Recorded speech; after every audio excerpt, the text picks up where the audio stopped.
very distinguished ladies and gentlemen. Thank you for joining us on day 3 of the 30th Nigeria Economic Summit. We are about to commence, so I'd like to ask everyone to please find a comfortable place to sit as we call the room to order and we commence in about 30 seconds. Thank you for joining us this morning. Thank you.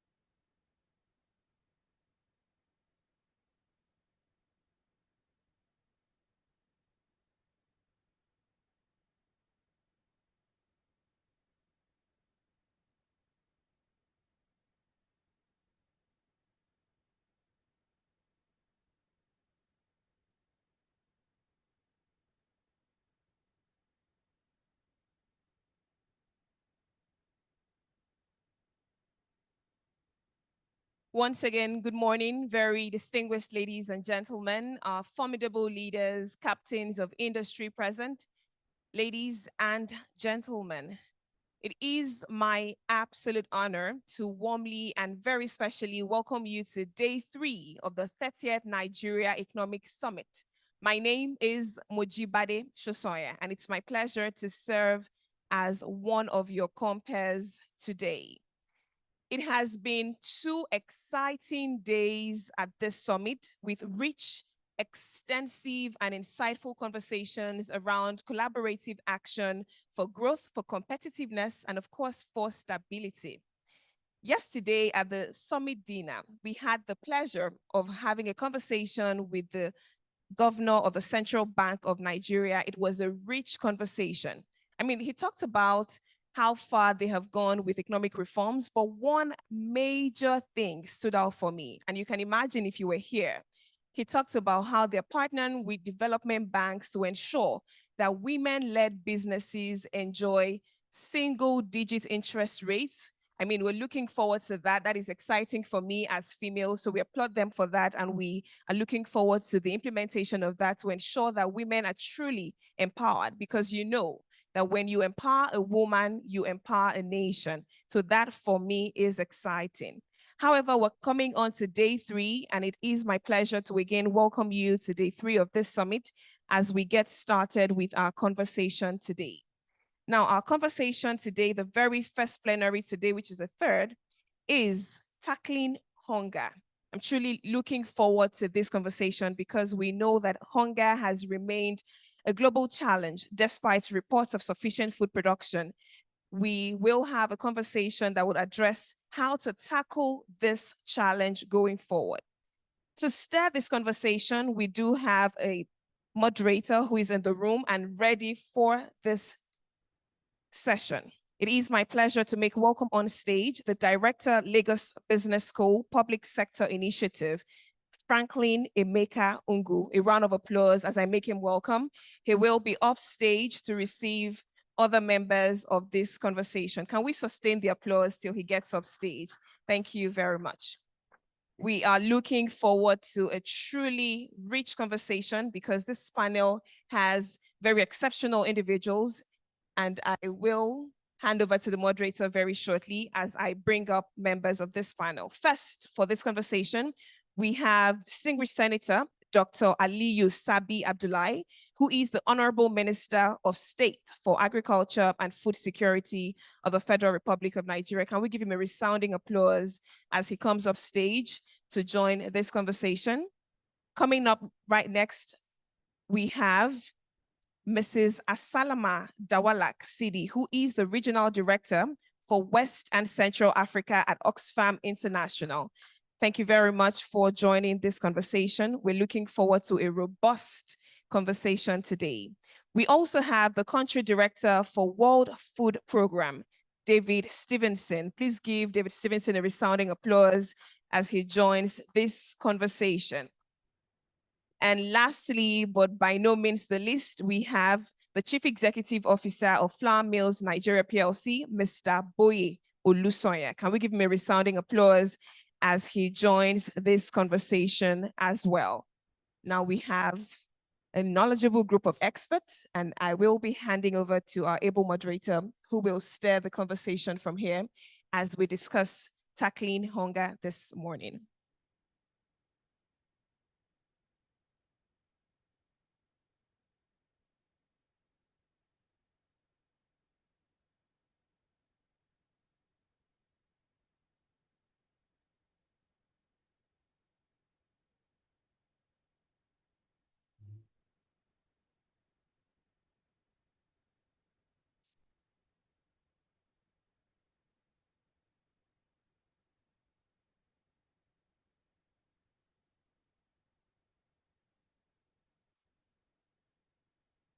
Okay.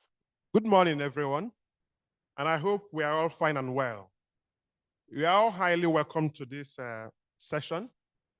Let me start by welcoming our eminent panel members and also NESG for this session. I was talking to somebody that I will be moderating a session on hunger at the NESG summit. And he said he's not sure if there's anybody attending this session that has experienced hunger in the real sense of it. And I asked him also, what will I tell the summit? And he said I should tell them that next time they should invite a Nigerian who has really experienced hunger properly to tell us what it means to be hungry. And on Monday, I also read Daily Trust newspaper, and it was said that malnutrition in the North has gone up by about 51%. I also remember that I think it was Bishop Kuka that was asking somebody, which party do you belong? Are you in APC? Are you in PDP? Are you? And the person said, I am hungry. So it means that this hunger, it doesn't look at age or who you are as. And of course, we also know that in Africa, in the world, 8 of the 9 countries with the highest level of hunger are in Africa. And it also contributes significantly to under 5 mortality. So it's a big issue. And interestingly, we have panel members today who are conversant with issues, even though, as I said earlier on, they look very well-fed, they look fresh. So, but I believe that in the experiences, they should be able to tell us 1 or 2 things that we can learn in terms of how we're going to tackle hunger. We are still looking forward to possibly that the Minister of Agriculture will join us. But while we are waiting for him or a representative from them, let me start with Mr. David Stevenson, who is the country director of World Food Program. David, from your experience working across Africa, how does conflict in Africa increase hunger? And what strategies have you used to ensure food and nutrition assistance reaches the most affected regions?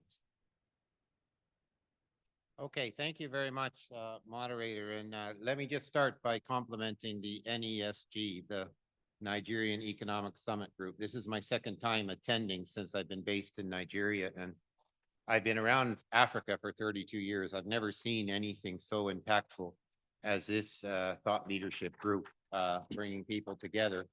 And thank you. It's really timely that you've put together a discussion on tackling hunger. Here in Nigeria, of course, the challenges are climate related, particularly floods, some drought. We have the economic reforms that have been talked about very much this week, driving prices, pricing people out of the market, increasing malnutrition, and of course, conflict in the north of the country. Now, 60% of what the World Food Program does, what the United Nations does in terms of dealing with food insecurity across Africa is related to conflict. So it really is a big factor driving hunger in countries like Sudan, of course, and in DRC, both Sudans, and in Northeast Nigeria, among other hotspots where our conflict is driving hunger. The most important thing we can do, therefore, is to help at the same time providing humanitarian response for needy people and stabilizing issues of conflict, preventing the spread of conflict, help with the solutions. And that's an approach that is very, very much being promoted here in Nigeria, but is something that we can provide even lessons learned for other parts of the continent. And the solution is always in the food system in sub-Saharan Africa, because the conflicts are in agricultural zones primarily. So food system being approach of agricultural production, but also dealing with nutrition and nutrition outcomes is really the way to go. So again, conflict is hugely important to the challenges of tackling hunger, and the answer is in productive solutions around the food system at the same time that we deal with issues of malnutrition and getting food assistance to those people who need it.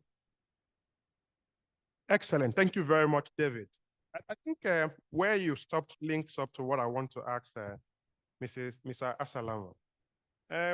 Of course, we've been seeing across Africa increasing climate change consequences, flooding everywhere in Nigeria, from Maiduguri to Katsina to Jigawa, to even places we hardly had flooding before, and also across other African countries in Cote d'Ivoire and other parts. And that means that climate change is a big issue with regards to sustaining food systems, with regards to tackling hunger, regards to production. So from your own assessment, how has climate change affected food production in Africa? And what measures can government take to mitigate its impact, particularly on vulnerable populations? I think it's on. Well, thank you very much. Before I turn discussion, I think it's really important to remind the climate injustice that our world is right now experiencing. In Oxfam, we talk about climate justice as one of our key pillars because there's definitely climate injustice in the world. What this climate injustice is about, we have few countries polluting the world and a lot of countries being impacted terribly by the effect of climate change, though those countries are not doing anything, in terms of contributing to the net emission of carbon. And of course, most of these countries are in Africa and in West Africa.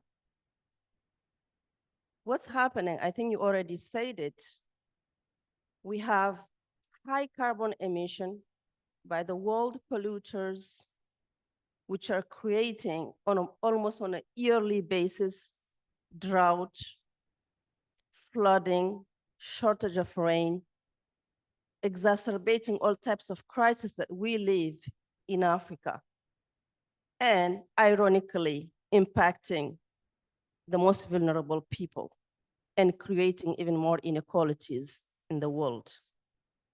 I think that's very important. And to give you some statistics, maybe just to remind you about those statistics. If you take Africa, and particularly the Sahel, the per capita carbon emission are 6 times lower than the global average. Yet, temperature is rising 1.5 times faster. In West Africa, of course, that's creating, as I've said, flooding, so washing all the fields, or droughts, or completely shortage of rains. And of course, that's leading to a decreasing and a very concerning decrease of the agricultural yield. Nigeria, the country that's hosting this important meeting, has, for instance, last year in 2024, lost about 2.12 billion, and that's about 50% of its agricultural production. Who is being affected? The people in Maiduguri, the people in Burkina Faso, the people in East Africa. Those are those being affected. What's important to note also is that this is creating food inflation, because when the production yield goes down, it creates a huge inflation, which again creates more inequality in terms of food access, because those who cannot afford to live with $2 a day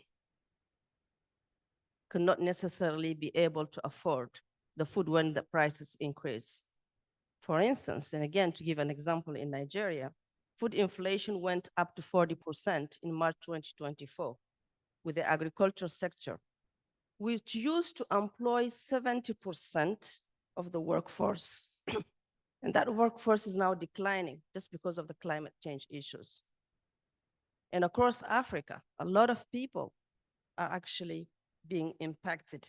And again, climate change, hunger, and inequality, we have noted that in most of the countries, when hunger crisis is happening, it is creating, again, more impact on women. Women and girls are the ones who suffer the most, because we have seen in other countries, for instance, that to cope with this issue, the early child marriage increases as sometimes, unfortunately, a coping mechanism. Now, to attend your question about what should governments do, first of all, governments should stick to their commitments as per the Malabo Declaration.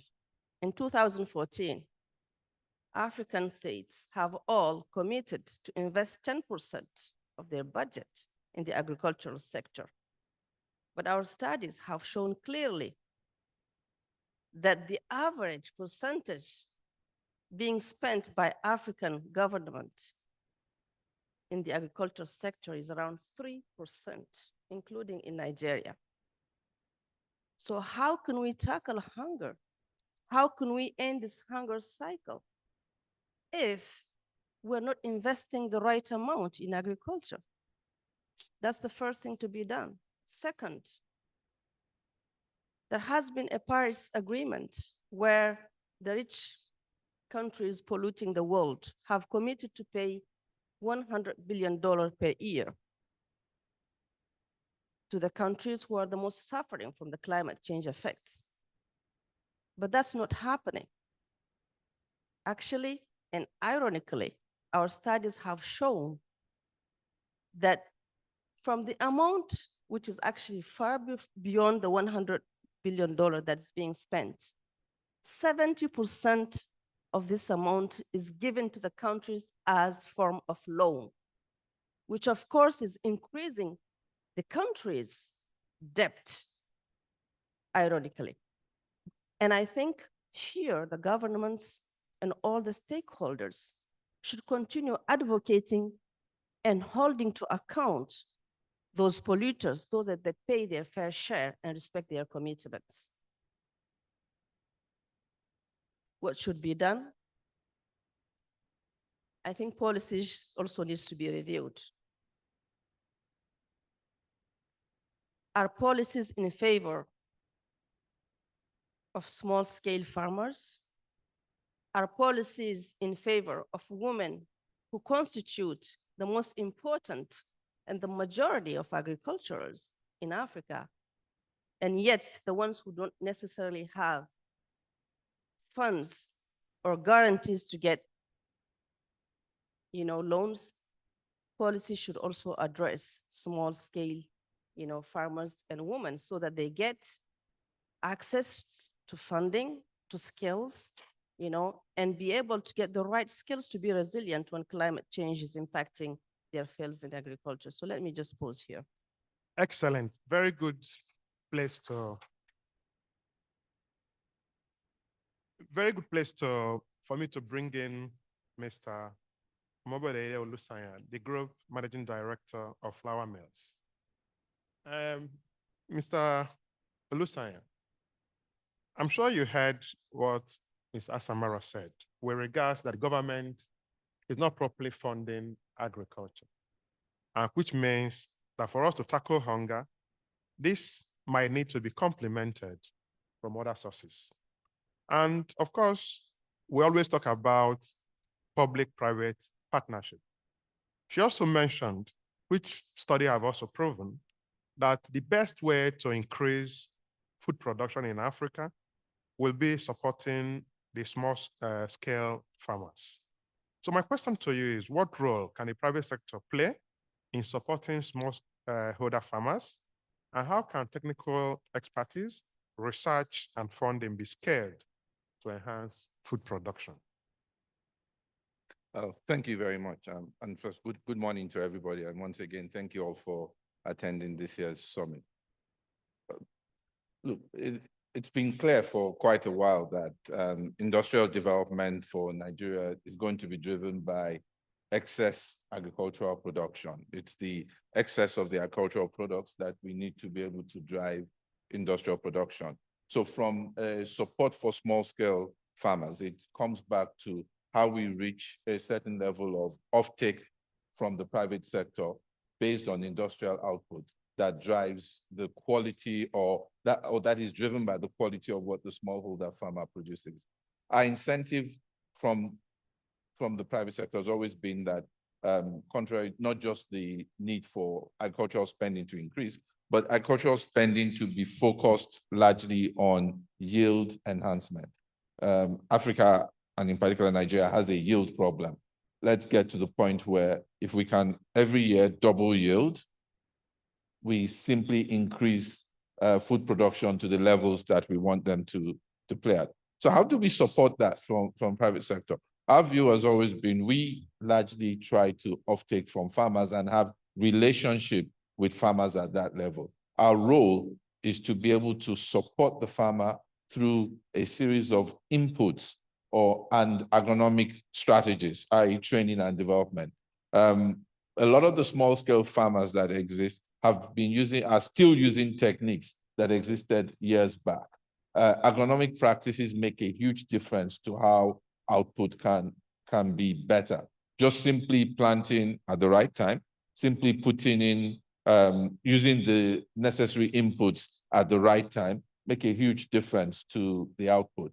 If we support them in getting that agricultural training through extension services, support them by ensuring that we are allowing them to get the right types of seeds, the right types of fertilizer, the output becomes much better. And we also de-risk, therefore, the farmer's ability to produce volume and quality. And once that's de-risked, then any kind of lending mechanism or support mechanism from a financial point of view becomes much easier to manage. I know because of what has happened in the recent past, if you use the word anchor borrower scheme, they will come and take you away to some garrison somewhere. But there's no doubt that for us to encourage and get the smallholder farmer more efficient, there needs to be some form of funding that's applicable. It is how we get that funding, the risk, which is the role that we can play in supporting, ensuring that output is guaranteed. The other part that we're looking to play, and this morning we had a session on it, is how do we also get, not just that we support the smallholder farmer, but we understand who the smallholder farmer is. How do we get a census of farmers to know exactly who's farming, who's planting, what they are planting, what their yield is on an annual basis, and track that. Now, our relationship with them from an offtake point of view means we're in a position to get a significant amount of that data. We need to be able to then sit down with government and populate a central database that all of us can look at, so that the funding that needs to be provided is directed particularly to where it needs to go. That partnership is what I think we offer. And if we get that right, I think there's a significant improvement that the smallholder farmer will see. Excellent. Thank you very much. But I wanted you to, just following on what you've said and what we've been discussing with regards to, in your organization, flour mills, how do you identify the most vulnerable communities in need of food assistance? And what impact have these efforts had on hunger alleviation in Nigeria? Now, the places you would be talking about were places that are not immediately identifiable from incidents that have happened, like floods or droughts. Now, one of the things we as an FMCG business do is actually try and use consumer data or consumer insight to be able to target products at certain markets. That consumer data tells us what the market likes, tastes, what kind of affordability matrix would work in those markets for us to be able to address their needs. We from that data can see where there have been shifts in demand, and we can understand what those shifts in demand are. So if shifts in demand occur due to competition, that's clear. If shifts in demand occur due to economic circumstance, that tells you immediately that there is a problem there. And those are areas that we then need to attack to ensure that that problem is managed. So comes back to my earlier point, consumer data can be used into some centralized dashboard that allows us to immediately start highlighting where we are seeing indicators that there is a movement or there's a negative movement in consumption or negative movement in the ability for the consumers there to consume our products. Now, we are one of the easier ones to be able to provide that data because we're pan-national in terms of spread and reach and sale of products. Excellent. Thank you very, very much. You know, I was looking forward to hearing that you're going to go to maybe Obomosho or Enugu or something like that, so that I can know where to go and get cheap rice or something, as the case may be. But let me turn to David. David, you know, when I heard that the Sahara Desert experienced rain, I was happy. I said maybe the issue of drought in Africa will start going down, and which means conflict will also start going down as well. But maybe we have to continue to pray that rain will continue to fall on Sahara Desert so that maybe we have more land for farming, as the case may be. But in your experience, how can peace building efforts be integrated with food delivery programs to create more sustainable hunger solutions? Okay, thanks. That's a really important point you're making and question you're raising. And it really needs to be at the core of the way we work. And it's the big we, private-public partnerships, being driven by economic analysis as well as humanitarian vulnerability assessments and getting to the root causes together to confront challenges. And I think we're getting there. This discussion we're having right now is an example, and the conference we're having now is an example of a new approach. So what that means, we're now uncovering some evidence-based research here in Nigeria, working with the government and private sector on analyzing the food system, where the humanitarian efforts are taking place in the north of the country, the northeast, related to Boko Haram and ISRAP factors, the northwest, more of the clashes that are increasing, all of which is displacing farmers. So when we go into with a food assistance program, in the case of WFP's assistance, how can we meet humanitarian needs? Well, at the very, very same time, for the same people, help with solutions, given that the solutions are in an agricultural zone.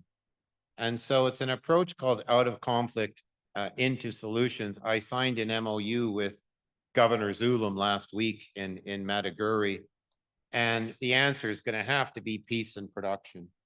Easier said than done, but there is stability, increasing stability. The next step is to get farmers back on their farms.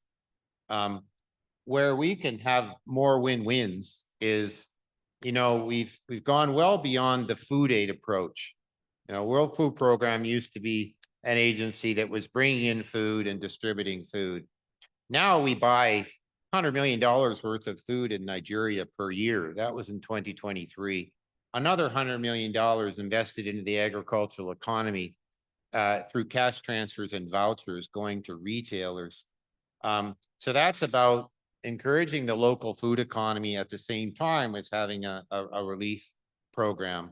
What we need to get better at, it's a bit of a technical comment I'm going to now raise, but it's hugely important that we advance on it, is we understand in real time what is best. A voucher going to the retailers where the beneficiaries redeem the voucher, a cash transfer where the beneficiaries choose what they can what they can use the cash for, including, but not only food, or an in-kind transfer when it is purchased locally. And so you're buying local food, you're advancing the interests of local farmers at the same time as providing assistance. And so that's really going to be an evolution, if not a revolution, if we can advance that kind of approach here in Nigeria, but also for all of Africa as a new step in the way WFP gets these win-win private sector oriented farmer production solutions oriented programming in place. We had a visit of Cindy McCain last week, our executive director, of course, with global responsibilities and certainly Pan-African responsibilities. She met with Vice President Shatima, with Governor Zulum, as I mentioned earlier. And also we had a great session with the NESG in Lagos with private sector CEOs around the table. So we're not just talking about this new approach. We really want to walk the talk and be a partner in this, so that the relief efforts also create investment for solutions at the same time. Thank you very much, David. I think following from there, let me come to you, Asalama. From what David said, and I know you talked about policies, but I wanted you to be more specific with regards to the kind of programs and strategies that can be adopted to help African farmers better anticipate and respond to extreme weather conditions such as flooding and droughts. So what specific policies or programs do you expect or do you suggest for us to adopt? Well, farmers first need, I would say, new skills, especially in terms of early warning. So early warning systems are very important so that farmers, at the grassroots can assess risks of flooding, or drought. So I think they need to get those skills, and it's possible to have tools that farmers can use. And my organization, Oxfam, has definitely implemented training where farmers can easily watch out for signs that would show them that there might be, floods or droughts in a specific year. So early warning system is very important, and it's possible to train farmers. That's a knowledge that should not just stay in our offices and our computers, but that's knowledge that can be transferred to farmers. So that's one. Second, there are definitely specific seeds that could be used now and that are more climate resilient. It's sometimes not easy to change the habits and the practices, especially, with our farmers. But again, with training and working very closely with the farmers' organizations, because they need to be involved in everything that we do. We shouldn't be just doing it for them, but really work together, so that they're also part of the decision-making processes. They're,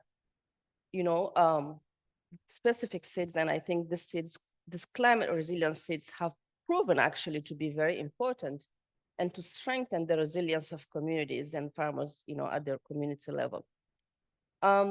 Policies protecting, I would say, crops, especially after harvest, should be reinforced. And in some African countries, we have seen very good practices where right after the harvest, governments, rather than letting farmers sell their productions, buy those productions, store them, and on due course, like during lean season, governments sell back those productions, those crops, to the farmers in a very reasonable price that they can afford. Insurances and safety nets are really important.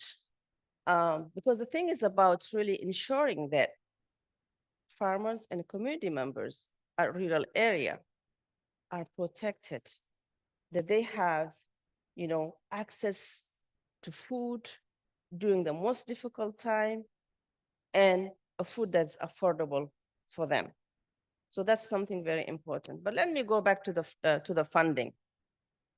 Our study has shown, again, that the attenuation funding is actually more important. When I say more important, I mean it's provided high, in a more important scale than the adaptation funding. We believe that adaptation is more important, but then our study has shown clearly that not only the funding is provided in forms of loans, but that funding is also provided more for attenuation than adaptation. And community members and farmers need more funding for the adaptation part. Yeah. Excellent. Thank you very much. I'm sure we are enjoying this session. I will open it up for questions shortly, but based on what Asalama just said, I wanted to ask Mr. Lusanya. So after this question, I will now open it up for questions from the audience. So based on what she said, I wanted to ask you, what kind of collaboration do you suggest or envision across government, private sector, and international organizations to possibly create a more sustainable long-term solutions to eradicate hunger in Nigeria and across Africa? And I will also please expect you to maybe identify 1 or 2 or 3 things you want government to do for the private sector. Thank you. Thank you very much.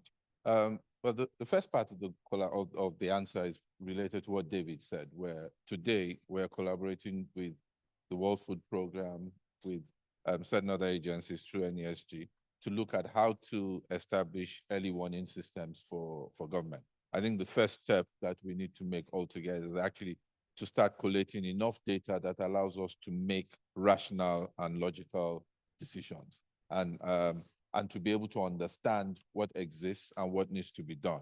Now, data exists today in various buckets, but there's no centralized coordination of that data. So one of the first things that we're doing is bringing together both ourselves and the government to sit down and create some form of data system that allows us to operate fully, both an early warning system and an indicator as to where best intervention needs to be done. Ultimately, we're only going to solve this problem if we intervene in the right places at the right time. So that collaboration needs to be pretty clear. What we're looking for from government would be support in joining. I mean, the funding will necessarily come from the private sector for that. And actually, there's been put together by the private sector some level of funding for that. What we're looking for is government support, and for government to actually start utilizing that, whatever mechanisms we produce, in making the right and the necessary strategic decisions. The other part that we're looking for support for government on is in opening up access to a lot of research institutes that exist within the country. Today, we find that there's a significant number of research institutes that have done significant work. And part of the work that we should all be looking for in order to solve the current problem is in terms of seed development. Now, how is it that government allows private sector participation in driving the initiatives that produce, whether it's heat-resistant seeds, the kind of seeds that work in tropical countries, but ensure that the players in the research institutes get the right level of incentive and incentive structure to drive their ability to produce that better. I mean, there's a good case study of what Ethiopia has done in terms of development from an agricultural point of view, and how that has even driven, in particular, its economic growth and GDP, as a testament to how you use localized production and localized development of the necessary input to drive that. So government support in ensuring that those research institutes, and by the way, Nigeria actually has a significant number of them, plus universities and technology institutes that can be used to drive that. Third part is to then start looking at, storage and effective utilization of storage mechanisms, so that as you increase output, the output doesn't go to waste. Today, there's always the argument about what is happening in terms of wastage that comes. There are different statistics that show numbers driving wastage. One good initiative that is going on between the private sector and government is the development of SAPZ, Special Agricultural Processing Zones, which is being driven by an AFDB initiative. Now, why is that important in terms of driving a solution? It's creating zones that are allowing us to be close to where the produce that is needed for manufacturing exists. So that once again, you're taking away the issues that deal with storage and wastage and ensuring that there's direct access between the farmer output and the manufacturing base. Those kind of initiatives also ensure that there's sufficient offtake for the farmers, once again, which creates an ecosystem that continues to thrive. So the ability for government to support and drive to conclusion the SAPZ would be particularly important in terms of driving the future ecosystem. The last one is the need for government to continue to play a role in supporting private sector for price stabilization for the farmers. Now, why is that important? We operate a cycle of boom bust in terms of agriculture. So when prices go high, like they are for commodities, farmers rush to farm and produce the commodities that are high in price. As soon as there's a glut of products from that sector, the prices come down, and the next year, farmers don't go. That boom bust cycle needs to be managed. Now, what we need is two levels of management for that. One, strategic reserves and storage by government. Second, guaranteed industrial offtake. I go back to my starting point. Industrialization is driven by excess agricultural production. So long as you can then generate that industrial offtake, you will find that there's price stability. For us, for instance, in industry, one of the big challenges we face is in order to manage production during the year, you try and keep inventory of products at the start of the year. Whereas what you would ideally like is to be in a just-in-time state where you're able to go to the market, buy your products, or at least have a system that means you can buy forwards or hedge the products that you want to get. So relationship between, now I must stress, I'm not asking government to do a commodities board again. I think that should never be even thought of or dreamt of.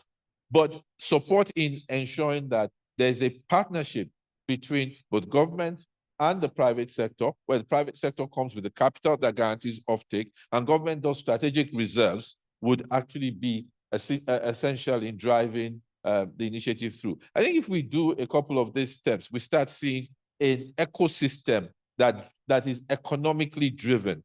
And ultimately, you know, in order for us to kill hunger, we need real agricultural production. But for us to get agricultural production, we must make it economically viable for the smallholder farmer. If it is economically viable for him, he will go to farm. So once we together with government come together and create that environment, we offtake, they produce, they give as much support in terms of incentive structures, then I think we will achieve what we want to achieve.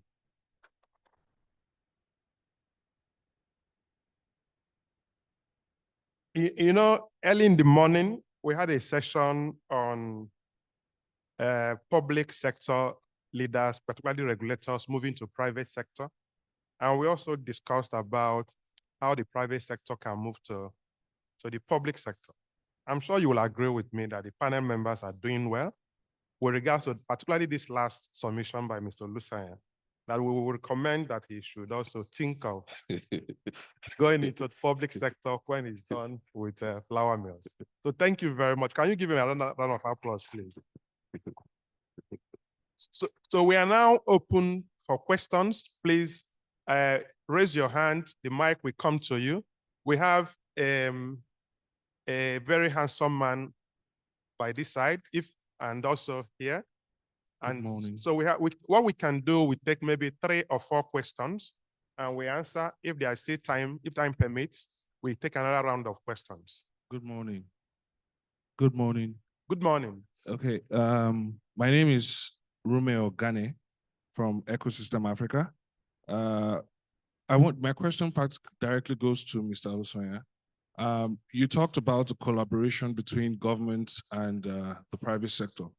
Now, for example, if let's look at the sub-nationals, for example, a state, practically Plateau State. If the Plateau State government is willing to reach out to your company directly to be able to help push collaboration as regards to raw materials and all these things that you talk about? Is your company open enough, like ready to work with the state government in helping them achieve this symbiotic relationship to enable us solve the hunger problem? That's my question. Thank you. So we take 3 more questions and we, please, okay, one, then this, he's been raising his hand and also, yes, please go ahead. Good morning, everybody. My name is Omar Mustafa Komshe. From the discussion so far, some very important features that affect agriculture has not been discussed at all. I have always said, I want to say it here now. Agriculture cannot move an inch from where we are unless we quickly mechanize agricultural production. Because you see, most of the equipment that is available to agriculture now have been very old, and the small farmer you want to promote has no access at all to this equipment. And especially with the declining value of our currency, it has become increasingly more difficult. So we must urgently mechanize agricultural production and enable easy access to funding that will enable farmers, especially youth groups that are really interested in agriculture to come in. Number 2, over the years, I don't know what happened, but all the policy issues that has been discussed all the time has been thrown because there has been no insurance that covers floods, crop failures, rainfall. All of this have never been taken into account. Now, with insecurity, most of the northern-based agricultural areas are no-go areas. Nobody goes to farm in most parts of Borno, Yobe, Katsina, Zamfara, and the loss to agriculture, to food security is enormous. And this must be addressed quickly. The resultant youth movement from rural to urban areas has deprived agriculture from the manpower that is required. And so today, if you look at 2 farms, these are the old women, old men, people who have no capacity at all in any respect, training, access to equipment, seeds, anything, everything about what drives agriculture is not available at all. And if you look at the funding that goes to support agriculture, 3% by government, this is silly really. Because how can you devote just 3% to agriculture when you know that over 80% of your population is farmers?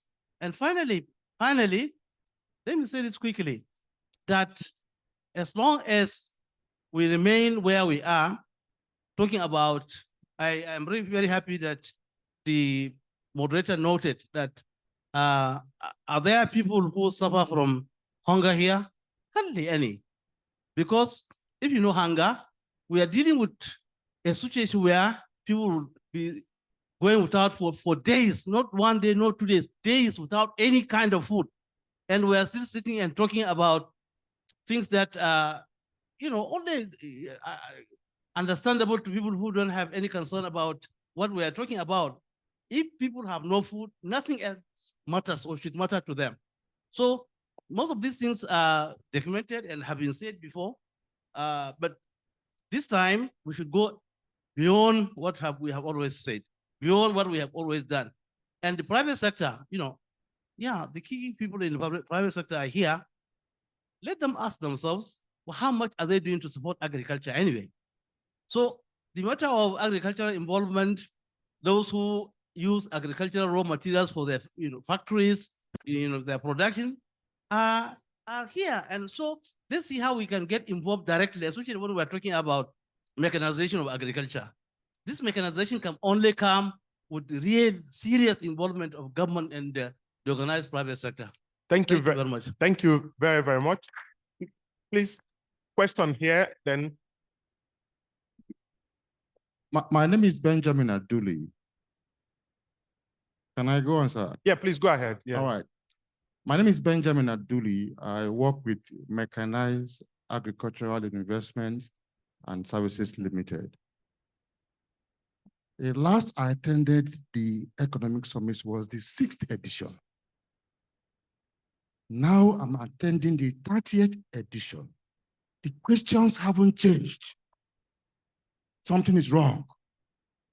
For 24 years, we're still discussing the same issue. We haven't moved for 24 years, gentlemen.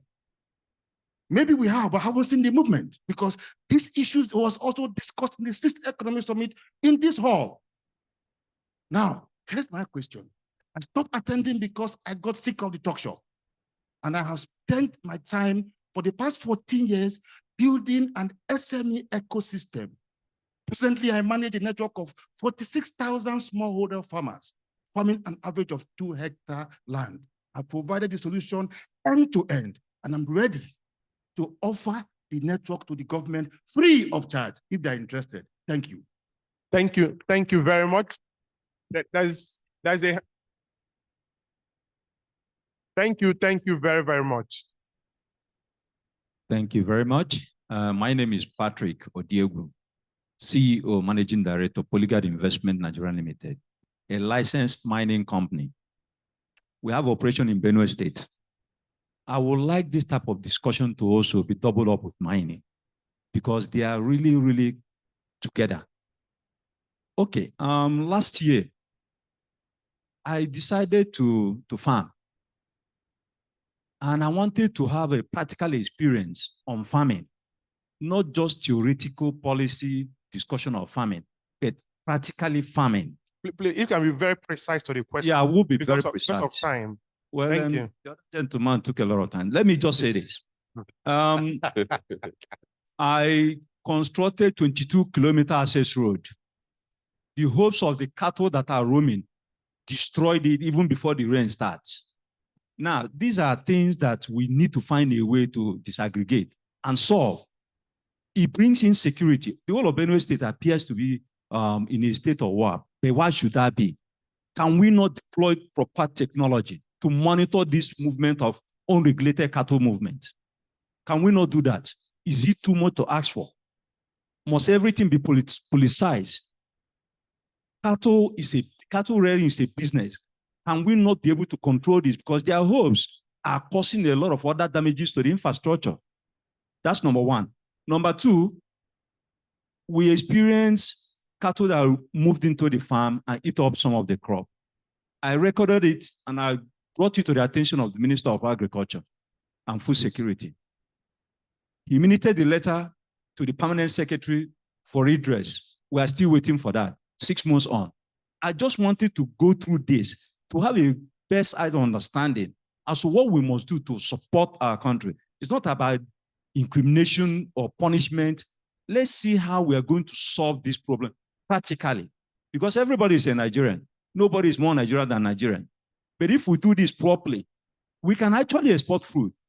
We can do this. So, like the gentleman indicated, for over 24 years, he has not seen any changes. Are we going to continue like this? No. Please. Thank you. And the last question here, the gentleman standing up. Thank you. The mic kept going over my head, so I had to take a stand. You know, we young people, we are very... so my question is a very brief one. I'll make it very short. It's to Mr. Olusanya over there, the GMD of flour mills. I was in that session as well this morning for food security, and data is very pivotal. Whatever problem you're trying to solve, there's relevance of data. So I would like to hear from your perspective, because I work with Leap Africa, and part of what we do is, in my unit, we do monitoring, evaluation, research, and learning. So we do external research and evaluations as well. I would like to hear from you, Mr. Olusanya. From your perspective, what are the issues that frustrate the availability of this harmonized platform that tells people what is happening and why? That's it. Thanks. Okay. Thank you very, very much for the questions. Just to recap so that our panel members can have a better, can enhance their understanding of the questions.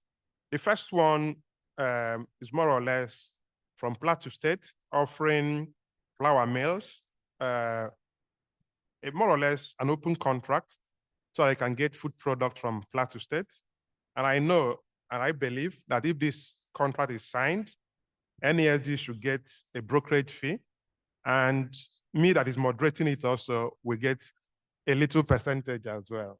So Mr. Olusanya, they're asking you if you are open and willing to take up this open contract for Plateau State to supply you with food products. Let me also clarify something. This session is about hunger. It's slightly different, but highly related to issues about agriculture. So just for us to get that clarity, even though the line is not very thick. So the second question is on the need to mechanize agriculture and what should we do about it? And also with regards to the issue of how do we mitigate risk, which I think we looked at, both Salama and David touched on it in terms of what can we do with regards to flooding, drought, migration, and all that. Then the other question talked about security and how to regulate the movement of cattle, which I believe is also being looked into. And we had a question from which is high, not really a question, but a contribution that is highly commendable, that is already looking after about 42,000 farmers, smallholder farmers, and is willing to make this available to the government. And I believe this will be captured in the report. The NERG will pass on to the government because we don't have the Minister of Agriculture in our midst, but it's highly, highly commendable. And the last question is regard to the issue that they asked Mr. Losanya in terms of how would they remove all the challenges with regards to the platform. I think I will start with Mr. Losanya, please. Thank you. Okay, in terms of the question relating to the states, when we talk government, we're talking the three layers of government, right? So we're not separating the federal government, we're talking both government and the sub-nationals. And in our view has always been from a farmer census and a smallholder farmer relationship. The most important arm of government is actually the local government, which should be carrying out that farmer census and relationship.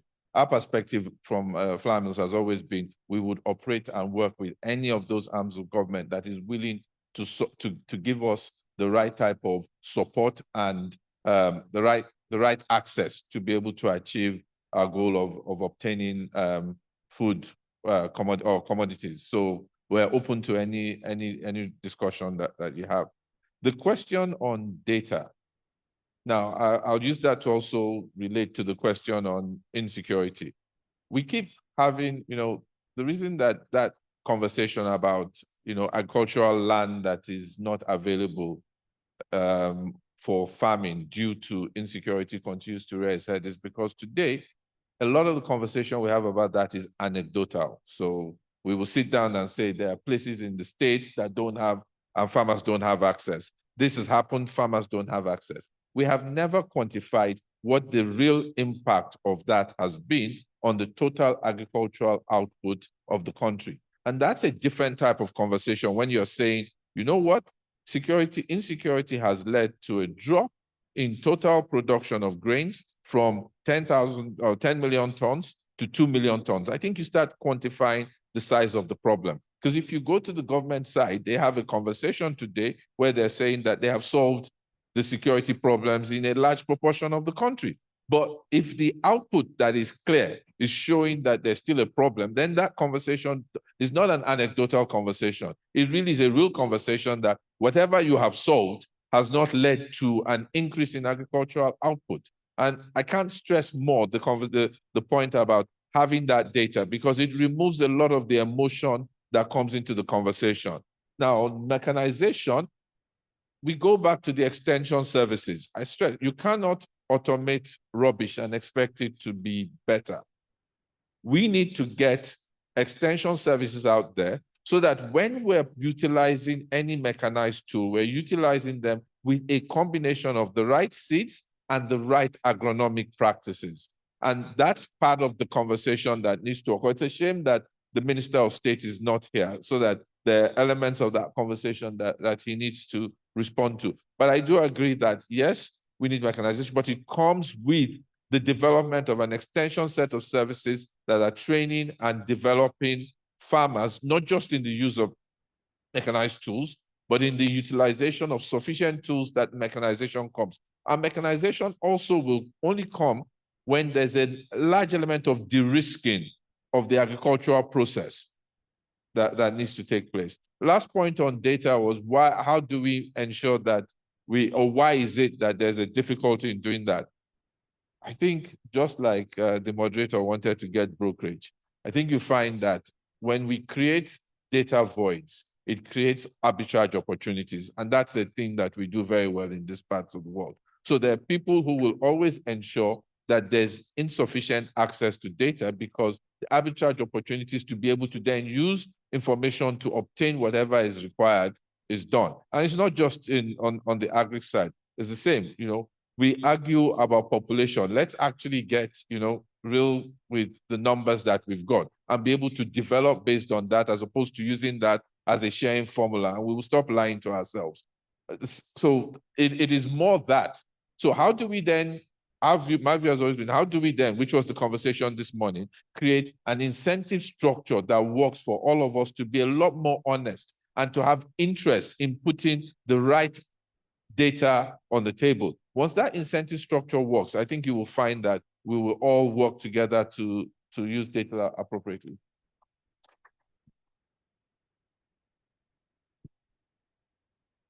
Thank you very much, Mr. Olusanya. Anytime you make your contributions, I'm sure you know that if we take a poll now and say those who support that you should consider public sector, I'm sure the eyes will have it. But let me go to David. David, please, from your experience, what kind of suggestions can you give Nigeria with regards to mechanization of agriculture? Yeah, thanks. I'm gonna touch on mechanization of agriculture, but I think making a broader point because there's been a lot of sort of needs or challenges or solutions addressed, mechanization being one of them. We've heard about insurance, de-risking investment, or protecting farmers when there's crop loss, issues of insecurity and solutions in the north. The overall theme of our session here, tackling hunger, and throughout the week in this summit, we've heard about the effects of prices nationwide. And so the need for cash transfer programs, among other things, targeted to the right people who are being priced out of the market. And then seeds and fertilizer programs to drive yields. All of this isn't just about these different elements of the challenge.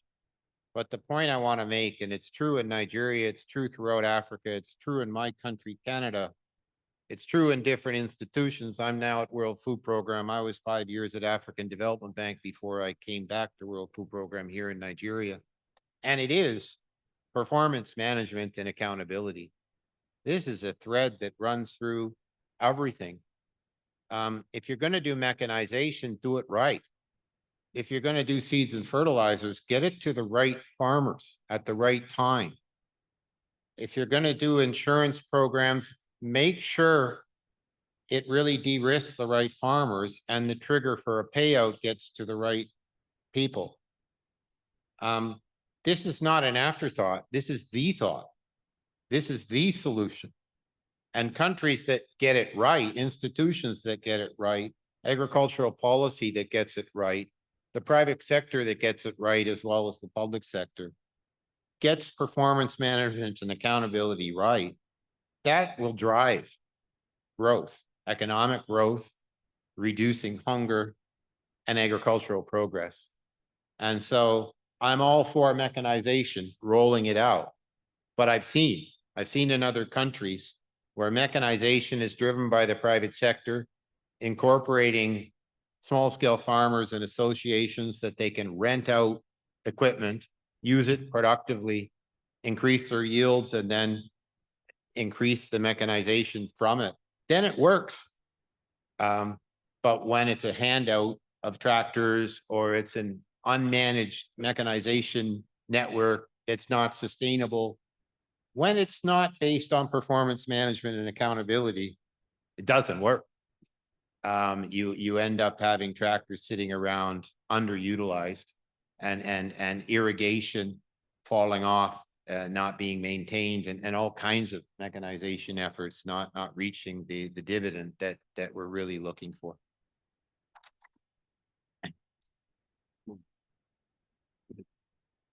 Thank you very much, David. As I think because of time, we'll be rounding up. We started rounding up, but I want to ask Asalama as a more or less concluding statement. I'm sure you heard that we've been discussing these issues for the past 24 years. And like the patriotic Nigerian who has been helping farmers for over 42,000 farmers, like many of us, we want to see better outcomes with regards to issues of tackling hunger and other issues affecting Nigeria. If supposing we are lucky to have you next year for this summit, what three things will you want us to have achieved, or what things will you want us to focus on with regards to tackling hunger? Thank you. Well, thank you very much, and I wish the Minister of Agriculture was here, but I'm sure he's following closely or his staff is here. I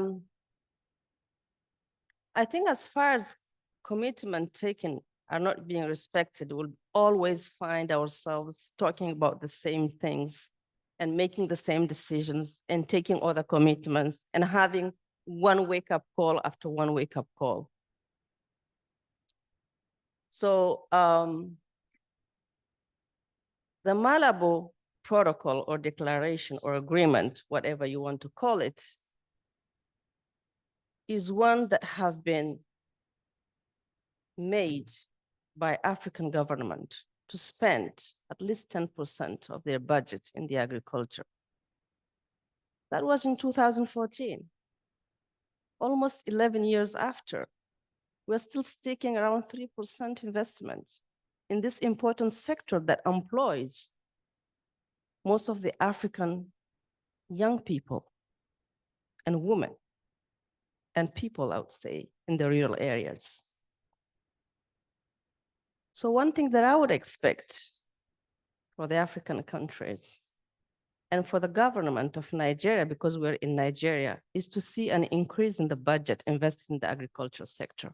I think that's the first thing. We're talking about mechanization.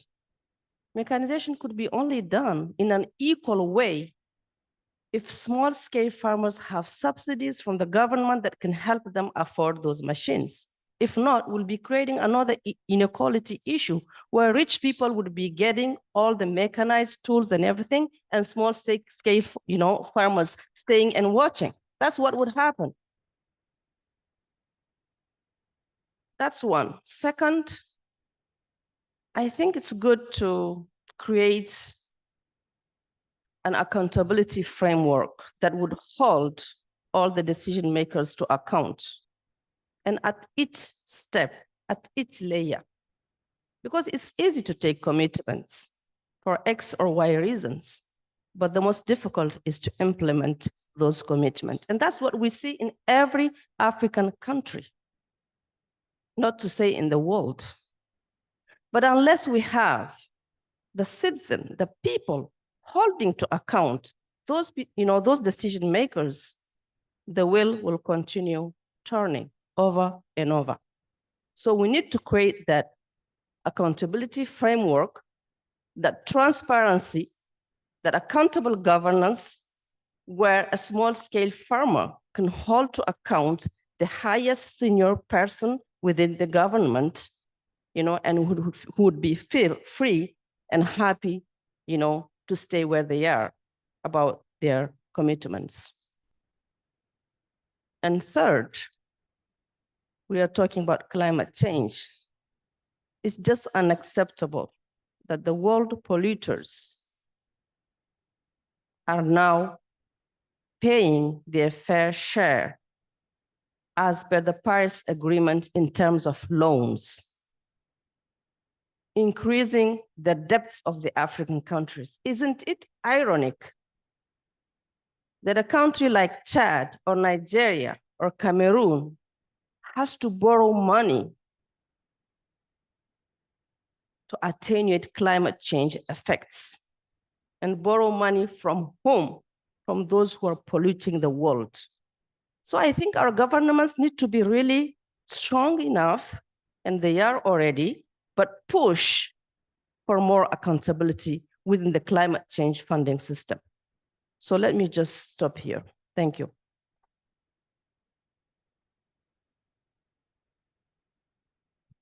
Thank you, Asalama. I'm sure many of them are wishing and hoping that you are a Nigerian, so that maybe we can also encourage you to go into public sector as well.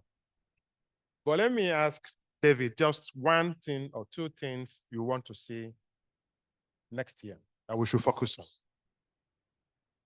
All right, thanks. So I think at this stage, my main message and encouragement is that I do believe here in Nigeria and hopefully across Africa, there is an opportunity for a real meaningful partnership between the private sector and the public sector. I think data is a practical example of how the private sector and the public sector can work together, energized by the private sector, but clearly having a role for government in terms of coordination on data. But even more broadly speaking, in the work that we're dedicated to ending hunger across the continent, we've learned so much about the need to engage with the private sector on solutions in terms of investment in all the areas we're talking about, in terms of nutrition and increasing nutrition outcomes, and just basically creating the space for the hungry poor to actually contribute in the agricultural economy and the growth of the country. So be a driver of growth, not a recipient of food assistance and the kind of work we do. It can be done. And I think there's an opportunity for a movement involving advocates. Nigeria has this very vibrant creative industry, Nollywood and Afrobeat, going global. And these are influencers that really want solutions across the continent in the areas that we're talking about, as well as enterprise, private sector enterprise driving growth, and then bringing in the multilateral sector like ourselves, like UNICEF, like other agencies that are committed, Oxfam, of course, in terms of advocacy and help on the ground. So just a new approach that really helps to drive solutions. And then all of it, as I said earlier, based on mutual accountability and performance management. If you're going to have a movement, it's going to have to be based on results, not on the talk, but walking the talk. And I hope that this kind of forum is an avenue to drive forward real meaningful change collectively. So thanks.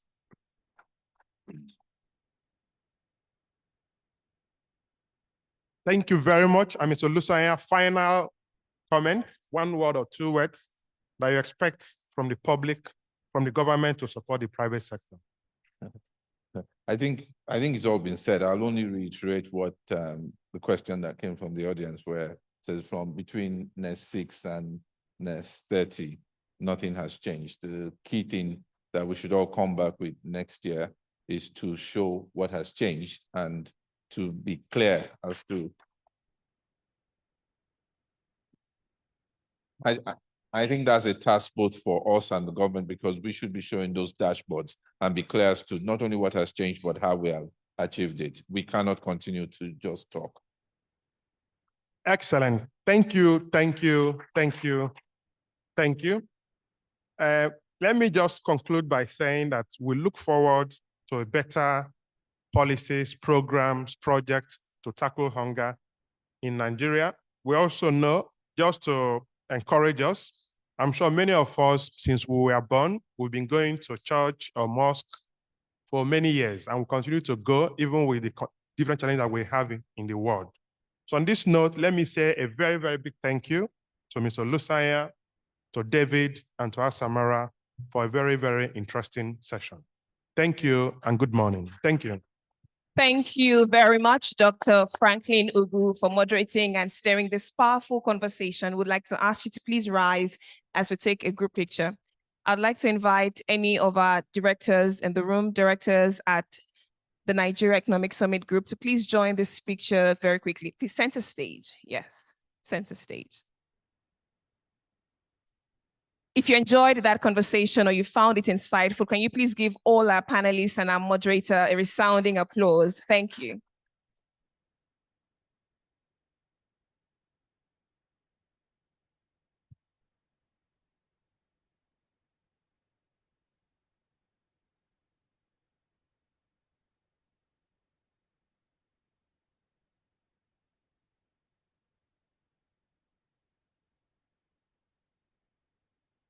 All right, thank you very much. As they exit the stage, can we applaud them one more time? Thank you. You know, this conversation on tackling hunger, it's not just timely, because if you consider what is happening today globally, it's World Food Day. And so it's no coincidence that this conversation happened today. The theme for World Food Day for 2024 is right to food for a better life and a better future. Now we're looking forward to next year, where we will be discussing what has happened in actual terms, in practical terms, how we've been able to combat, you know, this war against hunger. We do hope that we wouldn't have to go over and over everything that has been said again. We can actually talk about progress that has been made.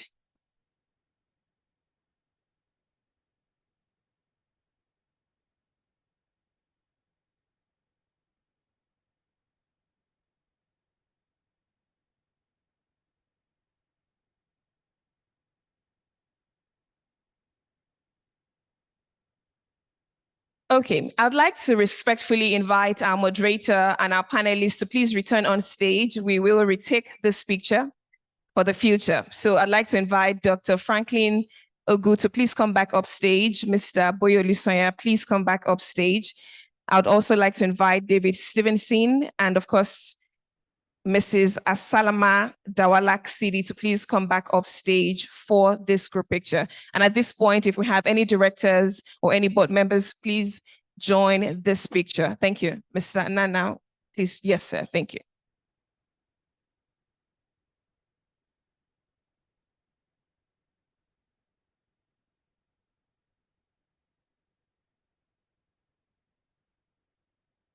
Distinguished ladies and gentlemen, thank you for your time. Thank you for being a part of this conversation. It's been 2 and now the 3rd day. It's been 2 amazing and exciting days of conversations on collaborative action for growth, for competitiveness, and stability for the future of Nigeria. Thank you for lending your voice to this cause. Right after this, we have a very highly anticipated fireside chat that will happen. We have our guests here and our moderator is also in the room. Would like to ask everyone to please settle in very quickly as we prepare for this conversation. Thank you.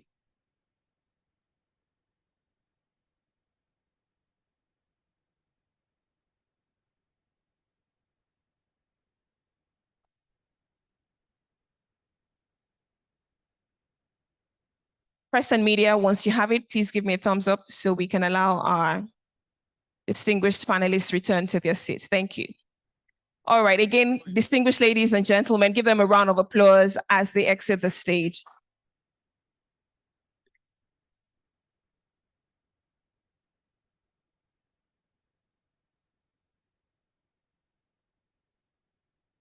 Our next session is a fireside chat, and I'm sure everyone in the room is looking forward to this session because it is a rich session and it will truly be impactful. We're looking forward to the outcomes of this conversation.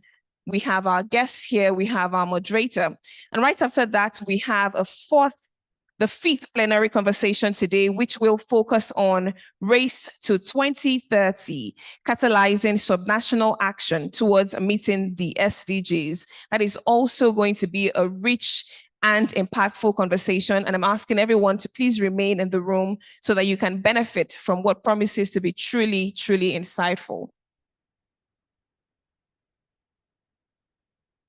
Distinguished ladies and gentlemen, once again, good morning, and thank you for being a part of this conversation. At this point, it gives me very great pleasure to make welcome on stage the moderator for this fireside chat. It is my pleasure to invite the Managing Director and Head of West Africa at JP Morgan, Mr. Dapo Olagunju. Give him a round of applause as he comes off stage to receive his guest for this conversation. Please sustain the applause till he gets off stage. Thank you. Thank you. Good morning, sir. We're truly honored to have you here.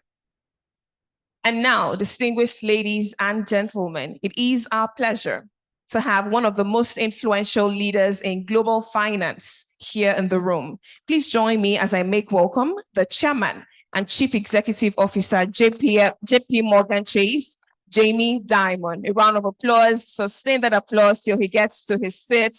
Such an incredible honor to have you at the 30th Nigerian Economic Summit. Thank you very much.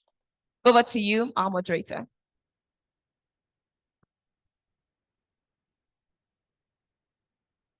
A big thank you to our lady MC, Mojibade. It's so pleasant to see that you have now become arguably the most influential compare for business events in Nigeria. But ladies and gentlemen, it is my pleasure to welcome one of the most influential personalities in global finance, Jamie Dimon, who is Chairman and Chief Executive Officer of JP Morgan Chase. Under his leadership, JP Morgan has become the largest bank in the United States and one of the most successful businesses of any kind globally.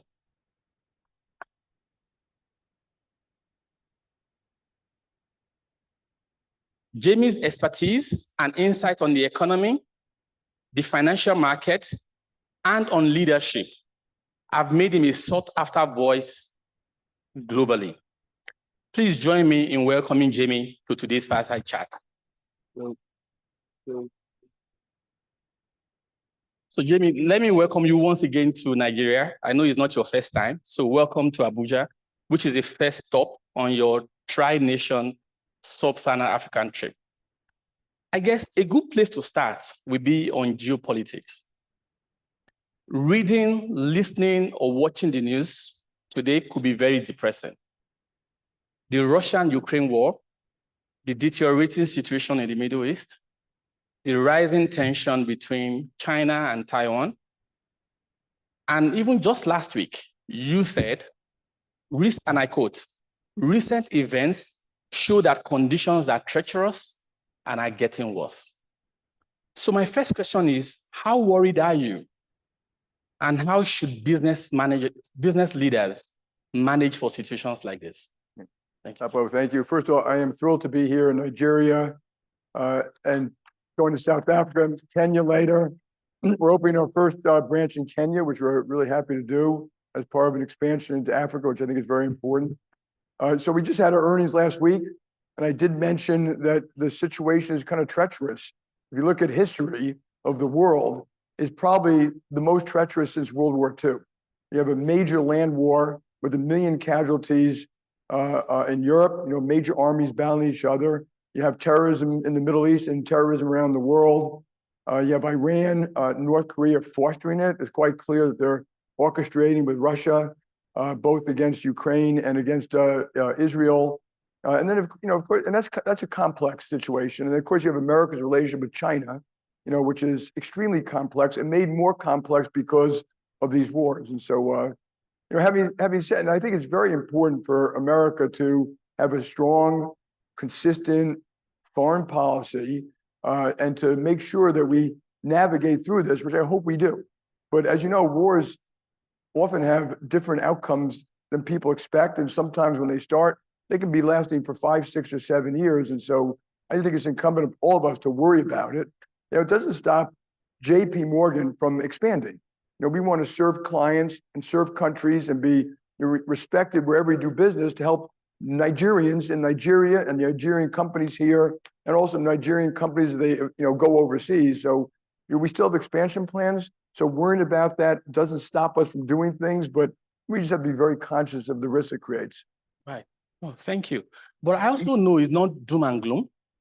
So what reasons give you the most optimism right now?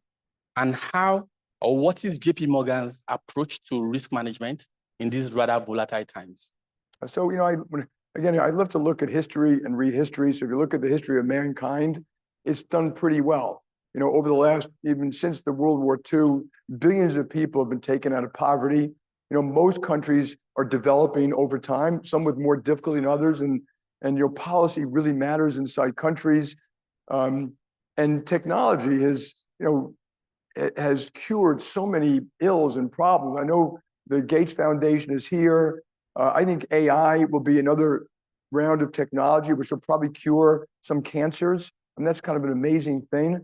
And while sometimes technology is disruptive, it is also the thing that lifts up mankind over many years. So I'm optimistic about the technology.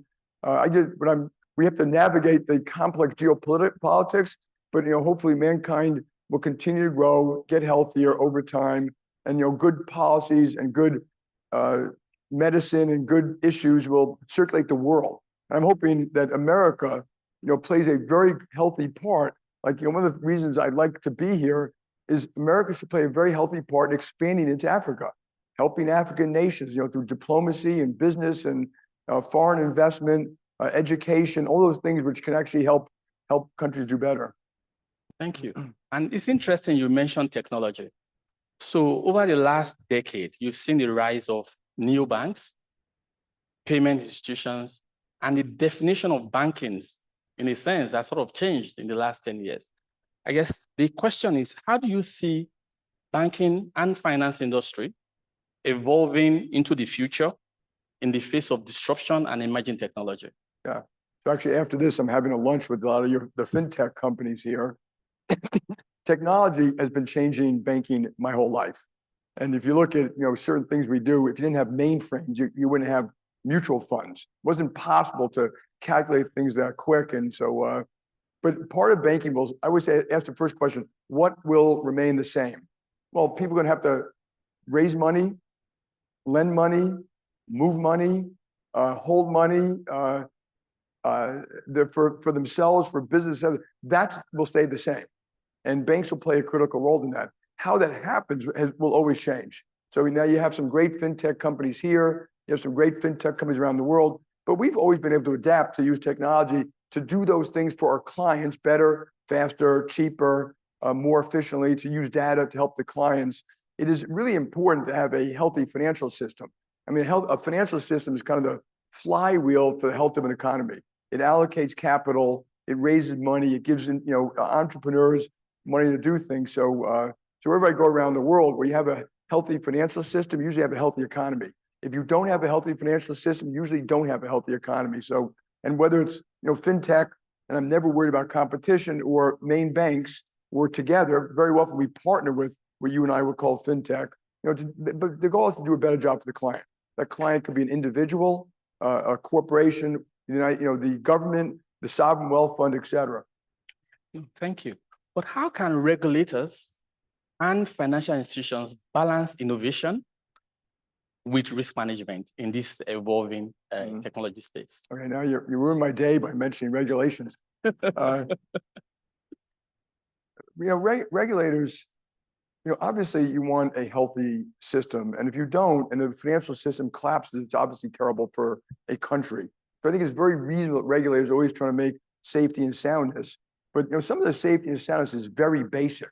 A lot of regulations go way beyond that in terms of safety and soundness. And if you look at the United States, there's we have healthy banks, but the regulations have taken on social causes and a whole bunch of other things which may not work in favor of having a better system. So if I was a regulator, I would always be asking and talking to financial companies about it. What is it that works? What doesn't work? What stops you from banking people? I don't know the banking. I just got here, so I haven't had a chance to talk to a lot of people here and get caught up to date what's happening in your country. But in the United States, a lot of banking regulations have made people unbanked, and we have a hard time describing that to to senators and congressmen and regulators. There's their regulations that drove people out of the banking system, and being in the banking system is a very healthy thing. So I know you hear like 40% of the people are unbanked. So a lot of the fintech people are trying to reach out to the unbanked. Getting them in the system is a good thing. It's much cheaper for them than being unbanked. It's safer for them. And then also, if we get them in our branches in the United States, we have branches in the United States, and we try to educate everyone about saving money, getting your kid to college. How do you buy a home? Some very basic things, but people need to have that kind of financial education, a good job for them. We also do that for small businesses. How do you start a small business? How do you sign a lease? How do you negotiate a contract? So a lot of small business entrepreneurs can get a start. And so regulations should always be thinking, what is it they actually want the outcome to be? Very often it's just, rules and regulations are passed out of anger or simple, ideas, but they actually have the adverse consequence on what you actually want to accomplish. Right. No, thank you. I guess if I come to Nigeria, JP Morgan has been operating in Nigeria since 1960. Fun fact, actually, we were involved in the setting up of Nigerian textile mills, which is the first major private US business project in Nigeria back in 1960. We've operated a representative office in Nigeria since 1982. We had advised the federal government on a number of initiatives, including the setting up of the NSIA. So we see ourselves as partners in progress with Nigeria. But Jamie, my question is, how integral is Nigeria to the JP Morgan overall strategy? And what is the trajectory from here going forward? Yeah, so, obviously Nigeria is a very large country, probably, I think, one of the fastest growing populations in the world, and should have a very bright future. So one of the things that JP Morgan does, and when we go to countries, and so I inherited JP Morgan. I've been here, I've been running the company for a little over 20 years, but being around the world gives us huge knowledge. And that knowledge that we have around Nigeria, so on the way over here, I was reading our research. That research, we educate the world about Nigeria. We educate central banks about Nigeria. We help educate the IMF about Nigeria. And so being here is a very important thing. And what we want to do is be open in more countries in Europe, in Africa, so that over time, the next generation has a footprint here. And when you're here, you actually have much more local knowledge. So you're in Lagos, you know much more about what's going on in Nigeria than I could know sitting in New York City. And we're quite optimistic about the future of Africa. I really do wish that America help get our companies over here to help Africa, to help grow and expand and bring capital, ideas, technology, et cetera. And that's kind of why we're here. And then we rely on localtown.ou, to make sure we're doing the right things to help your country. No, thank you. Please clap. If you want to, thank you. Banks in Nigeria have been accused, or sometimes been accused, of making supernormal profits against the background of a weak macro. I think this is not particularly dissimilar to the US. The proverbial tug of war between Wall Street and Main Street. So I guess my question is, how do you balance superlative corporate performance with the well-being of the general populace? Yeah. So, obviously, if you're not financially healthy, you will fail. So this notion that somehow you are balancing, I don't balance at all. We are going to be a healthy, vibrant bank. The reason that we're being a healthy, vibrant bank is so we can serve our customers. And the bankers are clapping. Yeah. Well, no, I think we need to do a better job educating the world about the role of a financial system. I don't even know what they mean when they say Wall Street.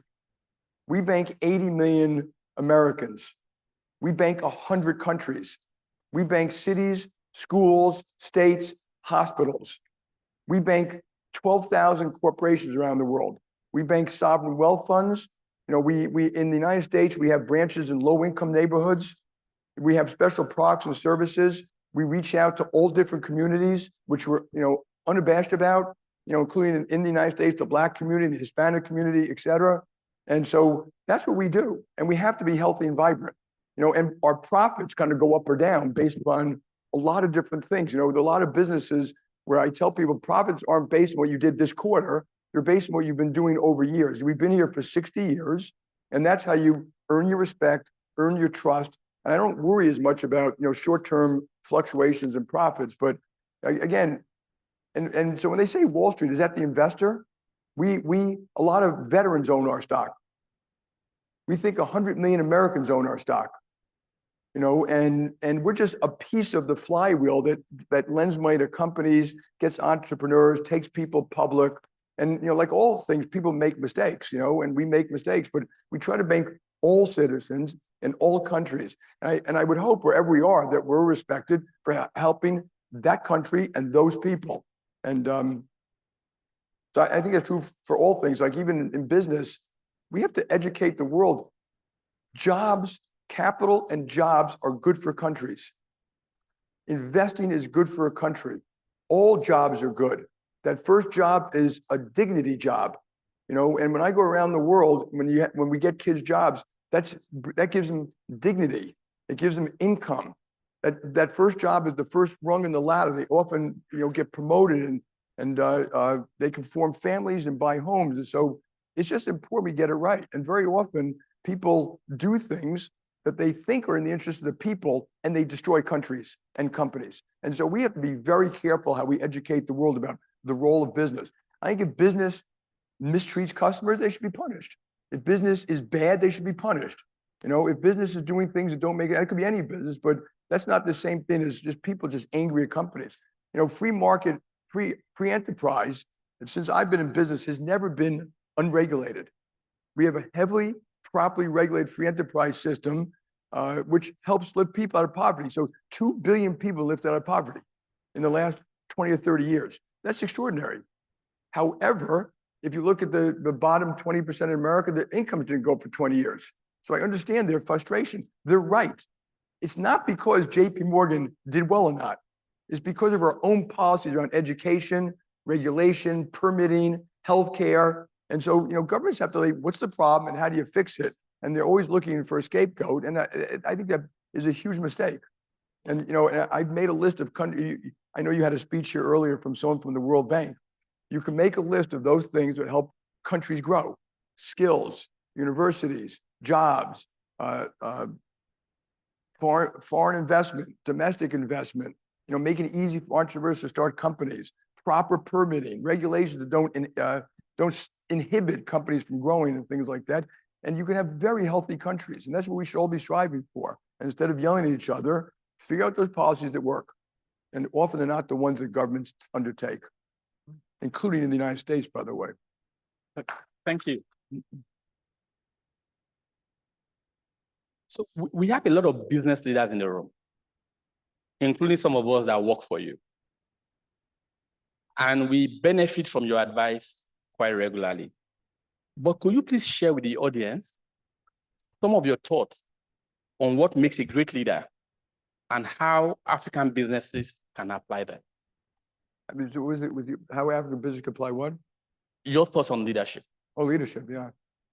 You know, I think leadership, I'm going to divide it into 3 parts. It's not really divisible, but, you know, one is, and I've been in, you know, tons of companies that don't get this part right. Analytics, facts, detail, analysis, repeat, rinse, facts, detail, and honest assessment of yourself, what you do well, what you don't do well, what the competition is doing, and constantly doing that.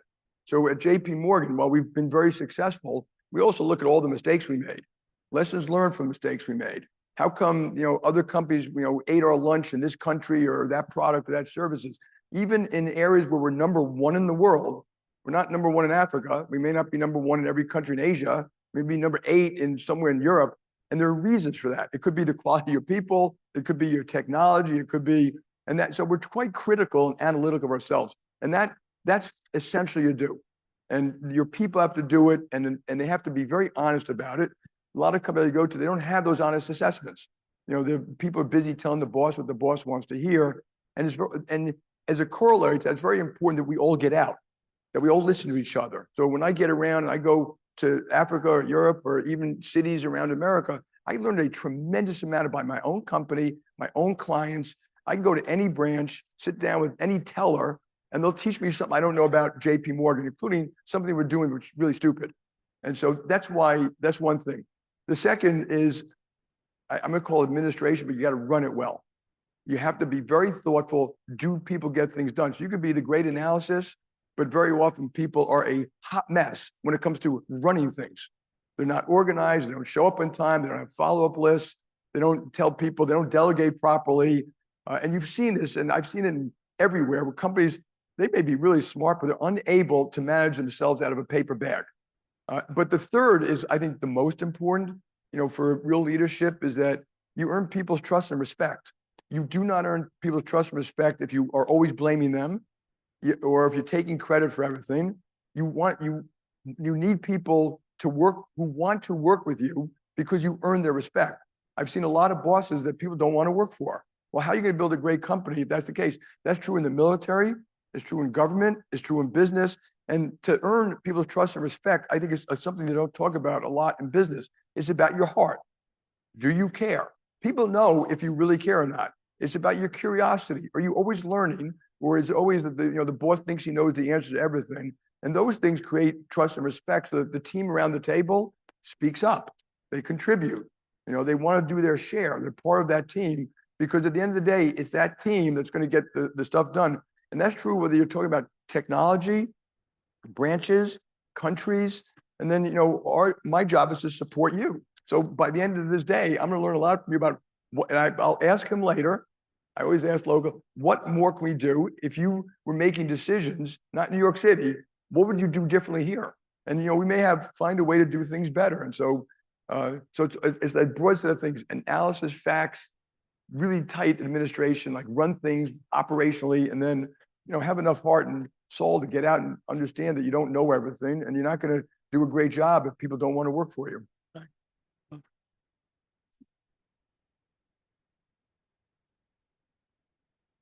So before I sort of open the floor to questions, I've got two personal questions to ask you. One, you're the longest serving CEO within the financial market on Wall Street. What would you say was your worst day in office? The worst day? Yes. I've made plenty of mistakes, so I can go through a whole list of them. And the hardest days weren't when the world was collapsing, the financial crisis, and you're sitting in your office. And I remember we bought Bear Stearns at the request of the United States government, but then fined me another $5 billion for it. But knowing that when we did that we were subjecting our own people to 9 months of literally 12-hour days, 7 days a week to assimilate Bear Stearns, the people, the systems, the risk, to de-risk it. And that's kind of scary. I mean, it leaves you kind of breathless when you do something like that. And of course, there was one other day I'll just mention, since people have such fun with it. I'm sure when I die, they'll put it in my, that he did a great job running JP Morgan, but he did have a London whale trading problem. But when I remember, I didn't realize how bad it was until I got back to the office and I went through the actual trades. And I said, my God, we have a real problem. I thought it was a small problem until then. That was a punch in the gut. Right, no, thank you. I guess the other question is, how is your table tennis going? How's what? Your table tennis. My table, oh. Right. So we have a guy, one of our guards in New York City, Musa, who's there. Musa. Who was your tennis tabletop tennis ping pong champion. And he plays all the time with a great friend of mine. And so Musa, if you're watching this, hello from Nigeria. And I do play tabletop tennis still. I'm not as good as Musa, of course, but right. Thank you very much, Jamie. I guess I will open the floor for a few questions. I see Aikioke. Aikioke, please.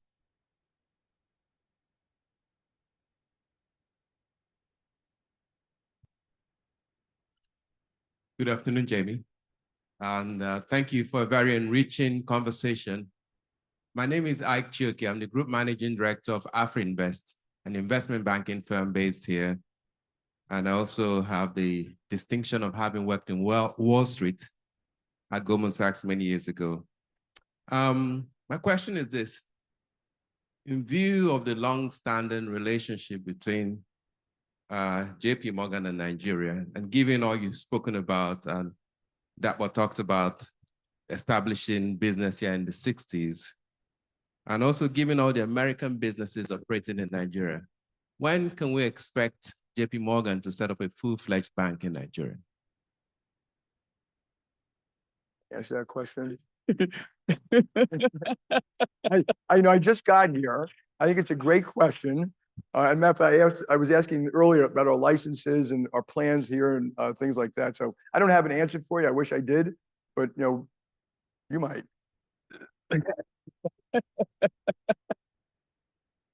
We will pack that for next time.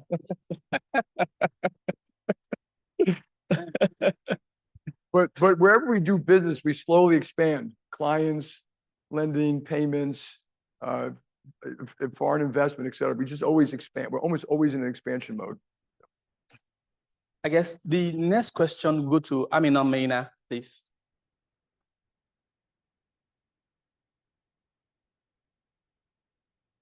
Right here.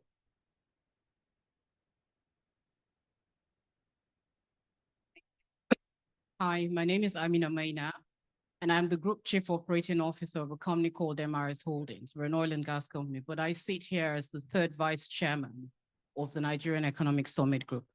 And my question to you really is with regards to the vantage point which you sit on, which you hold, and what would you say about global capital today? Because recently there's been a lot of conversations around global capital, but particularly as it flows towards sub-Saharan Africa. What can you tell us? But what would you also say would be the key drivers for FDIs? Thank you. Yeah.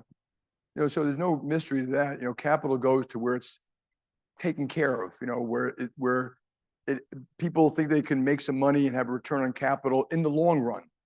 And very often countries, I'm not talking about Nigeria, if they have very inconsistent policies, companies don't want to go there. And the real capital is going to come from companies. So I think, we in America could do a much better job in what I call development finance. If you look at our development finance institutions, we could double or triple that. And I think we should. And as they grow, JP Morgan will double or triple our investment in the development banks. But the real capital is private capital. It's companies around the world. It might be sovereign wealth funds.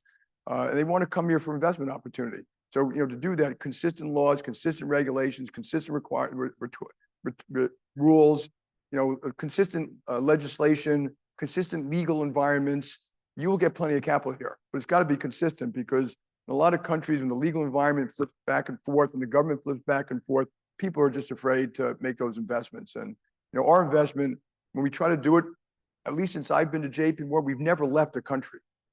Once we go, we get better and smarter, and then we try to enhance what we do here. But those rules to get capital are pretty basic everywhere. Thank you.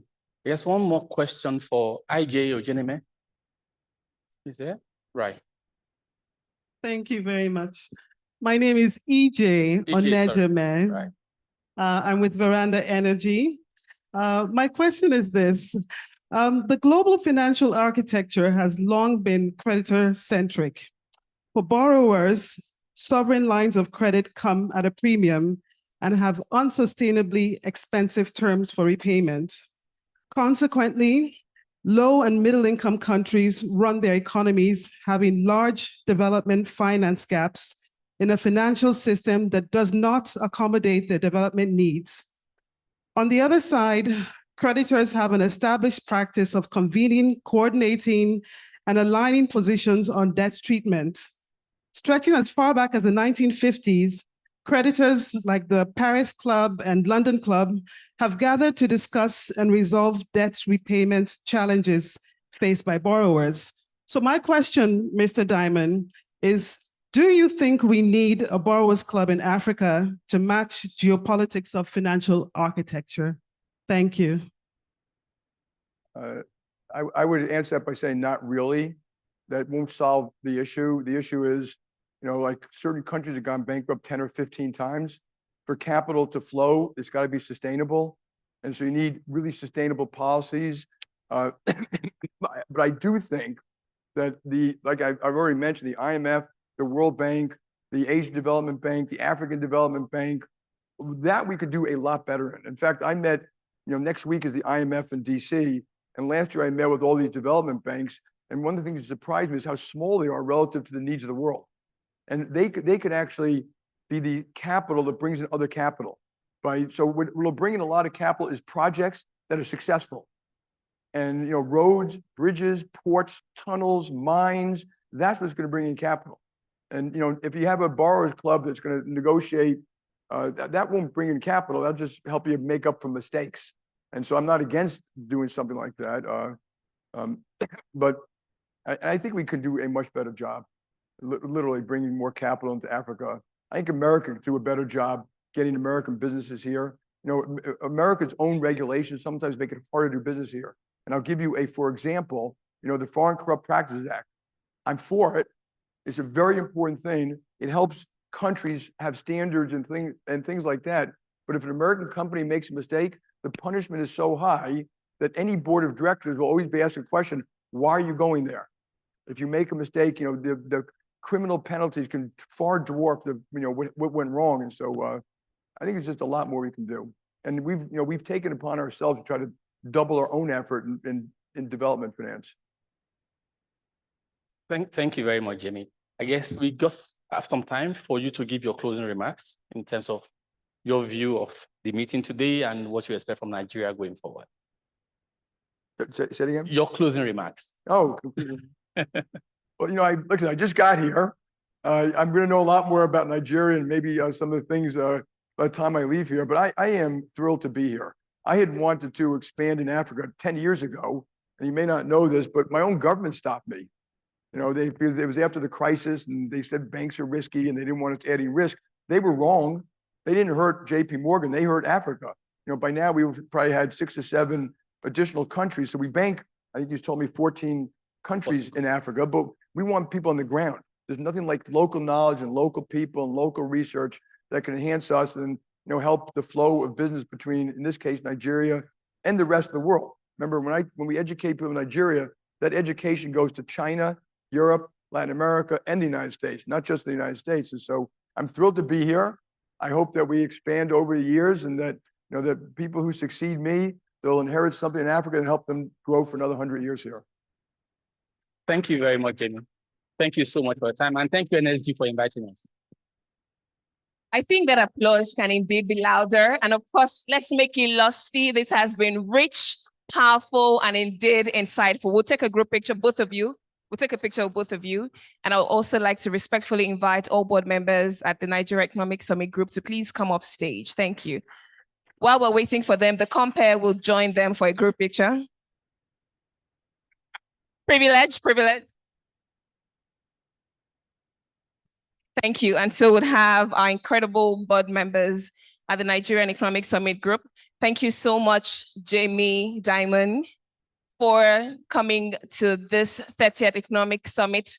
We don't take you for granted. We are super thrilled to have you. Thank you for lending your voice to this cause and for sharing from your deep well of wisdom and knowledge today. Thank you.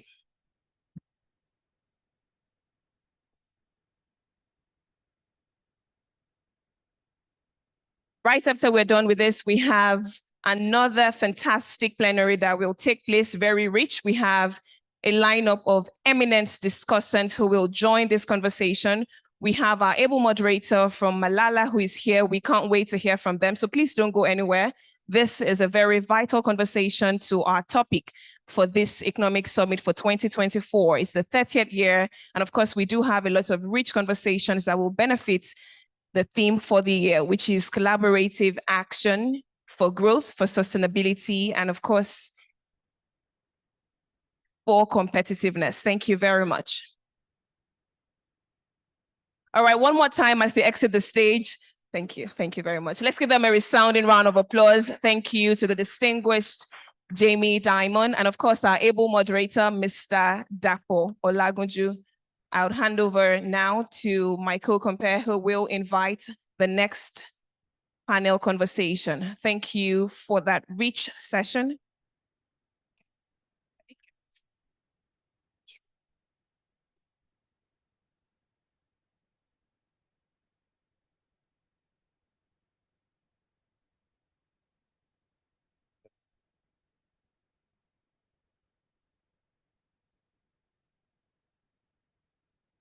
That was a very engaging session.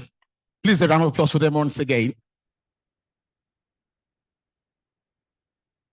While We're making preparation for the next plenary session and waiting for the room to settle, as well as a few confirmations. We'd just like to engage you once again.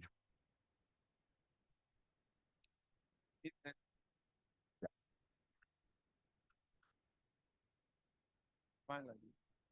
Okay, it's fine. Yeah. Excellencies, very distinguished guests, ladies and gentlemen, welcome once again to this conference. Today is day 3, and we're super delighted having you here with sustained energy and enthusiasm. Bonjour, encore, messieurs, mesdames, distingués invités dans cette conférence. Aujourd'hui, c'est le 3e jour et nous croyons que vous avez profité de cette conférence. Vous avez eu l'occasion d'être connecté avec les hommes d'affaires. Nous croyons que vous allez continuer avec nous pour la conférence. Guten Tag, meine Damen und Herren, herzlich willkommen. Heute ist der 3. Tag. Ich wünsche Ihnen eine wunderbare, spannende und unvergessliche Erfahrung. So jama'a barkanku kuma da sake saduwa da mu a wannan conference namu mai muhimmanci. Yau ne ranar ta 3 na wannan shiri mai muhimmanci. Mun fara tun shekarun jiya, muna nan kuma yau, jiya kuma muna nan. Mun ji daɗin saduwar ku da mu. Allah ya saka muku da alheri, Allah shi biya bukata. Ina fatan cewa idan muka gama za mu iso wurinmu lafiya. Da fatan cewa kwaliya ta biya kuɗin me? Kuɗin sabulu. A kí gbogbo yín elédè Yorùbá pé ẹ káàbọ̀ sí ọjọ́ kẹta ti àpérò wa tó ṣe pàtàkì. A nígbàgbọ́ pé gbogbo yín lẹ ti gbádùn àpérò wa. Àwọn ọ̀jọ̀gbọ́n tó mọ yín gbìn nínú ìkànnà wọn wà ní àárín wa. A dúpẹ́ pé ẹ darapọ̀ pẹ̀lú wa fún àpérò ti ọjọ́ mẹ́ta yìí. Ụmụnne anyị ndị Igbo, obi doro anyị ụtọ ịtụ àwọn bịara ọgbakọ nke taa iji ma aka na anyị ga na-aga n'usoro ihe niile ga na-akpọtụ akpọtụ. We are now in plenary 5, and the topic is Race to 2030, Catalyzing Subnational Action Towards Meeting the SDGs. Our moderator for this session is Nabila Agwele, Chief Executive, Nigeria Malaria Fund. Please put your hands together for him as he comes forward. For her, rather, sorry, as she comes forward. Please a resounding, resonating round of applause as she comes forward.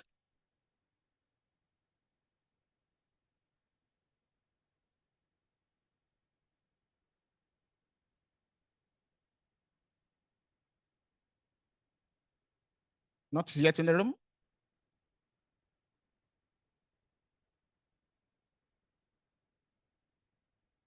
Is she not yet in the room? Oh la la. Nous, qu'est-ce qu'on va faire donc? Okay, media, can you just give us music for a while we await her coming with her team? Because really it's a power-packed team, and they all need to be ready.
2 years ago, Mrs. Izebuwa Kwale retired from active service under the Ahmadu Bello Teaching Hospital, Zaria, and today she is a pensioner. Her story is different from the many ones we hear about who have given many years of meritorious service to their various organizations but have been unable to access their pensions. This was because of the implementation of the Pension Reform Act by the government, which had given Mrs. Kwale and many others like her a future to look forward to in retirement. I've worked in ABU for almost 30 years. I was the laboratory head. I was actually afraid because they will tell you, it takes time, and you will not see, you know what it is not to earn salary. But it didn't actually take time. My pension managers were IBTC. So getting to 6 months, they will tell you to start processing. The processing took probably maybe, let's say 2 months or maybe about 2-3 months. They paid me everything that I was due. 20 years ago, right? Specifically before 2004, right? There was no contributory pension scheme. There was none in Nigeria. Did we participate, when you look at those who put it together to put, Pension Reform Act 2004 in place? The answer is yes. So as we speak today now, the pension industry in Nigeria, go and check. Even though it has a long way to go, there's still a lot of room for improvement. We are talking about subscribers of about 12 million, but most of the salary earners in Nigeria, they are in the pension industry, right? And a lot of headroom for growth. But the important thing is that that industry represents the largest domestic institutional investors that we've got in Nigeria. To understand the true origins of the Pension Reform Act, we need to go as far back as 1965 to an idea which came from one man, the late Chief Ernest Shonekan, who decided that private sector participation in policy reforms was the gateway to true economic rebirth and restoration. For Chief Ernest Shonekan, inspired by his participation as a private sector representative in a 1965 international conference that focused on frameworks and modalities for a thriving private sector, the first seeds of a similar summit for Nigeria's economy were sown. With the contributions from 2 other fellow erudite leaders of thought, who together would later become the founding members, they formed a think tank group in the 1990s, which made recommendations to the then military government of General Ibrahim Babangida on policy direction for the nation. And thus, the Nigerian Economic Summit was born, founded in 1993 and held on the 18th and 20th of February that year. It was later incorporated in 1996. NESG was a child of circumstance. Circumstance in the sense that we had a military regime. The style of management is a unitary, from top down.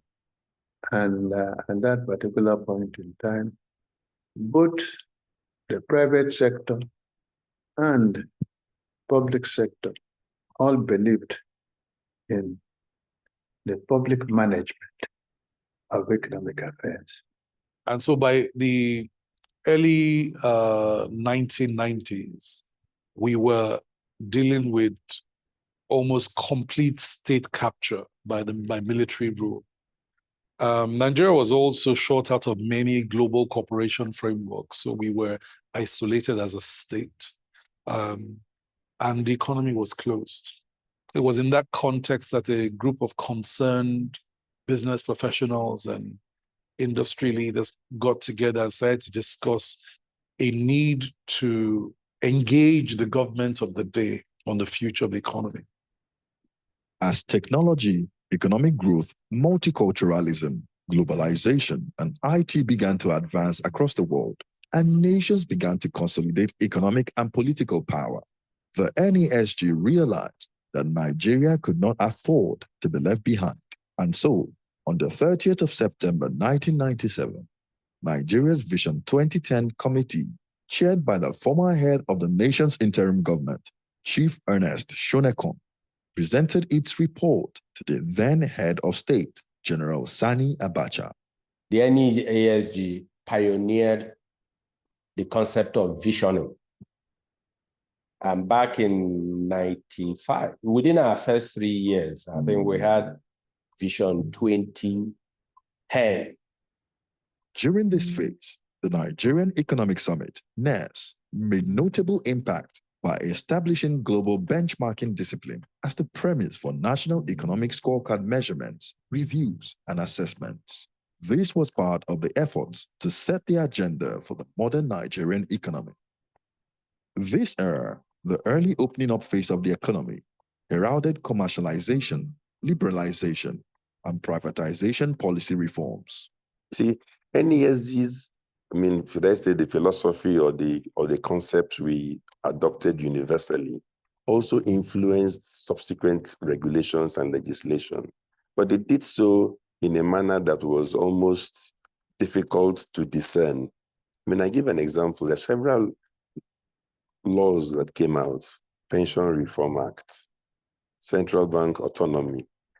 Some of the principles that governed these statutes were laid down, at least in discussions of past economic summits.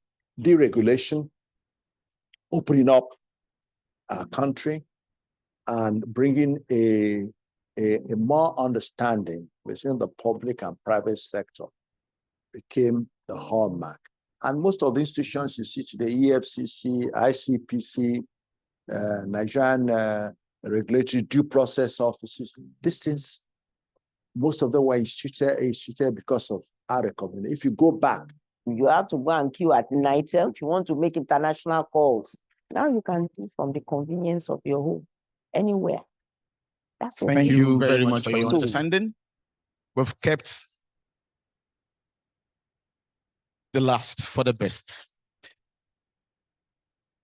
Plenary 5, Race to 2030, catalyzing subnational action toward meeting the SDGs. Our distinguished moderator for this August occasion is none other than Nabila Agwele, Chief Executive, Nigeria Malaria Fund. Please put your hands together for her as she comes forward. Please sustain it, resounding, resonating. A round of applause for her as she comes to moderate the final plenary session. Thank you very much. To join her on stage is Murtala Ali Patel, Coordinating Minister of Health and Social Welfare, represented by Dr. Muyi Aino, Executive Director, National Primary Healthcare Development Agency. Please put your hand together for Dr. Muyi Aina, Executive Director. Please put your hand together for him as he comes. While he comes to join us, kindly join me as we recognize Mr. Olani Yusuf, Chairman, Nigerian Economic Summit Group.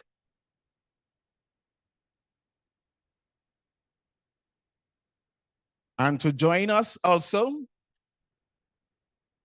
LC Gakewa Atafua, UNDP resident representative for Nigeria. Please put your hand together for her. We're expecting one more, and as the person comes, she'll join us up here. Over now to able moderator, Nabila Agwele. Please put your hand together for her as she steers the ship. Thank you very much for those set of introductions. I'd like to, at this point, also call up another speaker who was confirmed just recently, Mr. Oleseun Onigbinde, Director and Co-founder of Budget. Please come and join us on the stage.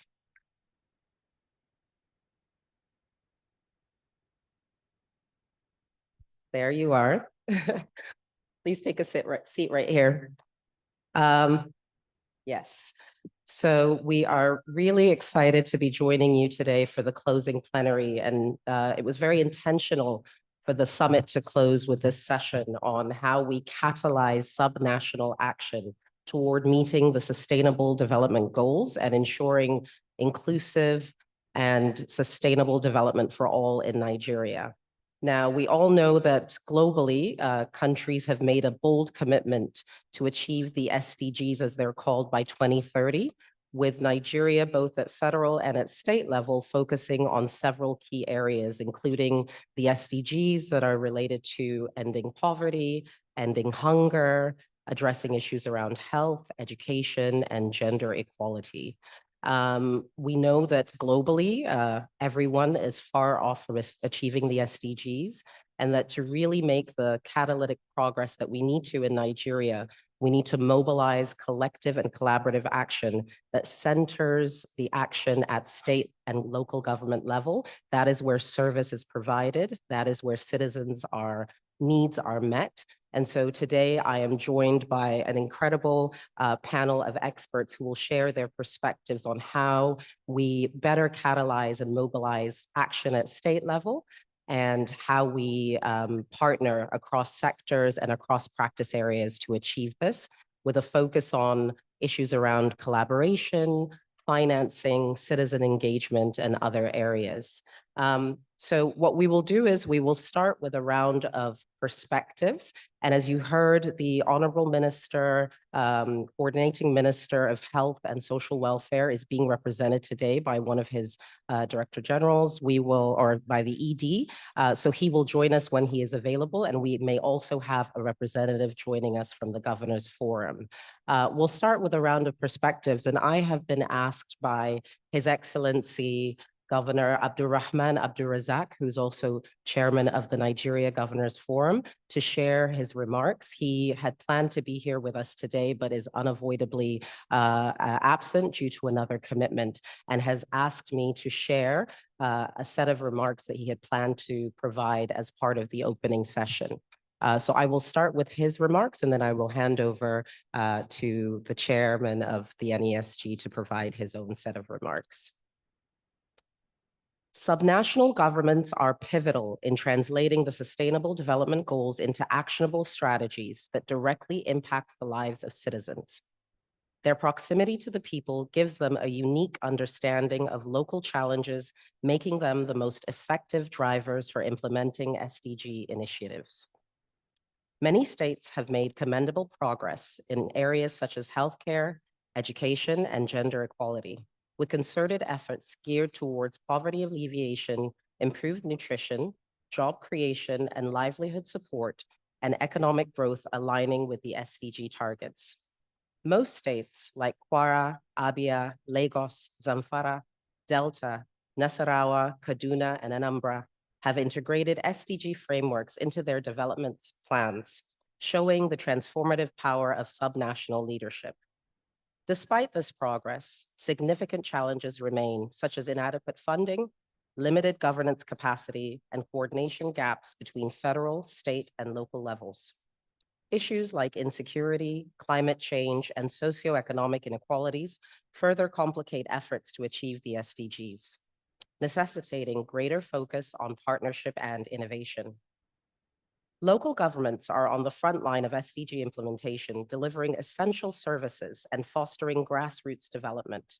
Strengthening their capacity and aligning their actions with state and national SDG targets is essential for achieving measurable impacts on poverty, health, education, and climate resilience. Achieving the SDGs requires a whole of society approach. States must strengthen partnerships with the private sector, civil society, and international development partners. Mobilizing resources and fostering innovation through these partnerships will help scale up successful interventions, particularly in sectors like agriculture, renewable energy, and digital transformation. Traditional funding sources will not be sufficient to meet the ambitious SDG targets by 2030. Subnational governments must explore innovative financing mechanisms such as public-private partnerships, social impact bonds, and international grants.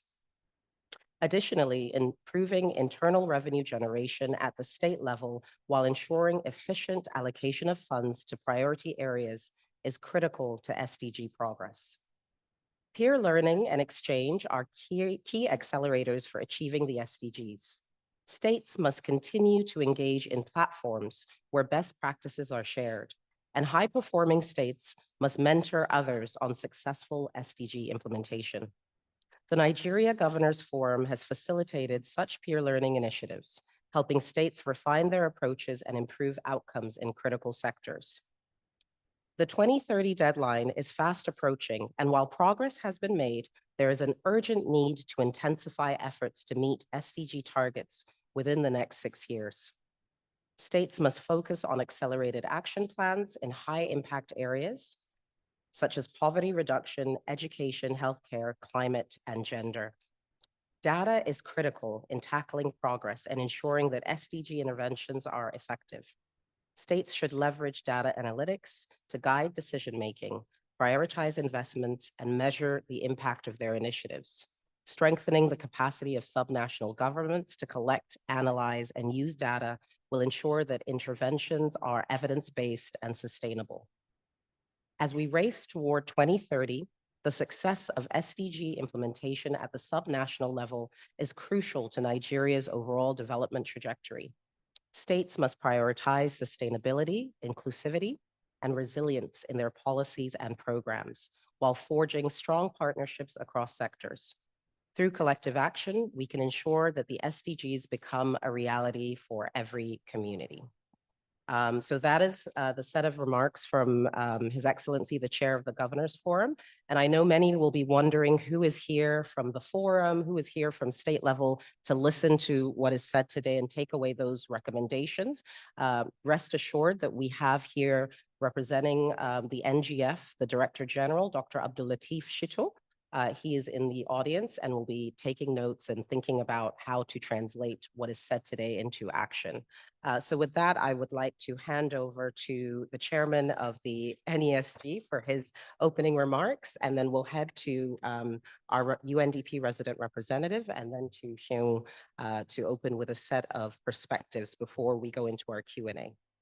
All right, thank you, Nabila, and good morning or is it afternoon, everyone, and thank you for being a strong part of Next 30 and for the various conversations. So the SDG goals are important because we're talking about poverty, education, health, decent work, life underwater, life on land, partnerships, collaboration. So I think that for me is the first one, usually that it's important enough for all of us to pay attention to it. But the second thing is we are not doing well as a nation. 2030 is just 5-6 years away. My understanding, out of the 230 plus indicators, we're on track to achieve one. And so there must be a sense of urgency across all sectors to ensure that we are able to do well, do better, and do it faster for the benefit of all. And so that for me is really the urgency. And the way I measure what is important is how you allocate your time and how you allocate your capital. So as business leaders, where do you spend your capital? Where do you spend your time? And that for me tells me what is important to you. And so it's really, really important for all of us to spend more time, to spend our talent, to spend our treasure, our capital on reducing poverty, health, education, even in our own self-enlightened interests. So you could have a skilled workforce, you could have a healthy workforce or a healthy consumer. And I think the last thing is that, so time is on our side. Yeah, this is important. And the needs are huge. And so that's why we need all hands on deck. We need both the private sector and the public sector. We need the federal and the states and the local governments. We need the development partners. We just need all hands on deck to have a better coordination, to have focus, and to allocate our time, our talent, and our resources. And hopefully, if we do it in a coordinated manner, we can push and make a big difference. And that's what I hope today's conversation will lead to, so that we can all decide where to focus, who to do what, and the kind of changes we'd like to see. Thank you. Thank you very much, Ms. Atafwa. Good afternoon to everyone. We need some energy here. I can see people are a bit distracted on their phones. First of all, let me appreciate the organizers for inviting me, for inviting the United Nations Development Program, but also by extension, the United Nations family. And I do see some of our colleagues here, including the representative from the World Food Program. So really thank you very much for that, and also to appreciate all the other panelists. But what a time when we are having this conversation. A few days ago, the world was at New York and our back home. A number of our leaders here were there in New York having a conversation around the summit of the future and coming out of that summit with the pact of the future. And so what is that pact of the future? The pact of the future is also pretty much about how we accelerate the sustainable development goals. So it's not a pact at the international level. It is a pact also for Nigeria. It's a pact for the states. It's a pact for civil society. It's a pact for all of us. And I think that urgency has been established by the previous speaker, that we have 6 years to go, literally, for the SDGs 2030. And at 2030, we only have about 12% of the sustainable development goals on track. 50% of the sustainable development goals are neither here nor there, stagnating, and the rest of them are retrogressing. It would take us, for example, almost 300 years to bridge some of the gender gaps that we do have. Many people still don't have access to energy. Yet we live in an era where we have artificial intelligence, we have young people who are innovating, we have technology, we have everything it takes to prosper.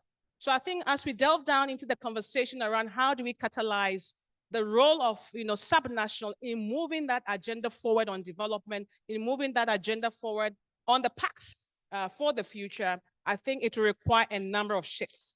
Shifts in our priorities, shifts in behavior, shifts in target, shifts in the way we do business. It has to be development unusual if we have to go with that speed. And that requires long-term reflections, that requires adaptations to the way we do business. And I'm really excited that today we can go down into the conversation around how we can promote the role of subnational in accelerating the sustainable development goals. And again, when we talk about the SDGs, don't see it as something that has been at the global level. It's something that we live here with every day, the poverty, everything.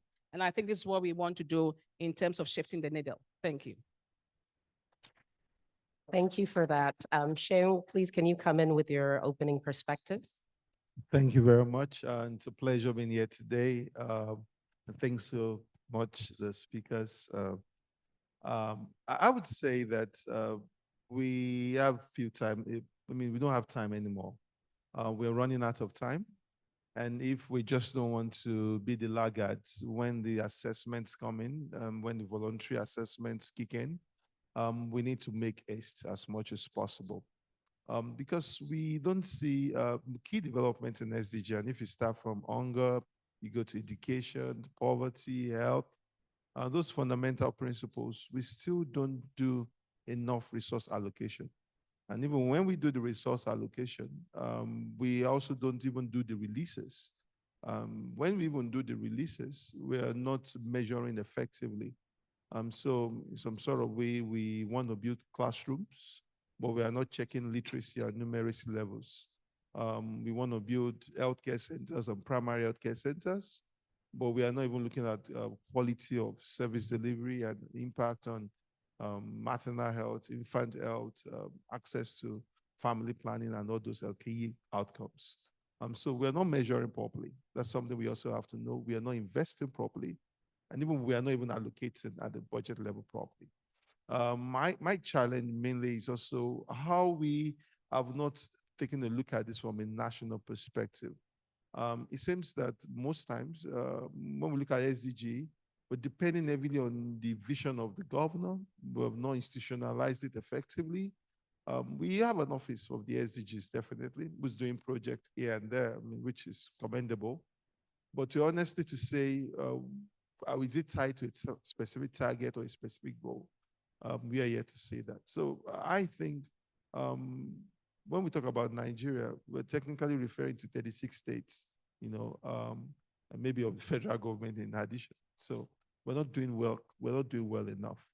And if you look at the recent DHS that was just released, you will see that the numbers are still in a death streets for us. Thank you. Thank you very much. So you've heard from our panel. Everyone is aligned in that we need urgent collective action, collaboration, and resource allocation So moving into the discussion portion, I'd like to actually start with Ms. Atafwa before I turn to Mr. Youssef. So we know that we're here to talk about subnationals, and there's broad consensus that to really unlock our full sustainable development potential, we must reorient the subnationals. Can you speak to how subnational governments can be more effectively reoriented to achieve development outcomes at scale? And maybe speak to some of the ways in which UNDP is supporting those efforts. Thank you.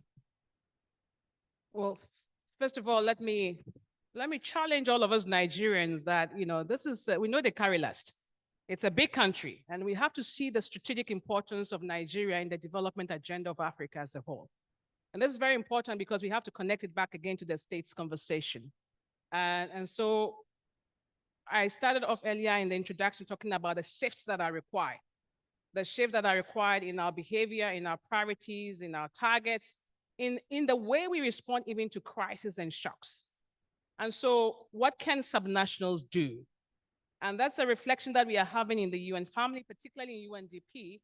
How do we support states in a much more strategic way so that the states are future smart? In other words, we are really living to the expectations that we expected to do.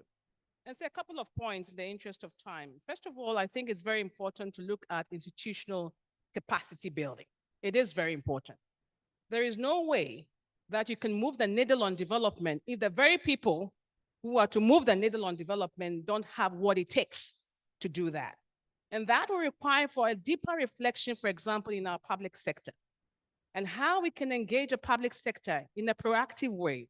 Public sector reforms, ensuring that people know how to use big data, need to know how to do risk analysis, need to know how to do investment analysis. This is very, very important in terms of capacity building. And so that institutional capacity building is also would require how we use technology to even deliver services to our people, bring services closer to our people, and really strengthening systems at the local level in terms of how we learn and how we innovate. And so when I give an example, for example, in terms of what we are doing, you asked what UNDP is doing. One of the things that we are doing is that we're establishing what we are calling university ports. How do we use public universities in an innovative way to inject some innovation adaptation to the way we do business? And therefore, when you have young university students who are coming out of university, and you have 50,000 of them perhaps in one university who are coming out in a period of 3-4 years, how would they be able to re-engineer their thinking in a way that they can contribute to the development agenda? So institutional strengthening is a very key component of our conversations around how states will deliver development agenda. The second thing I wanted to talk about very briefly is how we position states to drive the inclusive economic growth agenda at scale, because that's the word that you use, at scale. And that will require for us that we invest in key sectors, whether it's in manufacturing, whether it's in agriculture, tourism. I see, for example, just coming here, I mean, I'm from Ghana next door, but also coming and traveling around the continent, you would see, for example, Nigeria has a lot of potential, for example, on tourism. Nobody talks about it in a very substantive way. And so how do we inject some of these in terms of investment in some of these areas? You take Western Cape, for example, and I'm giving an example in the continent where Cape Town is known for its winery. Everybody goes there for the wine tours. And when you look at the backward and forward interlinkages, you can see that the value chain in terms of supporting small businesses is a very creative one. Lagos is positioning, for example, as a fintech hub or a financial hub. And so investing in some of these verticals and thematic areas becomes very, very important. I think states would need to look at this very, very critically in terms of how we position moving forward. The third thing, and I think our colleague from budgets alluded to that a bit, increasing fiscal space and budget effectiveness in the states. It's very, very important. I just want to read some statistics for everybody. 16 states relied on federal transfer for 70% of their total revenue. 16. 18 states relied on at least 50% of their total revenue from federal transfers. Except for Lagos, most states are doing less than 1% in terms of internally generated revenues. Now, how would you do development when you don't diversify your sources of funding to support the development trajectory of that state? And I think this analysis came from budget in 2022. So it's very important that we look at increasing revenue generation because you need the money. You need the money to be able to invest in the development course. That is very important. But not only about generating more money, but the equitable use of the funding as well. How do we distribute wealth? Keeping in mind that we have women, we have youth, we have persons with disabilities, so that you don't have elite capture when the resources also come. Very, very important. That will require a lot of tax reforms. And I know a number of states we are working with in UNDP as well are looking at tax reforms and how do you generate more funding for your development agenda through digitalization of the tax systems, for example, but also looking at models like private sector partnerships. So again, increasing fiscal space and budget effectiveness becomes very important. Otherwise, the money you get from the FAC allocation is going to be used for paying salaries, and then you don't have enough to move the agenda forward. And then finally, because I know other speakers have to speak as well, how do we move the needle at the state level forward? It requires a lot of collaboration and coordination.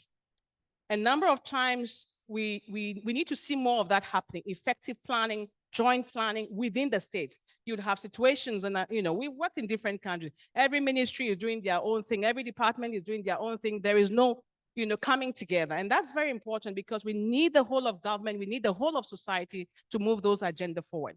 But importantly, beyond the states and within the states, we have to look at regional collaboration. Very, very important. How are the states collaborating amongst themselves, particularly those that are neighboring? Can we do some energy programs together, projects together, water supply, food supply, things like that? I know, for example, there's collaboration between Lagos and Niger State, for example, on food. We need to do more of that so that the states are not standing alone. And when we begin to unpack some of the models that we are seeing in different countries, there's a lot that Nigeria can learn from. You take Germany, for example, which is also a federal state. The model leans more towards cooperating among states, very, very important. If you take models like India, it's a very competitive federal model as well, where you incentivize states that are doing well. What can we do in Nigeria? Again, you have models, for example, in the United States, where are looking more around PPPs, private-public partnerships. Canada is also doing great. If you take Alberta, for example, focusing the states around issues around energy, renewables, and many more. So there are different models, whether it's in Brazil, whether it's, many of the federal states, but even in states or countries that don't have federalism, you take South Africa, for example, there's a lot of work around intergovernmental economic council, task forces, and many things that we can learn from. So in conclusion, there's so many things that we can talk about, but it's quite important that there are certain imperatives that needs to happen. And I think I've touched on a couple of them: institutional capacity building, collaboration, using technology, and many more. And I think I'll leave it at that for now so that I don't hijack the conversation. Thank you. Thank you very much for that. And at this point, I'd like to welcome to the stage Dr. Muyi Aina. Thank you so much for joining us. You are here representing the Coordinating Minister of Health and Social Welfare. Dr. Aina is the ED and CEO of the National Primary Healthcare Development Agency. You're most welcome, sir. Thank you. Thank you for joining us. So before you joined us, all speakers provided some perspectives to start. So what I might do is share with you your first question, and you can share some perspectives and then answer that question before we go to private sector perspectives, if that's okay. Fine. Great. So my first question, we've talked, the summit theme is around collaboration and collective action. We've heard from all speakers that collaboration is critical and one that centers and positions the states to lead. And we know also that this collaborative and cross-cutting focus is a cornerstone of the strategic approach to health reform that is espoused by your minister. Can you speak to the strategies for specifically enhancing alignment of state and local government initiatives with the SDGs? How are you working with them to ensure that they're focused on key outcomes and have the necessary capacity? And also, how are you better leveraging the private sector to achieve the health sector reforms? Thank you very much for that question. I think, there is no doubt that collaboration at multi levels of government, but also with non-government actors, is very critical. for whatever we do in the health sector. I think what we all know is that as a country, we're not quite on track to achieve our SDGs yet. Just last week, I was looking at the preliminary report of the NBHS, and in many regards, where we have, I think, one or two places we might have improved, but where we have not stagnated, in some instances, we're getting worse for a number of reasons. And when you sort of look at that, it's due to a number of factors. One is that as a collective, the financing of our health sector is far from adequate in terms of the resourcing that is going into it. But even the resourcing that we have, the coordination around how we deploy it, what the federal government is doing, what the state government is doing, what the local government is doing, but also what non-state actors are doing, really galvanizing those to optimize outcomes, I think has been a bit of a gap in the sector. I think even when you look at our development partners who are really trying to help in many ways, because in many instances when we have not articulated as a government a very clear path, for them to align, and I think people have sort of been very fragmented, and the hyper fragmentation, if you think about it, has really, caused a lot of gaps in what we're doing. So when we came on board, and by the way, before I go on, I should apologize for coming late because I just got pulled out of another meeting, and I bring apologies from the minister himself, who's just returned from an international trip. So he sends his high regards. So when we came on board, the president and the minister had articulated the Nigeria Health Sector Renewal Investment Initiative, which is really the anchor around which the strategy over the next few years is built on. And what it really does is articulate for us a North Star, which is really anchored around how do we accelerate certain outcomes that relate to the SDGs? How do we rapidly reduce maternal mortality? How do we increase immunization coverage? How do we improve the quality of our health services?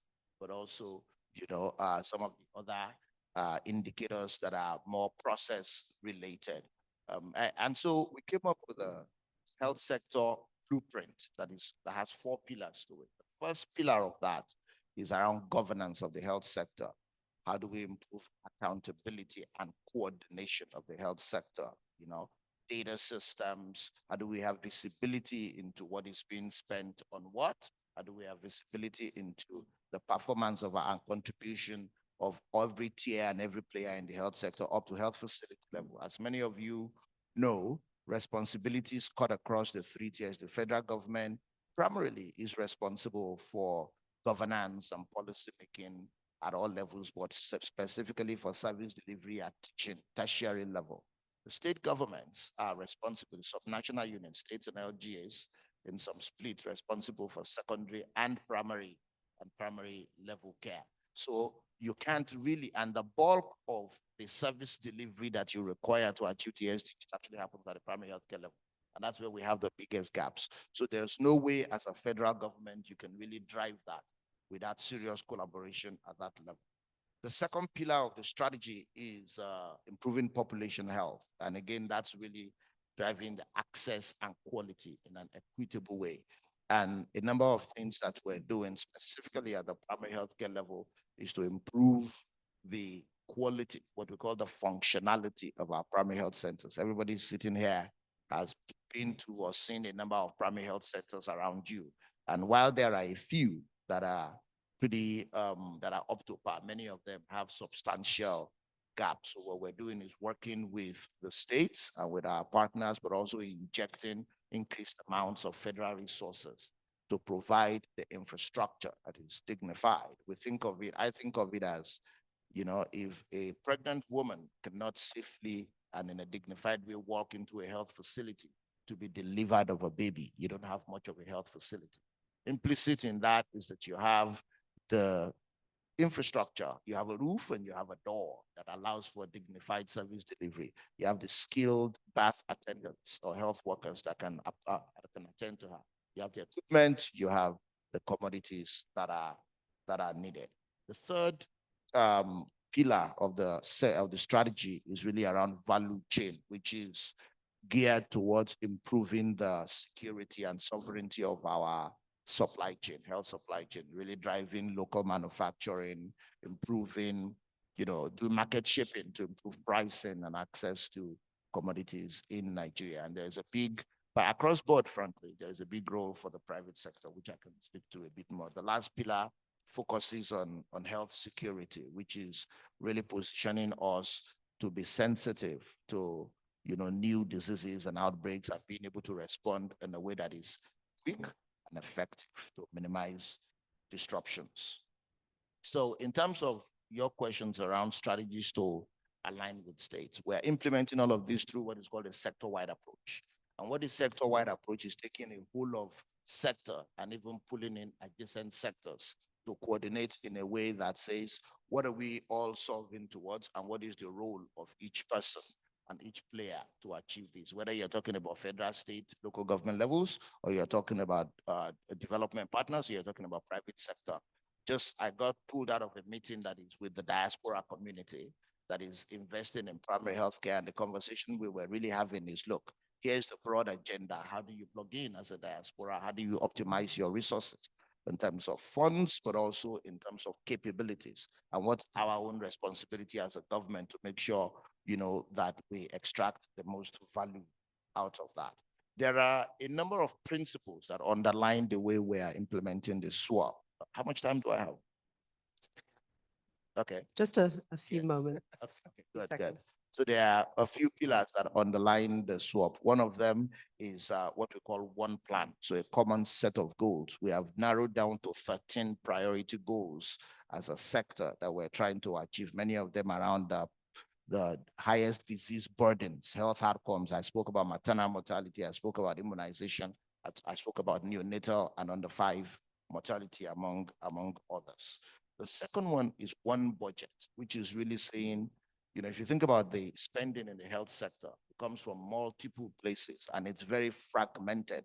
One of the challenges in the primary health level, especially, is that you have states, you have local governments, you have in some instances the federal government, but you also have private sector, you have the National Assembly, you have all sorts of players building primary health centers, but not having the wherewithal to actually make them functional. So we've got 40,000 thereabouts, public, or maybe 30-something thousand public private primary health centers, but less than 10% of those are truly functional. So we're trying to say, can we try to harmonize all of that resource in a coordinated way to say, if you are building infrastructure, can we stop building new ones? Can we decide how many do we need, working with the states?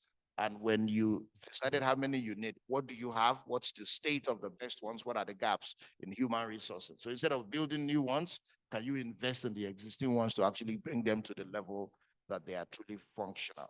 The other tenet of the SWAP is the one report, which is that we're tracking the same set of indicators at all levels, so that what you're measuring at the LGA level is what you're measuring at the state level feeds into what we're reporting to the president on, at the national level. And what that does is it facilitates our quarterly discussions with the states, because when you take a national set of goals, you disaggregate that to goals at the state level. If I want to get to X number of functional facilities, I have a baseline of every state, and we have a target for each state, and we're working with them to say, how do you use your resources, our resources, but also donor resources to move towards that. There's also the one report, which we are going to work on. I'm getting the nudge to kind of wrap up now, but I think I want to talk about the joint annual review, which is the one conversation, bringing everybody to the table. I think in November, we're going to have a joint annual review where all of the states and our partners and the federal government will sit in the same room to say, it's been a year.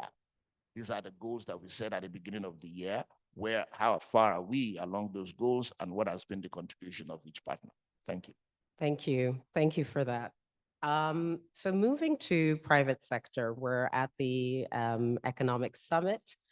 We've been talking throughout about collaboration, and there's broad consensus that the private sector is key to unlocking development in Nigeria and key to our achievement of the SDGs.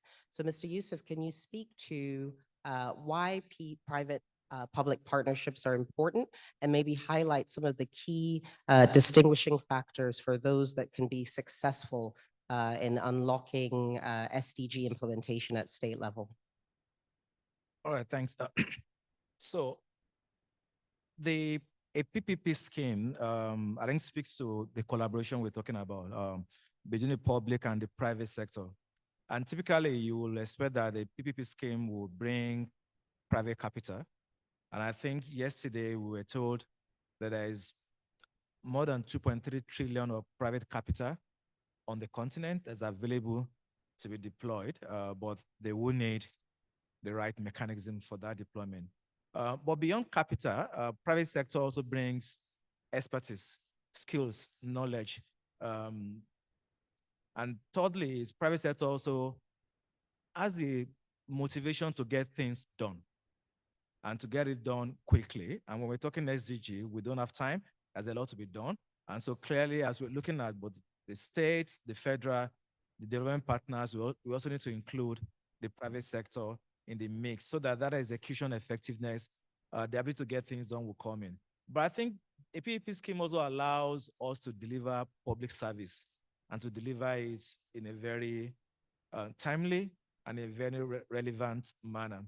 But on the flip side, the private sector gets a decent return on its on its investment. That also leads to job creation and decent jobs, which is also one of the SDG goals. And ultimately, it leads to reduction of poverty, wealth creation.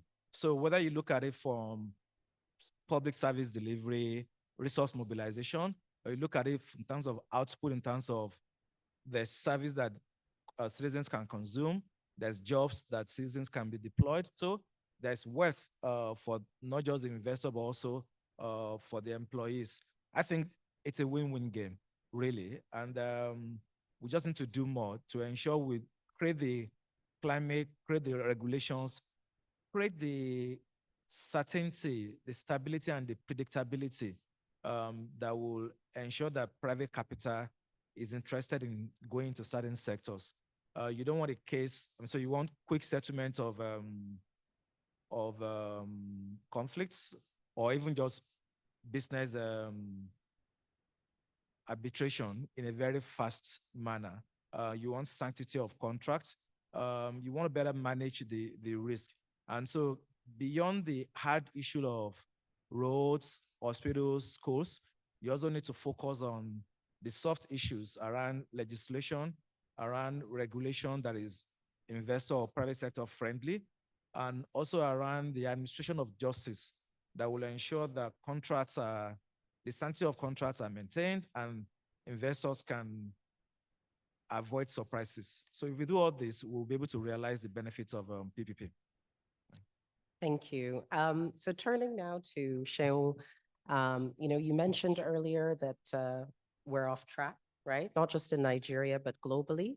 And one of the things that's come up is this issue around funding, both in terms of the size of the allocation. I mean, it's well known that human capital investments, both federally, especially federally, and even at state level, are way below what is required to achieve our goals, but also that the quality of the spend is of concern as well. So irrespective of whether we increase the amount of funding, how is that money being spent? So you at Budget since 2017 have been administrating your State of States annual report, which looks at fiscal responsibility at state level and in part measures the ways in which states are investing in human capital. Can you speak to some of the key lessons learned over time?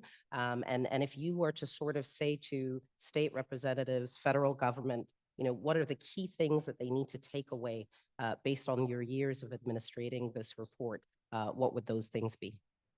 Yeah, I mean, thanks so much. And thank you that since 2017, we've issued the State of State reports focused on different themes. Recently, we focused on health as a recurring theme because we believe that, like a friend would say, without health, we have nothing. And health is also very central to the achievement of the SDGs. If I go into the learnings, number one is to look at domestic resource mobilization is important, and it's not a sprint. A lot of state governments would come in and they try to do some clever accounting And just to say that we are increasing IGR, and a whole of times it's not just sustainable. It's extremely important that they follow the process. And the process is, are you generating opportunity and growth within the states?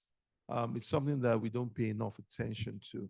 Are you expanding growth levers? Is it industrialization? Is it tourism that has been mentioned? Is it about you also opening up to non-oil exports? Are you opening up agriculture within your environment? Are you capturing value when it comes to mining?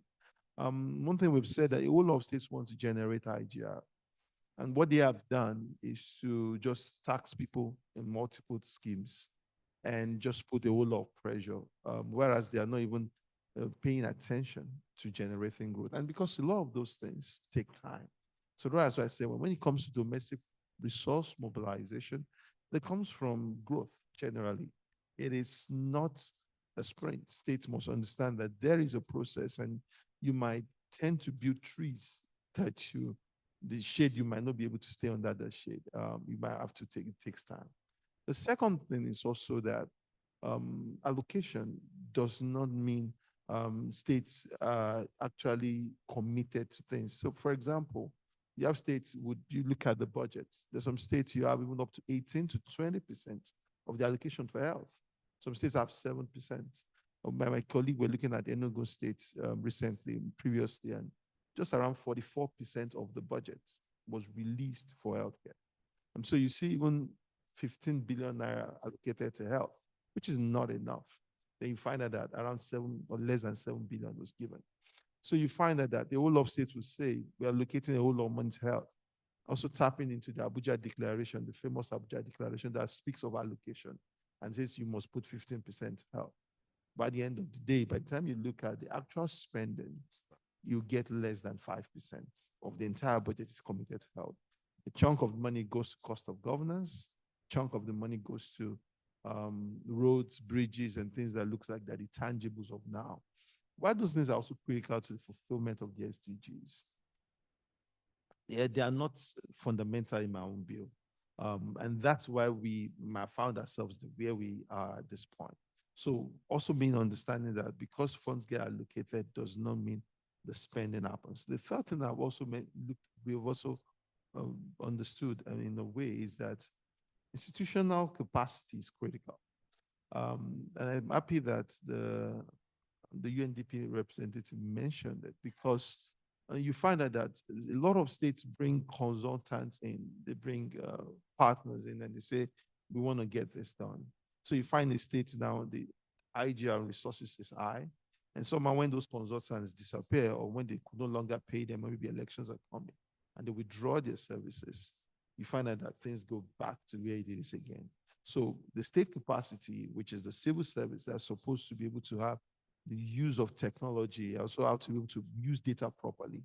If that is not improved over time, and we keep finding ad hoc measures to be able to make all of this happen, it just doesn't come whole at the end of the day. So it's actually extremely important that what we have learned is state capacity, institutional capacity of the civil service culture is extremely important. And you must be able to attract quality people who are able to think clearly. The other part is also measurement. And I mentioned that a bit in my introduction, that we have to measure things from an outcome perspective.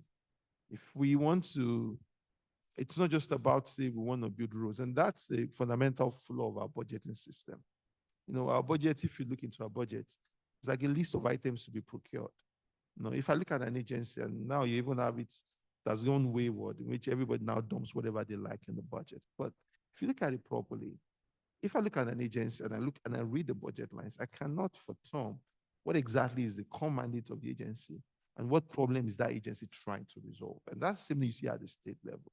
To say, if the problem of this state is poor alternative source of power to the PHCs, am I seeing an allocation that is deliberately directed towards that? So in some way, there's still a disconnect within the current issues that ails most of the institutions of the SDGs and how we tend to allocate funding for them. The disconnect means that we are not, and it's just because it's not guided by data and we are not measuring accurately. So we could build schools, like I mentioned, literacy level is improving, We could build primary healthcare centers. Are we improving on maternal mortality or infant mortality indices? We could say we're going to provide solar street lighting system. And to what end? So we must ask the question, most of the investments we want to make for human capital development, to what end?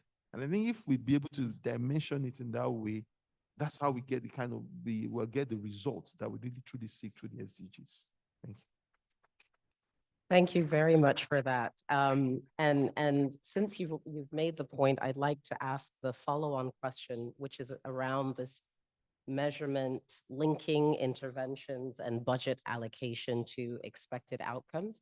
Can you touch on that a little bit more and speak to how critical it is to have sector plans that are well costed for, that have M&E systems in place and audits, and how much that can actually be linked to improved outcomes in the sectors that we need to make the most progress in? Yeah, and it starts from us understanding what public finance is. It's a tool for planning.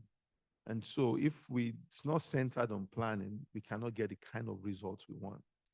A few years ago, we had what we call the MTSS, which is the medium-term sector strategy. Every agency, every social sector, economic sector, everybody comes together and set a 3-year plan and say, this is what we want to see. All of that should be linked to the national planning document, which you would have said maybe a 10, 15, 20-year strategy. And that's now where you now start drilling down to the budget, which now comes on an annual basis. Somehow we lost that space of the MTSS, which is what we do now is we have an MTEP, which even gets already done. Right now, we don't have an MTEP. It's not been approved by the FEC. It's not gone to the National Assembly. It should have started somehow since September. Then we get that rushed because we don't give enough debate to it. Then we now have the budgets. And in the budgets, rather than us holistically say, this is the vision for the health sector. And let's not lie to ourselves. The federal budget is around 55% of the total budget of the federation. So it moves the needle in a significant way. And you also would get more performance at the federal level than what you get at most states, because we know some states, they go crazy where they have a revenue of 100 billion, but they are budgeting 300 billion. We had let's not bring you back to Cross River, where we had a budget of Olympic meristemasis, you remember? And a budget of 1 trillion naira, where your IGR is 18 billion naira, So in some sort of way, we also know that budget credibility is weak at the state level. What we have missed is that we have not connected spending to planning. And I know previously, and I know we always have this dichotomy, where should the budget sit? Should they sit with the Ministry of Planning? Should they sit with the Ministry of Finance? We have been big that you sit with planning because the budget is primarily an instrument for public policy and planning. And so that's what we have to go back to. And it has to be not just in the short term, because a lot of issues that ails Nigeria are not things we can solve within a year. Let's not lie to ourselves. It takes us to set a 3 to 5, even up to a 10-year plan to be able to fix this. I know we have the electoral cycle syndrome where we are trying to fit it in within a 4-year bucket. But for every self-respecting country, you understand that even if you are a government of APC or whatever, you are just a node in the system. You are just coming to feel part of a long train that has been set ahead before you. And so that's how we have to think. If we don't think that way, we will not be able to meet the SDG targets.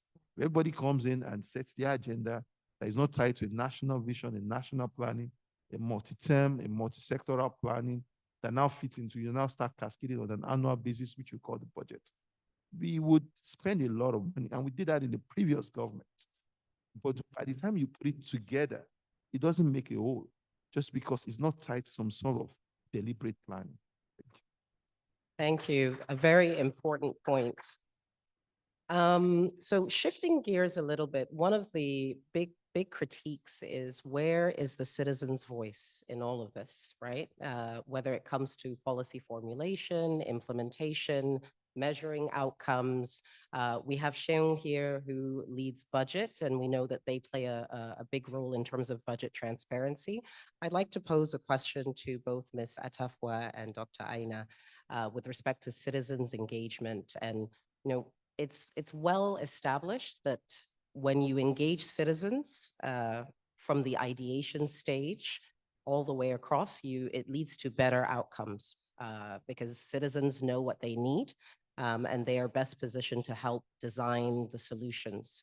But that often isn't the case. So for Ms. Atafwa, I'd love to hear from you based on the work that you've done in Nigeria and also broader lessons learned.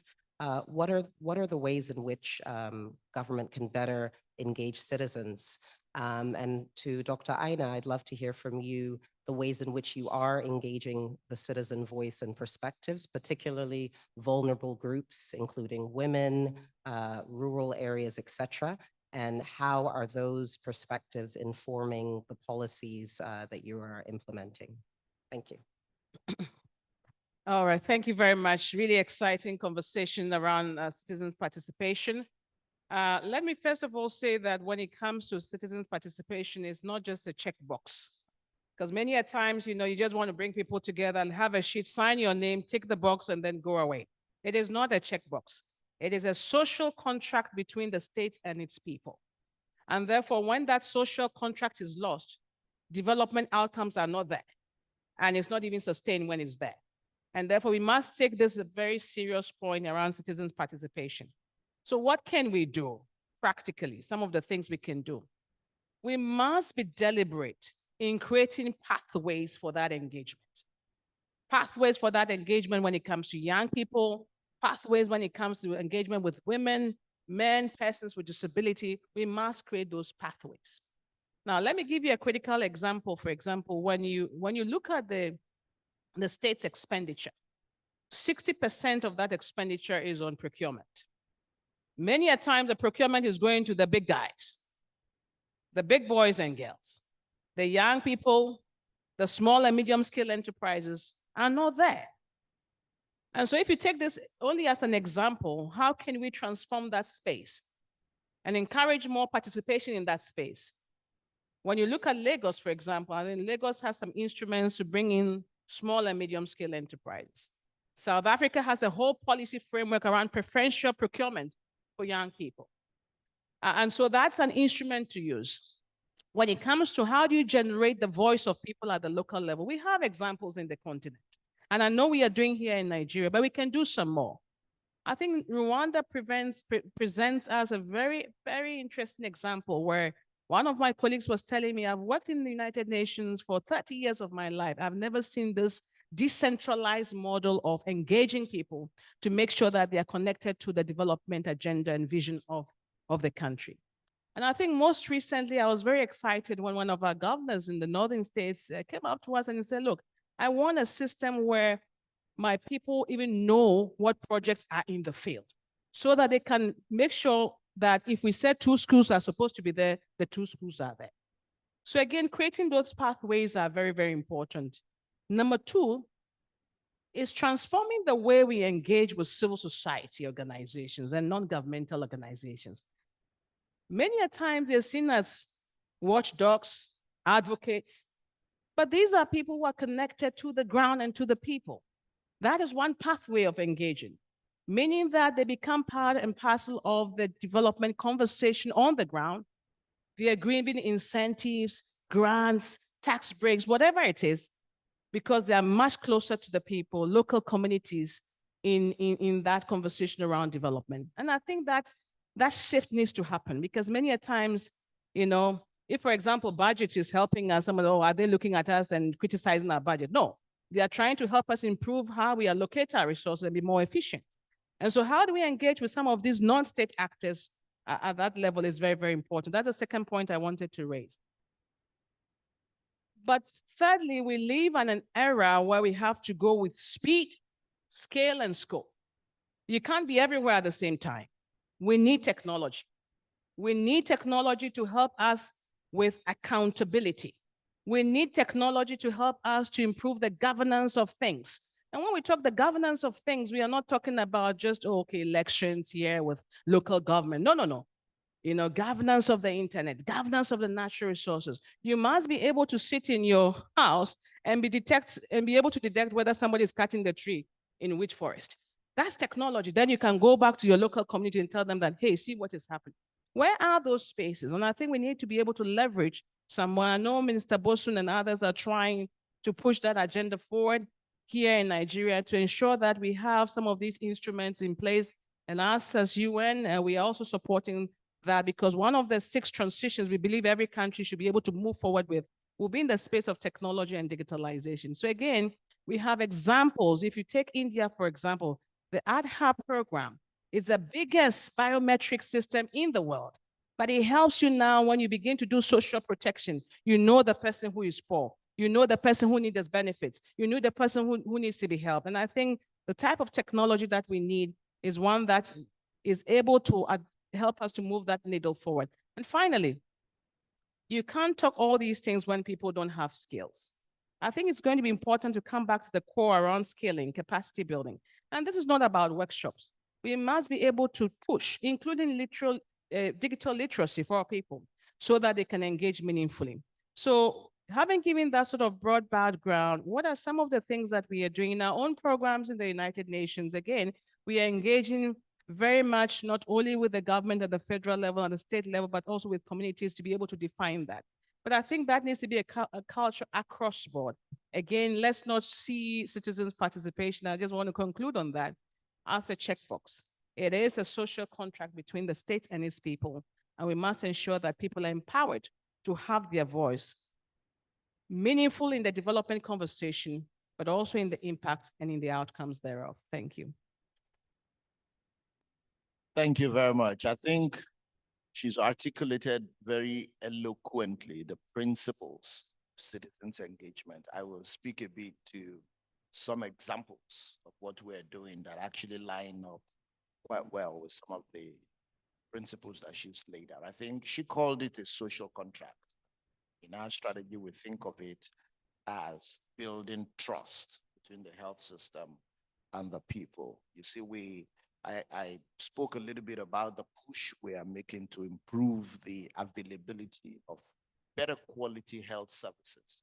But what we also know is that over the years, there's been quite a bit of erosion in the trust that the citizens have in the health sector because we have let them down, you know, in many ways in the past. So how are we trying to fix that? So in articulating the strategy itself, you know, there were a number of things that we did, working with CBO networks, working with traditional institutions, working with religious institutions and community groups, really sourcing information to understand the perceived needs. See, when you are not very well resourced, as the case with us, you have to prioritize what you spend your limited resources on. And there are a number of ways you prioritize. One of it is looking at what links most to your outcomes.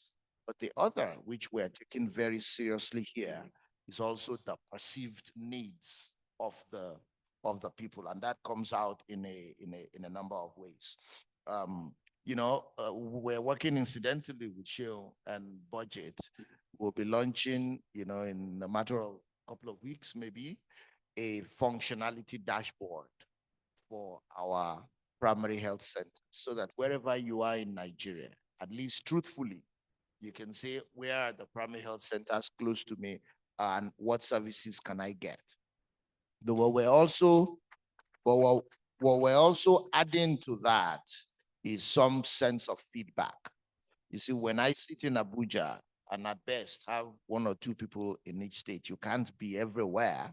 When you are revitalizing primary health centers, you have to contract it to people, you know. So at some level, you have to go off of reports that you get. But you see, the citizens were creating that platform for them to also tell us, when you went there, did you find what we said you will find? If you didn't find it, if it was different from your expectations, can you tell us in what way? Some of that information will make us glad. Some of it will make us embarrassed, but I think that's a start of a point to transformation. You know, one of the things that we're also doing, which goes beyond the health sector, is what we're calling the Social Action Fund, where we're working with budget and planning and all of our human development sectors within Nigeria. And what we found is that a lot of the government spend goes into contracts, like you said, but big contracts. You're building big roads, you're building airports and huge hospitals. But when you go to the grassroots, the needs are a lot simpler.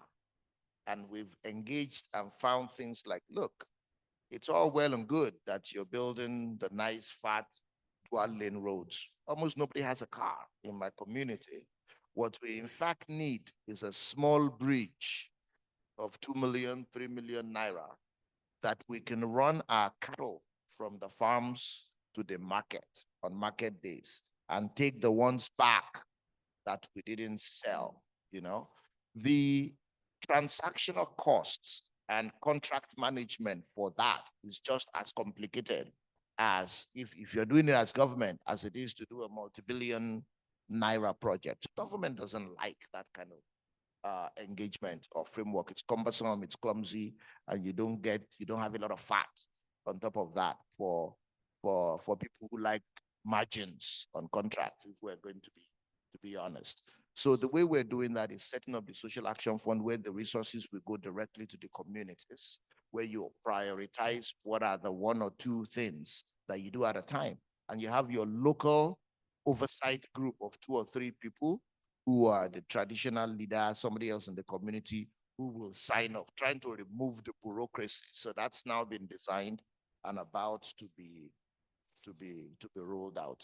You know, one of the things that we heard as we were trying to figure out how we will expand the PHC was that a very big deterrent in many cultures, especially in northern Nigeria, is when you have male health workers providing services for females, especially when it's very intimate services like maternity services, you know. So one of the things we have now built into the policy as we're going through and working with the states is, as you define a minimum number of health workers, you know, half of them need to be women. So that even though we have a male preponderance of the health workers in many instances, for services like midwifery, for services like even some of the community health extension work that we're trying to do, who go house to house, you know, a minimum proportion of them need to be women. So citizens' engagement and really incorporating the citizens' voice into what we do will be so critical for us, certainly, as we try to achieve our goal. And this is just a few examples. I could talk about more, but of course.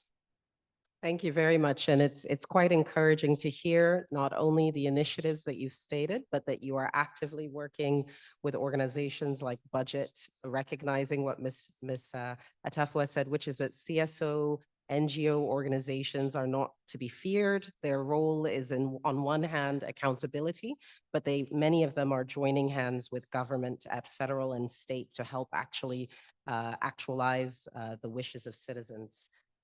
So moving quickly to Mr. Yusuf again, you know, you spoke earlier around PPPs, which are a really important tool. But for many companies, there are other ways in which they can think more intentionally around achieving the SDGs.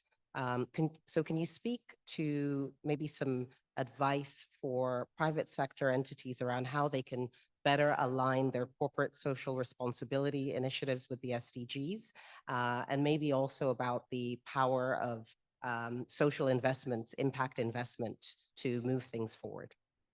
Right. So many companies see CSR as a social license to operate, right? That we need to do this just so that can be at peace with the community. But my view and what we've done at Veraki, my own company, is that we've got to be a bit more intentional, and we've got to tie it with what we have interest in and what we have capabilities in. So we're doing the kind of services we provide at a commercial level. So also what we then make available at the non-commercial level, and that's the way one way we look at CSR. And so we're a technology consulting company.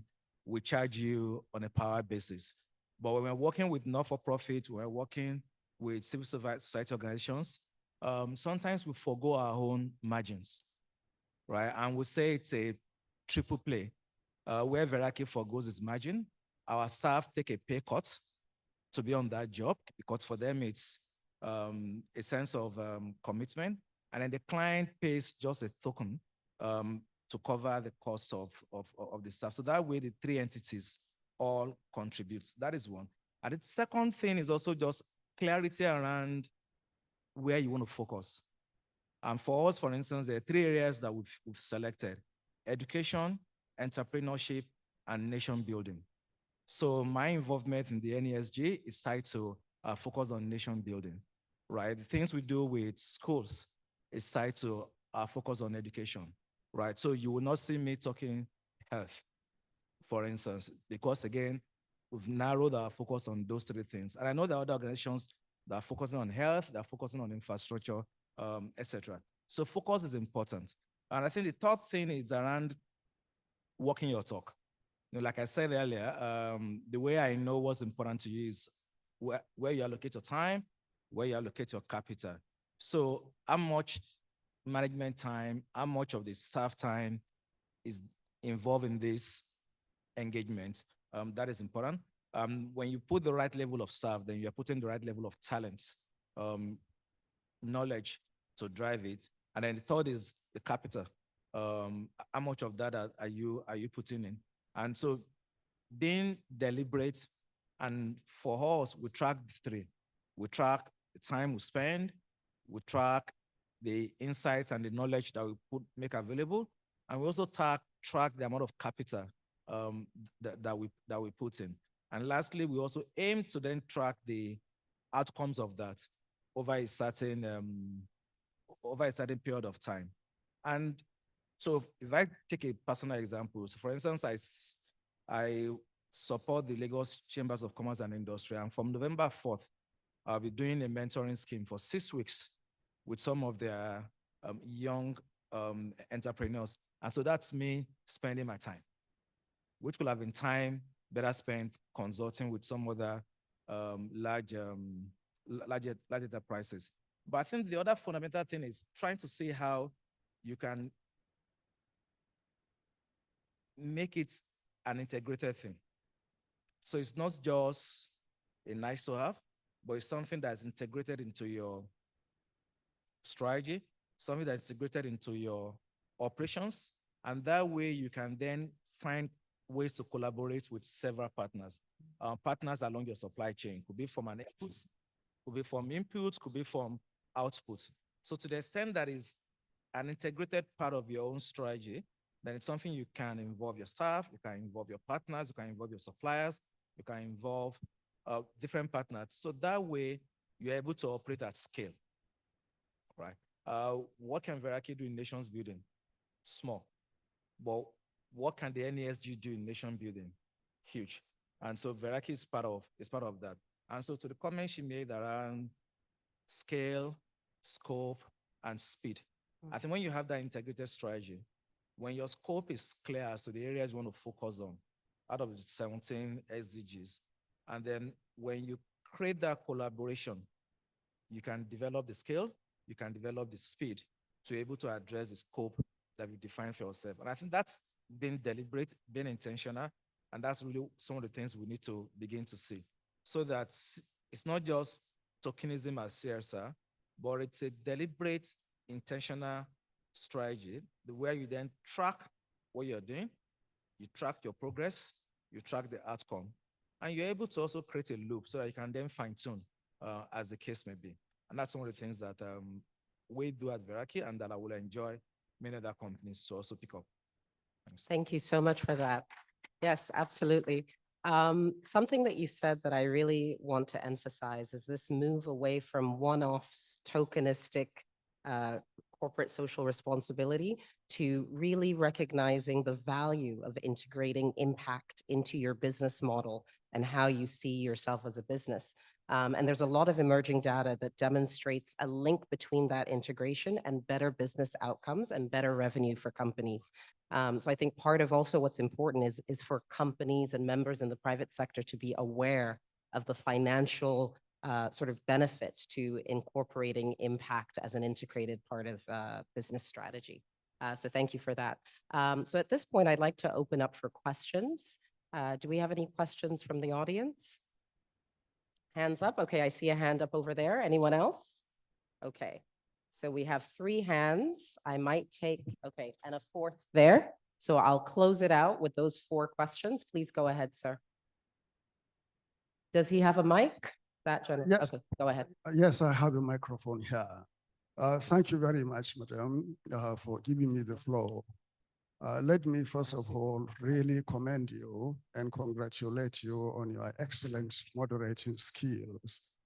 You have led the discussions very competently and admirably. And at one point, I allowed myself to be convinced that you are actually a diplomat.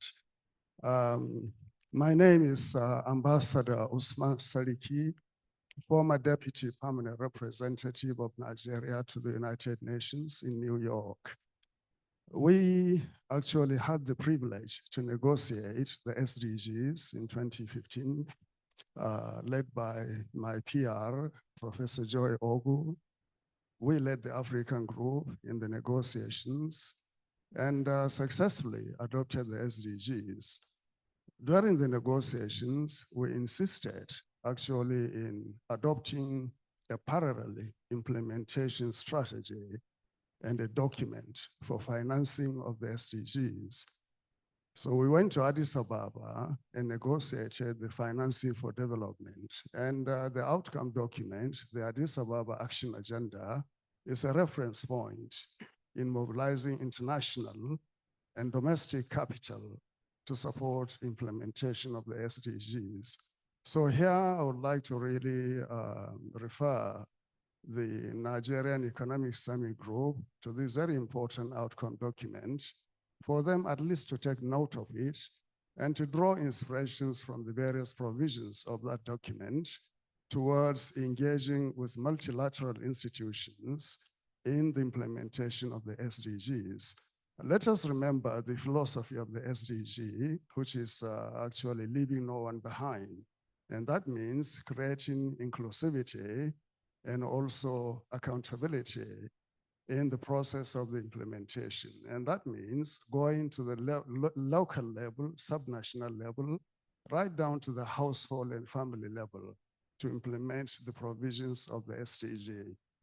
Here, I would like to also recommend to the Nigerian Economic Summit Group to look at the framework that has been established by the Secretary General, which is actually, to create what he called the stimulus plan of the SDGs to generate $500 billion to support the SDGs. They can enter into conversation with the Secretary General through Ms.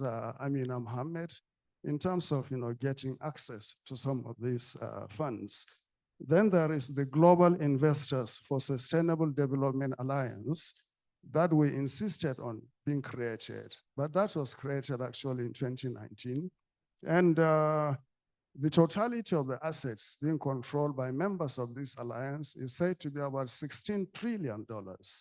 And that means there is an ample scope for the private sector to come in to create entry points to support the national implementation of the SDGs. And lastly, I would like to just suggest that the Economic Summit Group should create a workshop or a roundtable to really examine the finer points of the SDGs. And you don't need to go far. Just get the panelists that you have there to sit down to discuss because they have very admirable and excellent grasp of the issues entailed. And they'll give us a way forward towards the successful and effective implementation of the SDGs. By the way, I'm here in my capacity as member of the board of the Borno Development Fund, foundation, which is actually chaired by none other than Alhaji Mohammed Hayatuddin. So really, I'm very privileged and happy to be here. And really, this is the best panel that I have attended and the best moderated panel. So I'm really very happy to do that. Thank you. Thank you very much for your contribution, sir, and for your service. So those points will be noted by the summit group, and we'll think about how to action those moving forward. Do we have any questions? I saw some other hands. Okay, I'll take this lady here, and then the gentleman behind, a few rows behind her as well. Thank you very much. My name is Lucy Surhill Newman. I'm the CEO of Africa Private Sector Summit. It's a Pan-African organization, but I'm attending this summit in my capacity, like my brother who just spoke, from the Borno Development Foundation, chaired by Mohammed Hayatuddin, seated in front. And there are about 7 of us in the hall. Thank you to NESG for making it available for us to be here as well. The issue of the SDGs, I remembered what the chairman of NESG said, that we have one goal likely to be achieved out of 17. And this is now 2024, technically 5 more years. I have some suggestions. The suggestions are because in my work, I have also consulted for some African countries, and I see some interventions that they have done that is actually working. And if you look at the South African system, because of the history they had with the racism and the apartheid, they really went overboard to put up frameworks to bring inclusion into their processes. There's one that includes the Black resident South Africans, and there's one also that brings in the SMEs, and they also have a wonderful relationship with the non-governmental sector, whereby even the government supports them in their various systems. So this issue of us seeing nonprofit as troublemakers, these are development partners. The other one I want to speak about is tax credits to the corporates. Many of our corporates,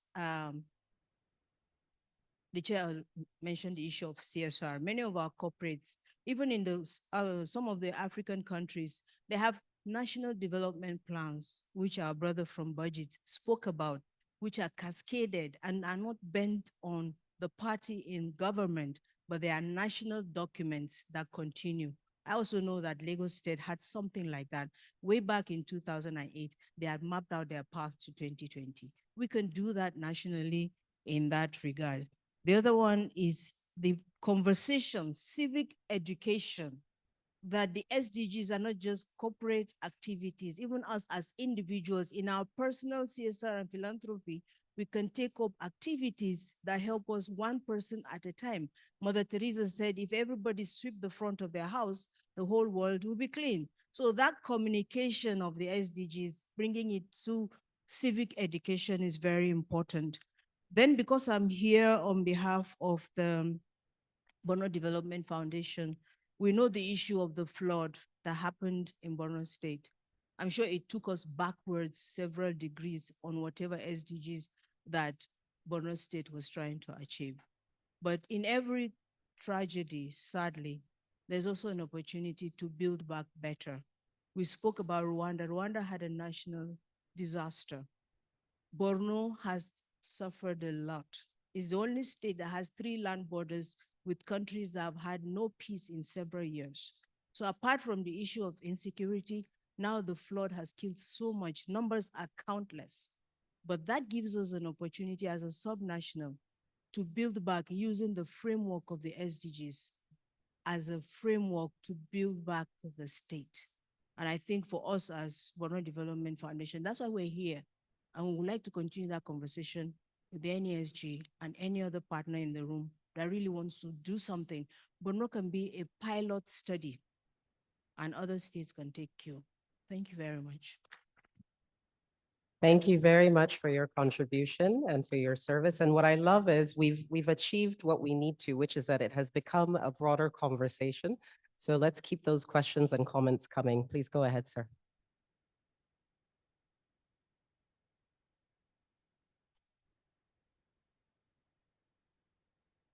My name is Benjamin Aduli.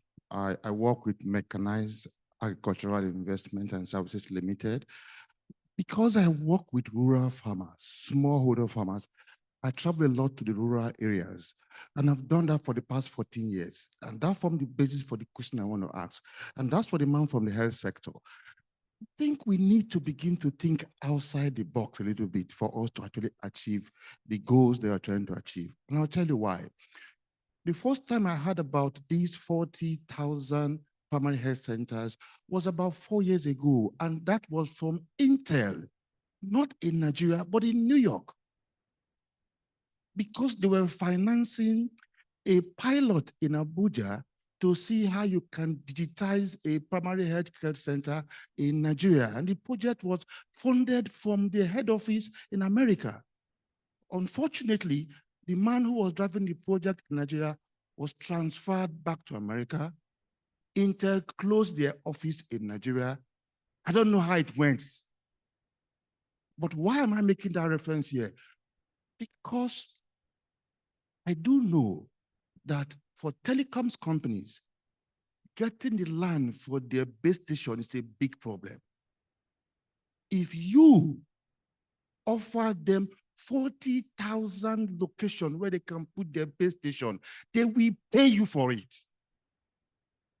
Just using your land to create capital. So we need to begin to think of creative ways we can make this thing happen. And I'm willing to work with you on that to make it happen. Thank you. Thank you. So before we take that answer, I'm going to take one or two more questions only, please. Questions only. Okay. We see a hand over there. I'm here. Oh, sorry. Okay. Yes, go ahead. The podium is blocking you. Sorry. Go ahead. Okay, thank you. It's been a very illuminating session. My name is Michael Daudu. I'm a partner in Deloitte. I'm also a council member of the Institute of Chartered Accountants. Permit me to recognize my vice president, Harun Ayaya here, and my president, Chief Alaribe. My question is focused to Dr. Aino and is zeroing in on the third SDG. And I've heard of the great strides the ministry is doing in making sure there's that private sector involvement. I know last year an initiative called the PVAC was set up. Now, to what extent have we been able to see the strides we've made? What are the measuring sticks to ensure we're seeing the kind of traction we want to get from PVAC? There's a lot of partnership with the private sector. Obviously, it's meant to unlock investment in the health sector. Are we beginning to see the kind of successes we want to record? And if not, what kind of tweaking and retooling can we do? Thank you for that. I'll take one last question. There was somebody over here. Thank you. Good afternoon, everyone. I'm Edugom Hansen, the MD of Wider Perspectives Limited. Thank you very much for the wonderful discussion we've had. So I have a question to Madam from on SDGs. MSMEs play a very fundamental role in ensuring the achievement of SDG 1, 2, 5 also, and 8. I don't know what has been done. You had made a very beautiful comment as regards policies that supports procurement from MSMEs. I don't know what has been done from your end to work with the Federal Ministry of Trade and Investment and even Budget and National and Economic Planning to enact or to drive the Procurement Act to ensure that there's an act to support MSMEs, to support government purchasing or setting aside, just like we have in the US SBA, setting aside a percentage of government procurement so that MSMEs can have that huge buckets already earmarked for them as regards government procurement. I don't know if anything has been done in pushing that needle. Thank you for that question. So I'll turn over to Dr. Aino to start us off. Excellent, thank you. Yeah, I think it's working. Yes. So I got two interesting questions. I think my brother over there, I didn't quite catch your name. I think you are exactly right. I think there are a lot of opportunities to collaborate with the private sector. I'm 1 year thereabouts in government, and I come from the private sector. And in fact, for many years, I was personally working, even on the private side, on what you just described, which is how do you use the resources and infrastructure of government and combine with the resources and capabilities of the private sector to optimize outcomes, while leveraging resources. In that, we established the Private Sector Health Alliance of Nigeria, where we brought together leading players in the private sector. Some are excellent in supply chain. The telecoms companies at the time offered exactly what you said, but and in certain places, especially in Borno, we did in fact have that, where you had telecoms masts that were placed near PHCs, but less about the communication speed of it, but more for the powering of the facilities. What then happened, as you might know, is that there was some sort of consolidation where a lot of the telecoms firms actually outsourced that service to the IHSs, the tower management firms, of the world. So there was a lot of streamlining of where the towers were. So there are many kind of structural issues that make that a good idea, but in practice, the scale at which you can do that is very limited, but happy to have more conversations. But there are many ways that we're working with the private sector. We're working with the logistics capabilities of even FMCGs, where we have framework contracts now with the Ministry of Communications and Technology and with NIGECOMSAT, and they are bringing in telecoms firms to say, as part of our digitization agenda, how do you have our prioritized PHCs? Again, we have 40,000 facilities. We don't have the resources to make all 40,000 excellent at the same time. If you give me money, I can buy equipment, I can repair the walls. I cannot manufacture health workers. So there's a limit to the number of facilities that you can actually make functional, and we grow. And we've done a lot in terms of increasing the health worker production and in retention. You may be aware that the president recently signed an executive order around the retention of healthcare workers and to motivate folks to repatriate to Nigeria.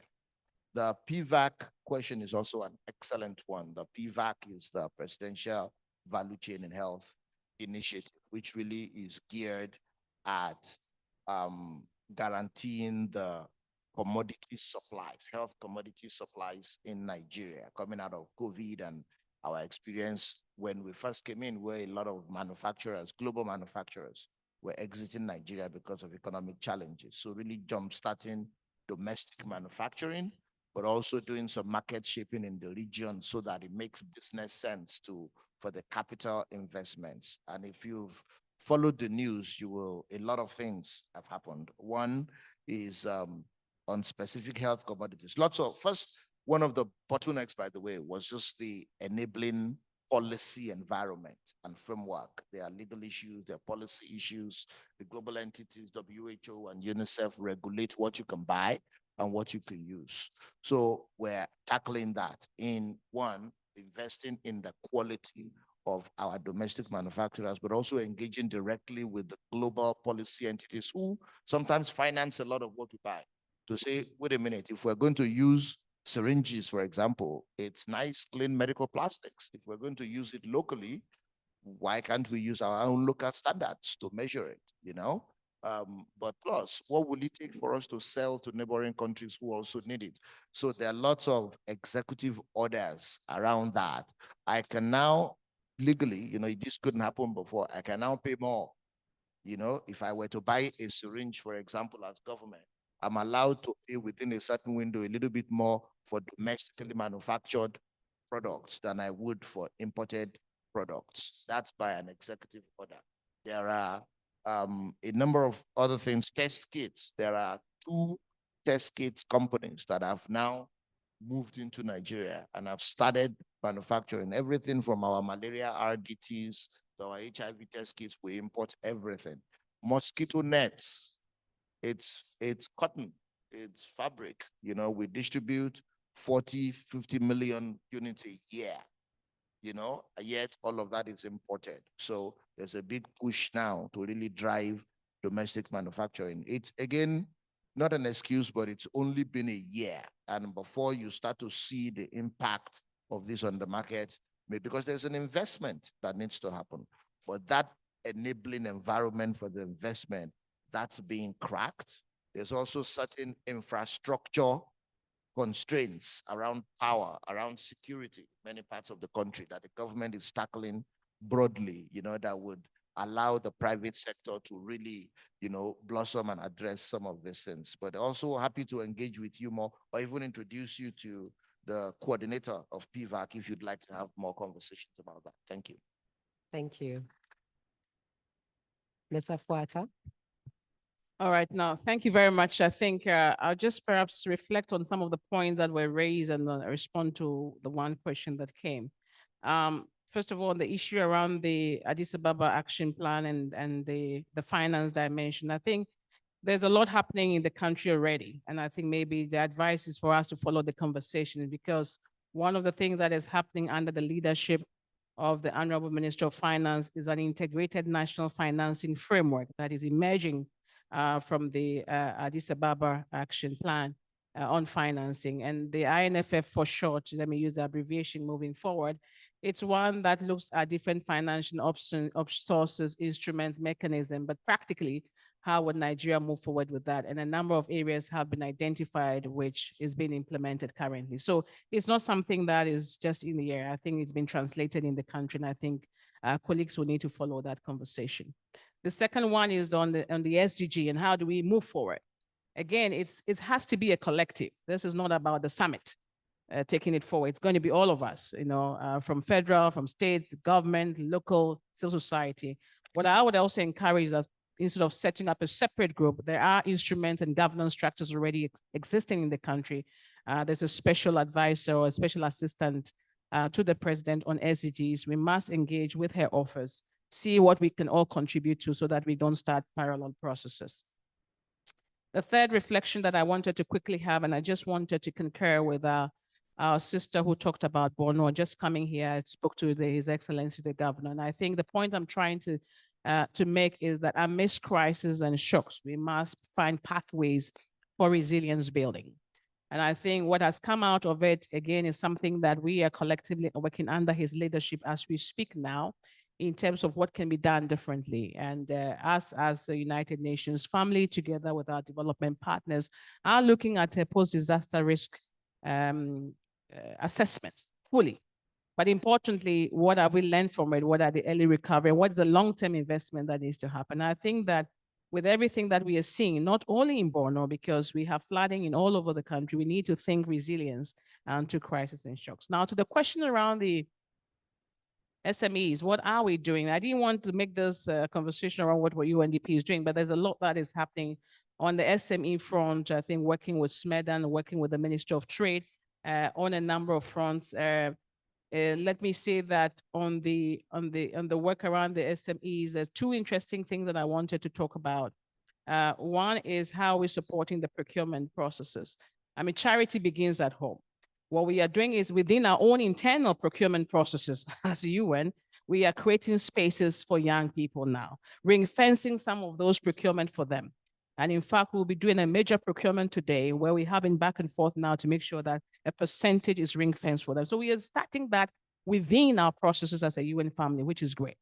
But also importantly now at the state level, we're not necessarily moving for an act because the act still would have to be translated at the end. And I think the governors have the autonomy to decide on some of these things.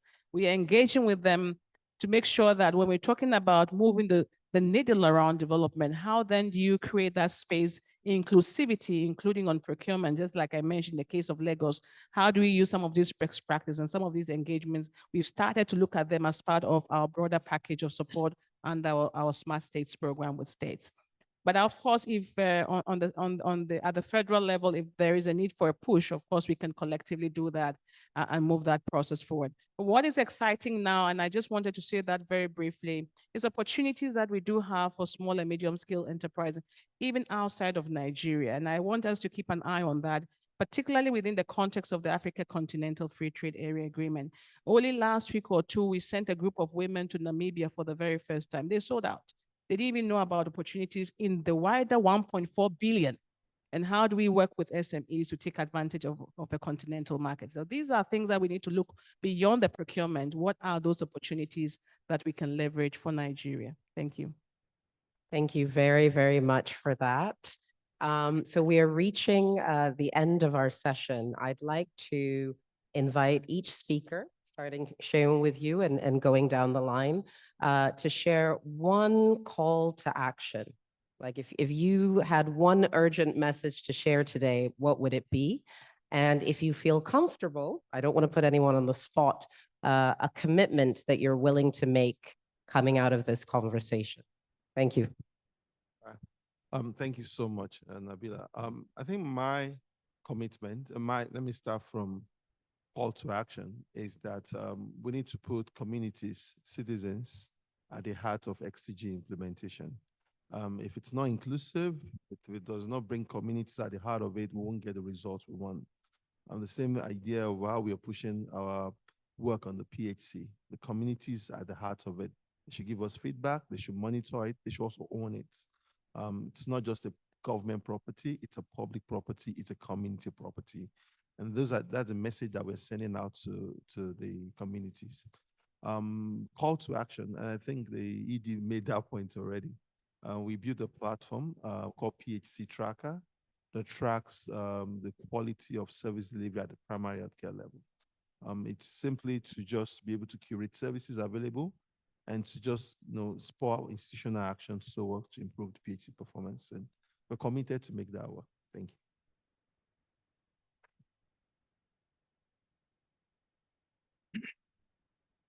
Right. So in terms of call to action, I think I'll link back to a question you asked that I didn't touch on around social investment, impact investment. So while the state and the federal and development partners will do this, and corporate companies will do CSR or corporate citizenship, I think we as individuals also have an opportunity to make social investments, to make impact investments. So it's not enough to invest in the next Andela or the next Flutterwave. That would be a unicorn, which is good, by the way, and you should. But also important to invest in startups in the education sector, in the health sector, in the environment sector, in the climate action sector, where you are not just expecting ROI on financial terms, but also expecting returns in terms of jobs creation, decent jobs, in terms of environmental impact, in terms of decent wages, etc. And so I'll encourage each and every one of us to do that. And in Veraki, for instance, even though our focus is not in health, but we've made substantial capital investments to support health techs and also to support a Medipack, which is, again, just from a social investment point of view. I'm also part of an angel group, about 254 of us professionals. And our focus is on ventures, startups based in Africa with African owners and that are solving problems on the continent. And yeah, we've lost some money, but we've also gained some. But that is important for each and everyone to do so that you are part of the solution. Thank you. Well, let me share some parting reflections to say that we cannot continue to manage poverty. Africa has all it takes to prosper, everything. And I won't outline them, everything. And Nigeria as an anchor country for the region and a giant of Africa, we need to take its place. And in doing that, the role of the state becomes very, very important in advancing structural transformation, in ensuring that we leave no one behind, and ensuring that we build resilience to crisis and shocks is very, very important. But what I wanted to say is that this is a country full of energy, creativity, young people, ideas. We must leverage these opportunities for the good of the people. And in doing that, we must implement development as a whole, an integrated manner. There is no way you can do health without looking at energy or education or climate. They are all interconnected. And so the SDGs are interconnected and we must implement them as such. From our side as a UN family, let me recommit our support to this process. We are in fact working very, very strongly under the leadership of our resident coordinator, Mohammed Fall, who is not here today. But I'm acting also as the resident coordinator for the family to say that we are working to support, and our sister agencies and funds and programs are all there to support. And as UNDP, which hat I'm wearing today, our new program of work to support the state is something that we welcome all other states to join us, or as we join them, to implement really a very robust and transformational agenda for the development of Nigeria. We know they carry last.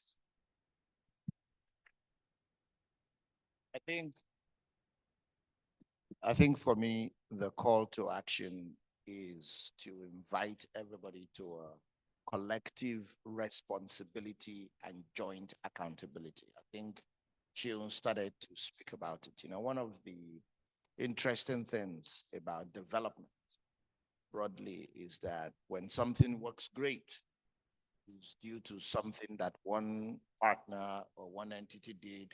When something doesn't work, it's always due to something that government didn't do.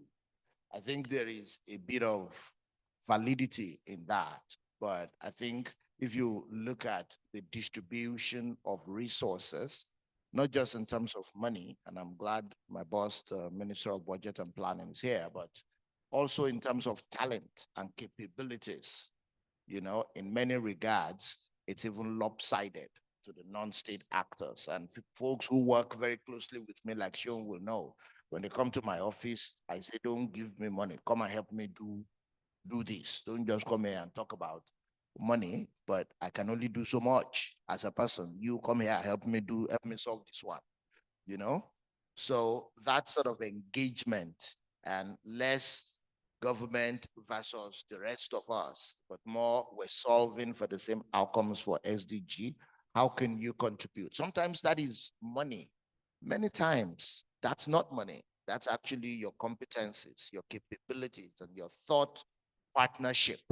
Sometimes that shows up as criticism of what we're doing, but many times it also shows up as real advice and actually just rolling up your sleeves and doing work. He came to me and said, how do we partner? I said, go build the dashboard for me. This is I want to build the dashboard, so build it. And he did. So I'd like to recognize him for that. Yes.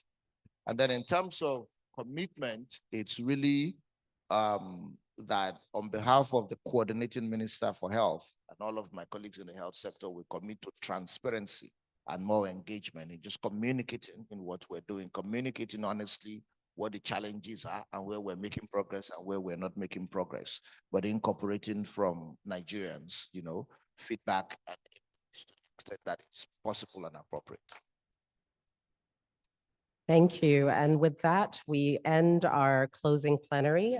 Incredible reflections around the need for urgent and collective responsibility that centers states as critical drivers and actors, that honors the voices and the needs of citizens and provides platforms for them to be engaged and to contribute to solutions. Also a recognition of the importance of continued financing, but also quality of spend, transparency, accountability, sector planning, and budgeting. And of course, private sector has a huge role to play, not just with respect to PPPs, but also as individual entities, recognizing that sustainable development and impact should be integrated elements of good business sense. With that, I thank you all, and that ends our session. Thank you. Ladies and gentlemen, please let's put hands together for them. This has been a very wonderful session. Evidently, the best we left to the end. We will have a picture session now. May I respectfully invite His Excellency Senator Abubakar Atiku Bagudu, CON, Minister of Budget and Economic Planning, to please come join the picture session. the Permanent Secretary to Federal Ministry of Budget and Economic Planning, Dr. Vitalis Emeka will be please join too.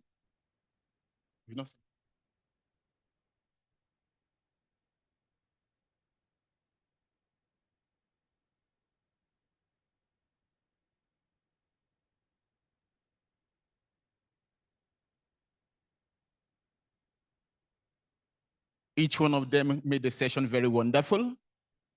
Please, let's appreciate them collectively. I think the only person among them that is not Nigerian is LC Gekewa Atafwa from UNDP. She did a wonderful job in Uganda. Please put your hands together for her. And I'm sure she's going to replicate it here in Nigeria.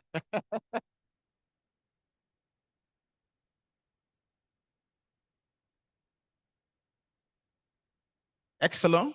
Merci beaucoup. D'accord. Please, let's celebrate them as they go to take their seats.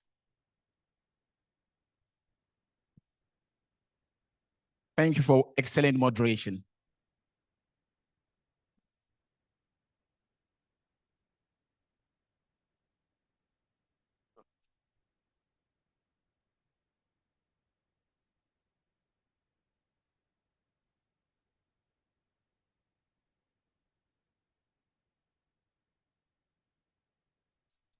Yes, immediately.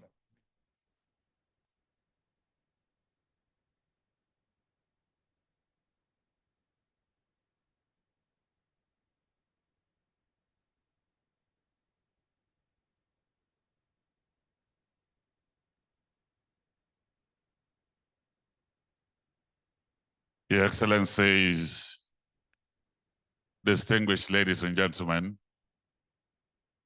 it's been 3 solid days of amazing engagement. You know, the only bad thing about good things is that good things come to an end. 3 days. 3 days of celebrating NSG, the milestones, the memories, and the shared success. 3 days of reflecting on the past, embracing the present, and stepping confidently into the possibilities of the future. 3 days of celebrating years of resilience, creativity, success, teamwork, and accomplishment. Those who designed this program and made it 3 days are spiritually aligned, because in the realm of numbers, 30 represents divine perfection, fulfillment, and transition. And 3 represents reality, relativity, communication, optimism, and curiosity. And today we are bringing this amazing conversation, celebrating 30 years of NSD, looking at the next 30 and telling ourselves NSD is on the right trajectory. So let me welcome all of you to the closing ceremony of this 30th edition of the Economic Summit. So can we put our hands together for the NSD?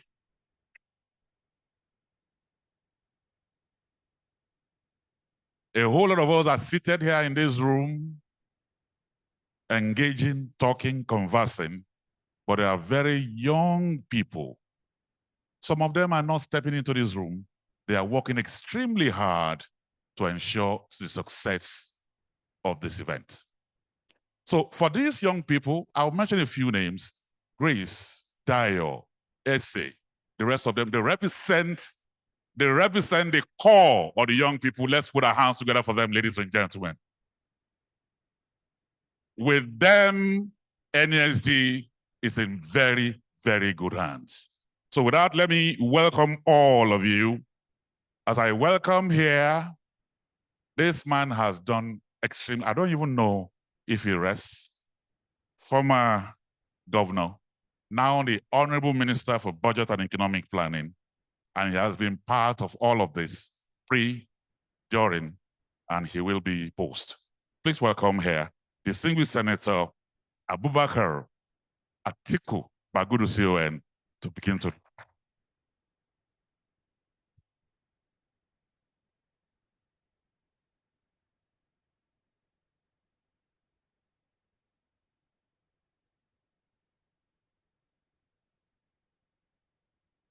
Thank you, Ebere.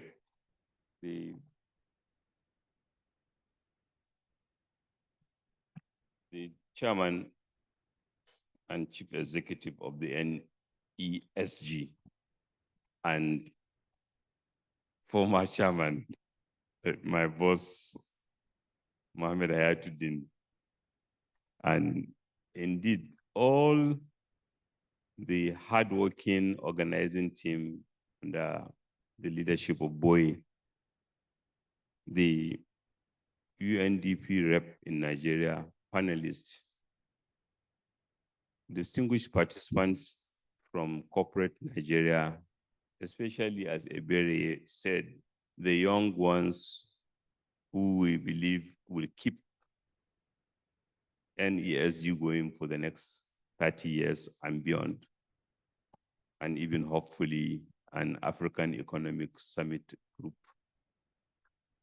Amina Maina, who has been here to support Boy and others, Kumbo of Shell, Permanent Secretary, Ministry of Budget and Economic Planning, and his team also, who are co-host of this event. Good afternoon, everyone. I was requested earlier today by His Excellency, the Vice President, to come and represent him in delivering these closing remarks. Much as he has wanted to be here, he is elsewhere outside of Abuja and therefore unavoidably absent. And I read his speech. I'm pleased to be with you on this significant occasion, the closing ceremony of the 30th Nigerian Economic Summit, my second summit as the Vice President of the Federal Republic of Nigeria. I'm grateful to our President, Asiwaju Bola Ahmed Tinubu, for delegating me to deliver the opening address on his behalf on Monday, October 14th, 2024. Your Excellencies, distinguished delegates, our engagement in the last 3 years have been enriching and rewarding, particularly with speeches from people around the world who admonish us to stay the course in the implementation of current reforms. I was also thrilled by the frank discussions and no-holds-barred submissions made by the panelists at the plenaries. I was represented in Nasarawa last week at the meeting of National Council on Development Planning. And it is reassuring to note that state governors, honorable ministers, permanent secretaries, director generals of government agencies, directors of federal and state MDAs, civil society organizations, development partners, as well as captain of industry are interested in our development trajectory, and they are willing to participate, as indeed is confirmed by the participation in this year's summit. Without a doubt, the summit, as has been the case in the past, lived up to its billing. I note with satisfaction that participation in the annual summit attract experts from diverse backgrounds and help deepen and broaden citizens' collaboration and ownership in formulating government policies, particularly when you are undertaking bold, challenging, and risky reforms. You want to ensure that they are communicated clearly, and we are encouraged with the support that the reforms have been able to galvanize from the private sector and civil society organizations, as well as participants in this summit. It's very easy to criticize, but it's more important when we appreciate and interrogate and do better. All stakeholders that participated clearly demonstrated a commitment working closely with government to take collaborative action for growth, competitiveness, and stability. From the inception of our administration, we understood and accepted that partnership with the private sector was essential for the country's economic growth and development. Over the last 3 days, this summit has facilitated deep and meaningful conversation among public, private, and civil society leaders. Together, we have created an environment of mutual respect and dialogue, which we believe will be to the admiration of other countries. This understanding has informed our engagement with the summit process, which has generated many policy recommendations for government action. Like the previous summits, the 30th summit was a huge success, not because of the high turnout of delegates, but because the plenary and concurrent sessions address the key issues that will guide our economic growth and development. I'm confident this year's summit will articulate the critical issues exhaustively discussed in the various sessions, especially the interactive panel session, expert forums, higher-level panels, CEO roundtables, and insight sessions. Your Excellencies, distinguished ladies and gentlemen, it is clear that implementing the current administration's priorities, particularly the 8 priority areas enumerated in the renewed hope agenda, which is the administration's vision and strategy for repositioning the economy for macroeconomic stability, growth, and development, require the support of all.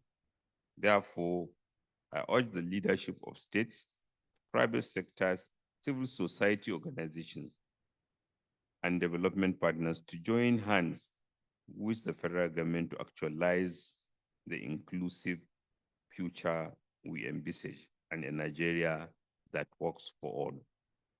I join in commending all and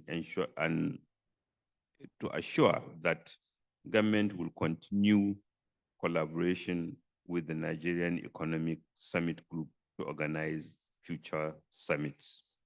While awaiting the Green Book recommendations, I assure all participants, including business community members, that we shall align such recommendations with government priorities for implementation.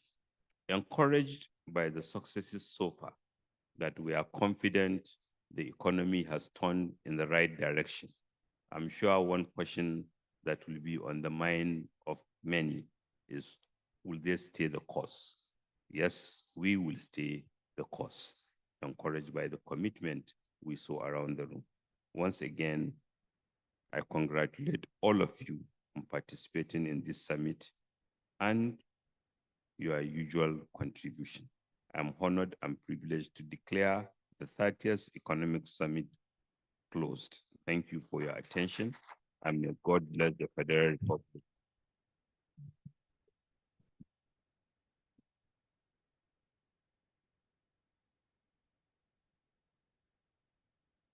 Let's appreciate him one more time. Thank you very much. Thank you. The Honorable Minister of Planning and Budget and Economic Planning declaring the summit closed. Thank you, Honorable Minister. Please, let's be seated. Thank you. Apart from the great array of CEOs that attended this year's summit, heads of several professional groups are also here. I didn't even know that the 60th president of the Chartered Institute of Accountants, ICANN, Chief Davison Alaribe, FCA, was also in the audience. I welcome you. The Diamond President of ICANN, I welcome you. Thank you very much. So, Your Excellencies, distinguished ladies and gentlemen, I was looking at the similarity between our next speaker and NEST. And I found out that he's a dental surgeon. You know, dental surgeons have some qualities. They have leadership skills NESG has led in the last 30 years. You must have technical skills, or else some people's 32 teeth might become 4. They have patience. Over the years, in 30 years, it is patience that has led NESG. Analytical skills, so do NESG. Attention to details, yes. NESG has intellectuals that pay attention to details. Critical thinking, that's the main raw material for NESG. He's a dental surgeon and a wonderful civil servant. Permanent Secretary, Minister of Budget and National Planning. Welcome here, Dr. Vitalis Emeka Obi.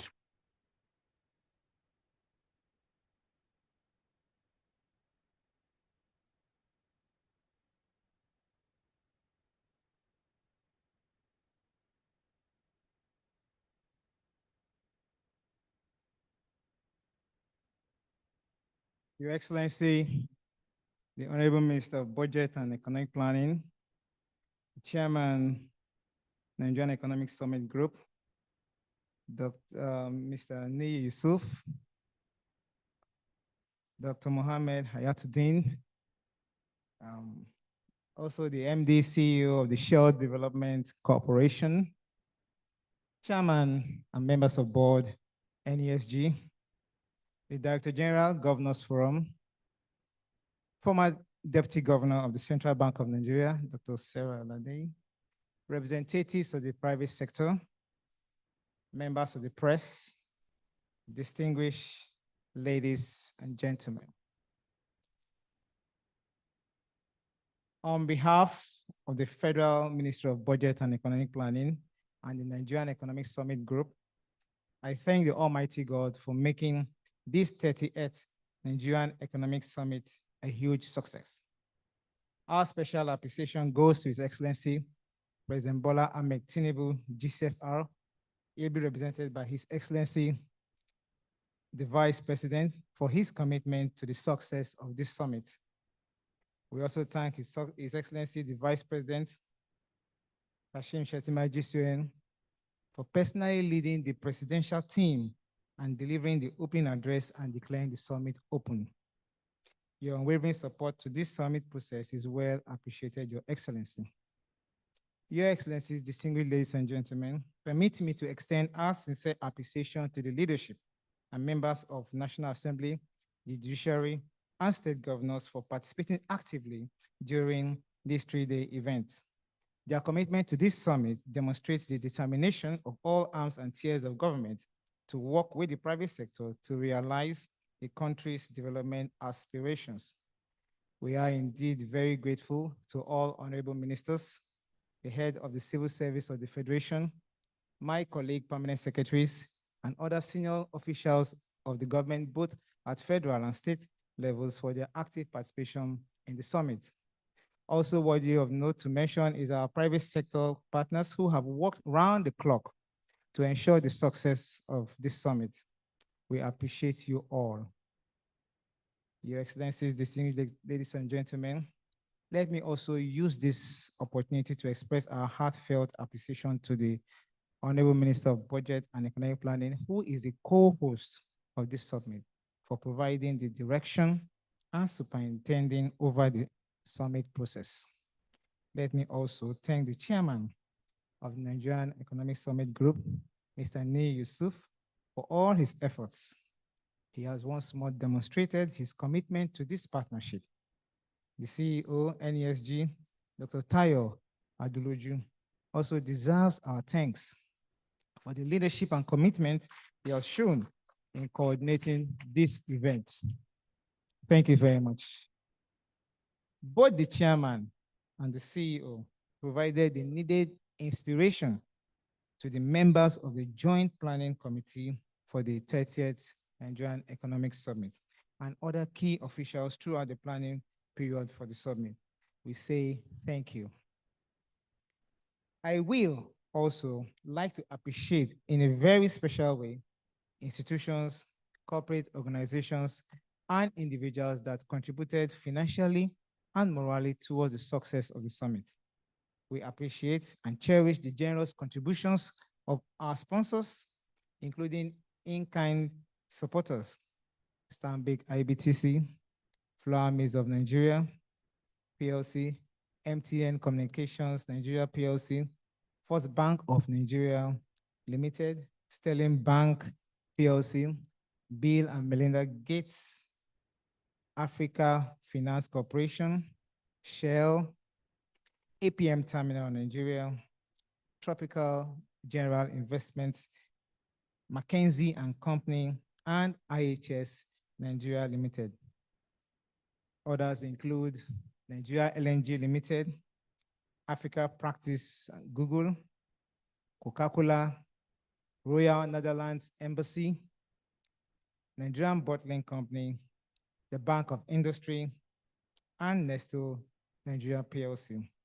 Not forgetting also Rockefeller Philanthropy Advisors, ASO Savings and Loans, the Citibank, Keystone Bank, Union Bank, Ernst & Young, Red Star Express, Lagos Business School, Verake Partners, Development Bank of Nigeria, KPMG Professional Services, and Macallan.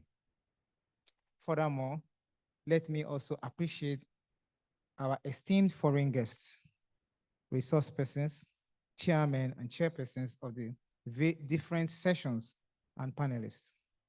You brought your wealth of experience and have contributed immensely to the success of this summit. We especially thank the co-chairs, public and private sectors, and all members of the Joint Planning Committee and other officials who worked assiduously to make this success a resounding, and this summit a resounding success. As they say in Nigerian parlance, well done.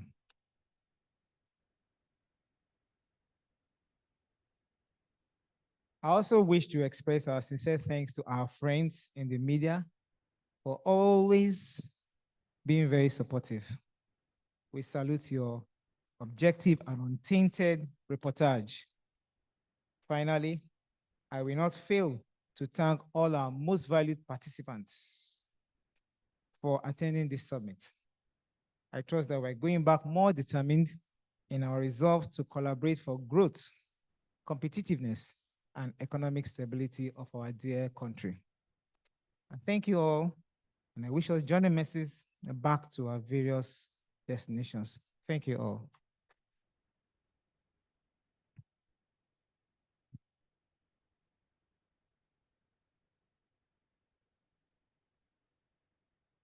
Thank you very much.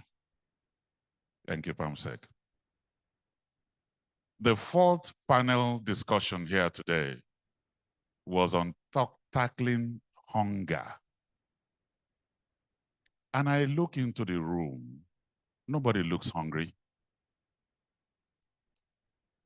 But the reason why I'm saying this is that my father once told me that those who are great are those who plant trees under whose shade they are not ready to sit.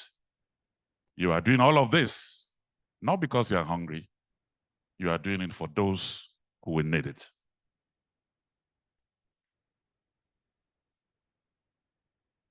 In a second, I'll just tell you the story of an athlete who was going to the Helsinki Olympics in 1958. 9 days to the Olympics, they called him that the wife was about to give birth. So he was torn between either going to the Olympics or going to the hospital to wait for the child. He chose the child. He went home. 28 years later, that young man wrote a telegram to the father and said, "Dear Dad, the Olympics that you missed because of me, I'm bringing the gold medal home." We might be talking about 30 years from now, but what you are doing here, this room, is not for now. Those who will bring the gold medal home will clap for you in 30 years. So I'd like to say thank you to all of you. It's been amazing being here. My name is Ebere Young, but it will not be nice to close without calling Deji to say goodbye to all of you in different languages. Deji.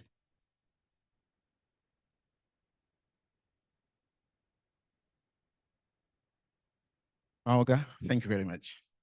Excellencies, very distinguished guests, ladies and gentlemen, thank you very much for being a part of the 30th edition of this conference. We're super delighted having you stay 3 solid days here. Well, it is finished and we're expecting you here back next year, correct? D'accord. Nous sommes très heureux pour savoir que vous êtes ici avec nous pour la 30e édition de cette conférence. Mais on a commencé, c'est 3 jours, on a fini maintenant. Et comme on dit en français, bon voyage, bon voyage. D'accord, applaudissez s'il vous plaît. So we're going to go French, right? Their conference is forby. Donkey. Now, let's come to Nigeria now, right? Mungo dewa Allah yanda muka para wannan abin nan taro mai muhimmanci tun shekarun jiya ma muna nan to yau kuma mun gama lami lafiya. Mungo dewa Allah to ku je gida lafiya, Allah ya saka muku da alheri kamar yanda muka yi addu'o'in mu a can Lagos, a Koba, a Daba. Na san ku ke a nan arewa ba ku saba da shi ba, amma mun saba da shi can ko bari mu maimaita muku a Koba, a Daba, Olórun má jẹ́ ká rí. A dúpẹ́ lọ́wọ́ Ọlọ́run fún àǹfààní aláìlẹ́gbẹ́ tí a ní láti wà níhìn fún ọjọ́ mẹ́ta gbáko. A dúpẹ́ pé ẹ darapọ̀ pẹ̀lú wa. Ohun tó bá ní ìbẹ̀rẹ̀ ó láti lópin. A dúpẹ́ pé a parí gbogbo ẹ̀ láyọ̀ àti àlàáfíà. À ń retí ní ọdún tó ń bọ̀ kájọ gbádùn ètò kí wá jẹ́ pé àkọ́wà pé àti wá máa ṣe sọ nǹkan tá a sọ tẹ́lẹ̀ àtijọ́ gbà pé a ó wà yọ̀ ní abẹ́ẹ̀kọ́. Kò ní ká tún máa bẹ̀rẹ̀ láti bá ṣe ń ṣe 30 years ago. It won't be fair of me to now finish and say I'm going. Hey, Oba Konka, Ogaran Koma. Okwaiba Weba no Okwaya. So let's just do something to make you know we are Nigerians are very energetic. You say so Africa has all it takes to succeed, right? Igbo kwenu. Igbo kwenu. Kwezionu. NESG. Kwezionu. Ekele diri Chineke. Anyị mesigo. Anyị ga-ruo ebe anyị na-aga n'udo. Udo dịrị unu. My name is Adedeji Odulesi.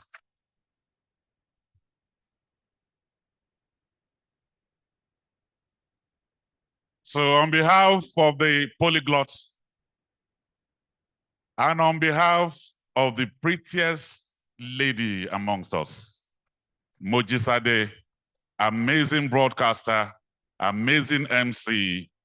It makes some of us who are a bit ugly look very pretty. Thank you, Moji. You've been amazing, and that's an MC for the future. Shall we all rise for the national anthem?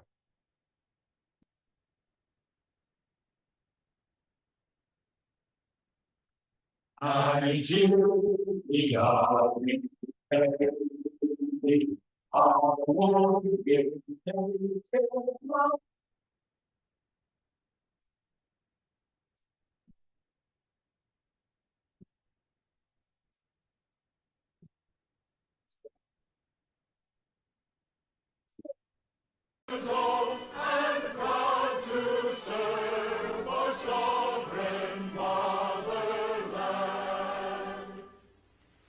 Our flag shall be a symbol that truth and justice reign. In peace or battle honored, and this we count as gain.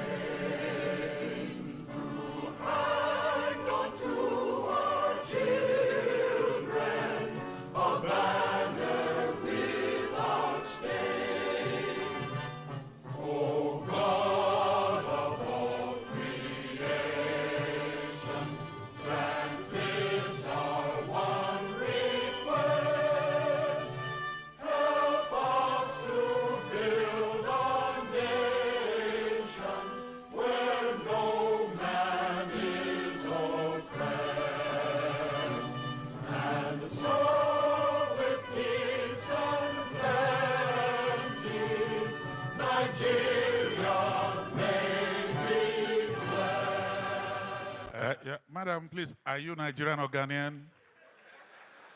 Huh? You are Ghanaian. Nigerian. No wonder. The singing is so beautiful. Have a wonderful day. Okay, photographs, please, for those who are standing in front here. Photographs, please. Can we organize it very quickly?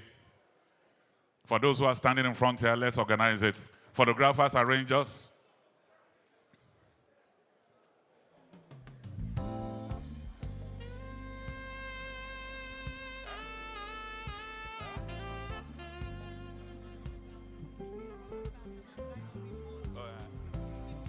Okay. After this, then board members and come, please. And who? Board of Advisory.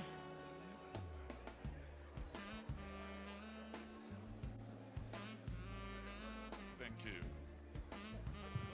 Honorable Minister, is that your pen on the-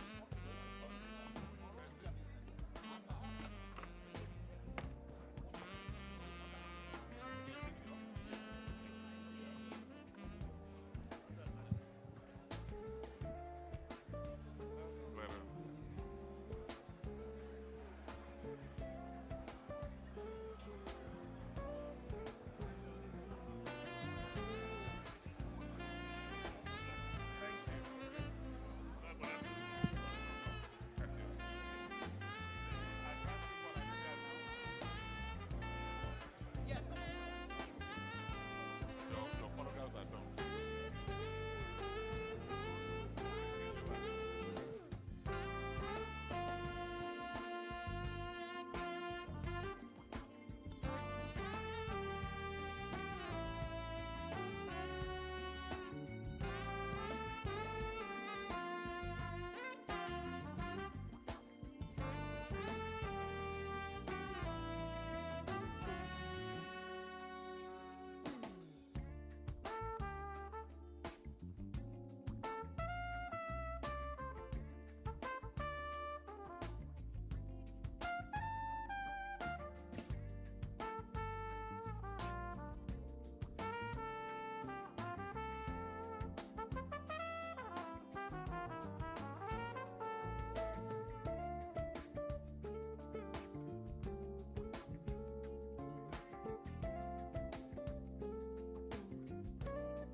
Please, we JPC members, come, go upstage for your photographs. JPC members, please.